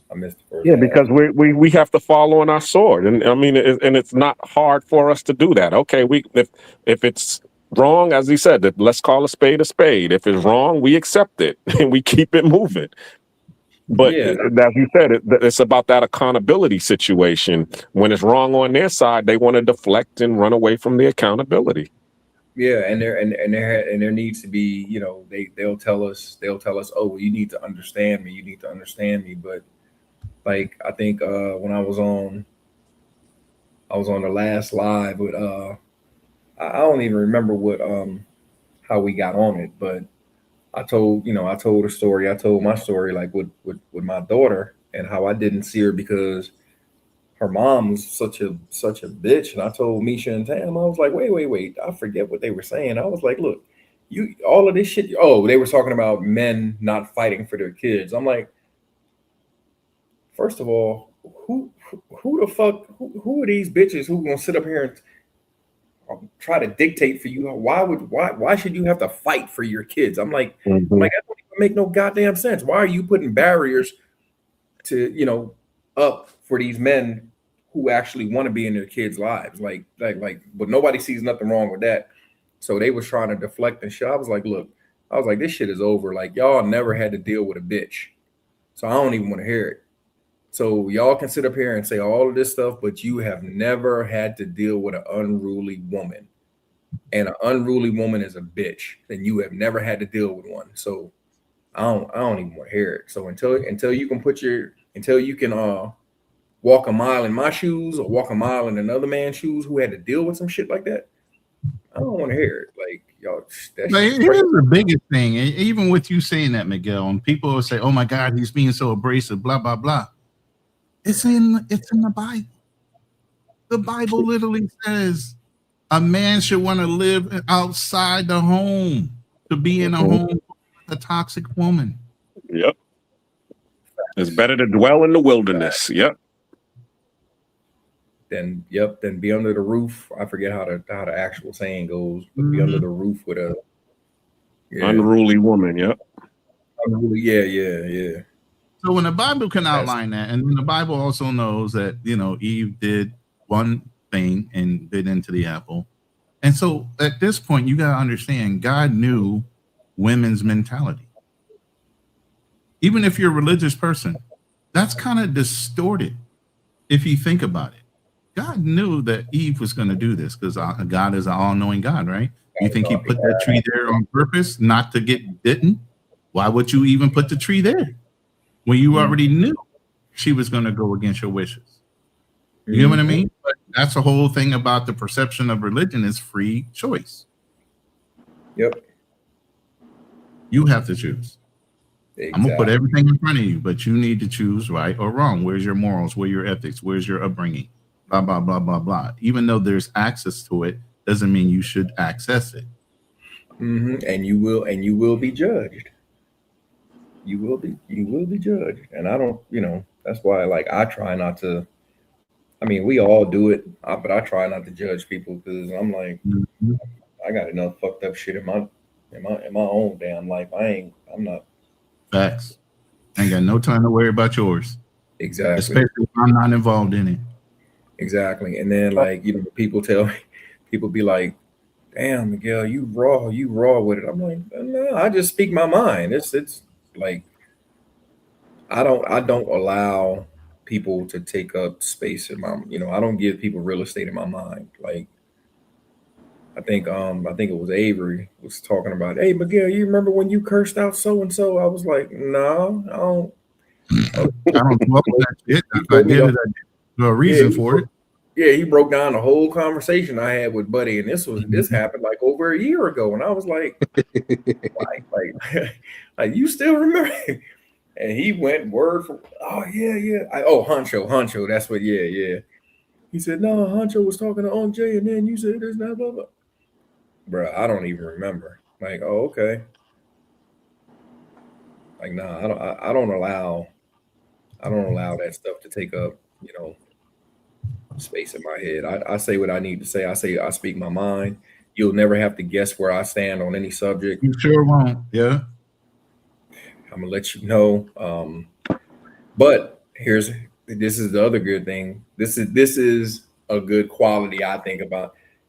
I'm always open to a change of opinion based on new information. Yeah. You know what I'm saying? So, that's what I tell people too, Miguel. Yeah. I'm open-minded. I'm never so stuck on something to where you can't present facts and I can't agree with them. Right. Facts are facts. But shout out to old head of my OG that used to be he passed in 2024. He said, man, the truth don't need no yes, man. Nope. I said, damn, okay, that makes a lot of sense. But yeah, no. With that being said, guys, I'm gonna go ahead and give me some sleep. And What sleep? You don't need no sleep, man. You sleep when you die, bro. We're gonna do the military way. You sleep when you die. You don't need no sleep, man. Go on. Stay online. I need Go my on. brain to be working and firing on all cylinders. I be having to make like money decisions, and I always make the worst decisions when I'm tired. I hear you. Yeah. Yeah. All right, y'all, man. I'm about to go wake my shorty up, tell her get her ass up. She gotta go get ready, go to work. All right, man. Appreciate y'all pulling up, man. All right, brother. All right, brothers, man. Another good talk, good productive talk, man. Sure. Everybody have a good evening. Have a Yeah. good day. All For right. sure. All right. Appreciate y'all, brothers. You pulling gonna up. play the outro? Yeah, I'm out. I'm not even doing that today. Well, I'm on my phone, but I'm Oh, not even okay. doing that. I'm just finna close out. But I know Black Cleaner, you generally leave with a word. Books. No, I'm done. Yeah, just yeah, my books are on Amazon. Yeah, there they are right there. Memoirs of a Narcissist, found in translation. It's part of the Nate's Odyssey. Check me out on at the Black Cleaner on YouTube. You know, I do have a trailer for Traveling While Black. First episode, we're working on it right now. You know, the tour, the Cartagena tour, and that's pretty much it. I appreciate you having me on the panel. Check me out, Black Cleaner, and signing out. Yeah, you know you always welcome, bro. Yeah, thanks for allowing me to or share your live as well, and Yeah, for shout sure. out to the people to the people that are watching, you know, so I can get my little watch hours. The chat is crazy. Shout out to the chat, bro. These comments are cracking me up. Oh, they're last minute comers. They're coming through my channel, but I'm laughing at a lot of them, like the bear, the surly fucking polar bear versus the brown bear. I mean, the comments are crazy. I like it. Yeah. Take it easy, chat. Y'all have a good night or day wherever you're at, evening, morning, wherever you're at in the world. I'm out. All right, By the brother. way, just like I said, tune in on Saturday night, and we're going to be doing men's health and fitness and what's killing you nowadays. All right, for sure. All right, brother. And this chat chain, remember, man, if y'all want to be notified when I go live, because we always have these fire conversations, man. Shout out to Miguel, Ronan, Black Cleaner, everybody that pulled up, Misha, Tam, Sick of the Lies, goddamn it, Peppers, even Berlin. Shout out to Berlin, man. Ain't seen him in a while. But man, if y'all want to be privy to these conversations and know when we're going live, make sure to like and subscribe at Charlie Chan TV. And this is Charlie Chan signing out, man. Y'all have a blessed one. Over and out. All right.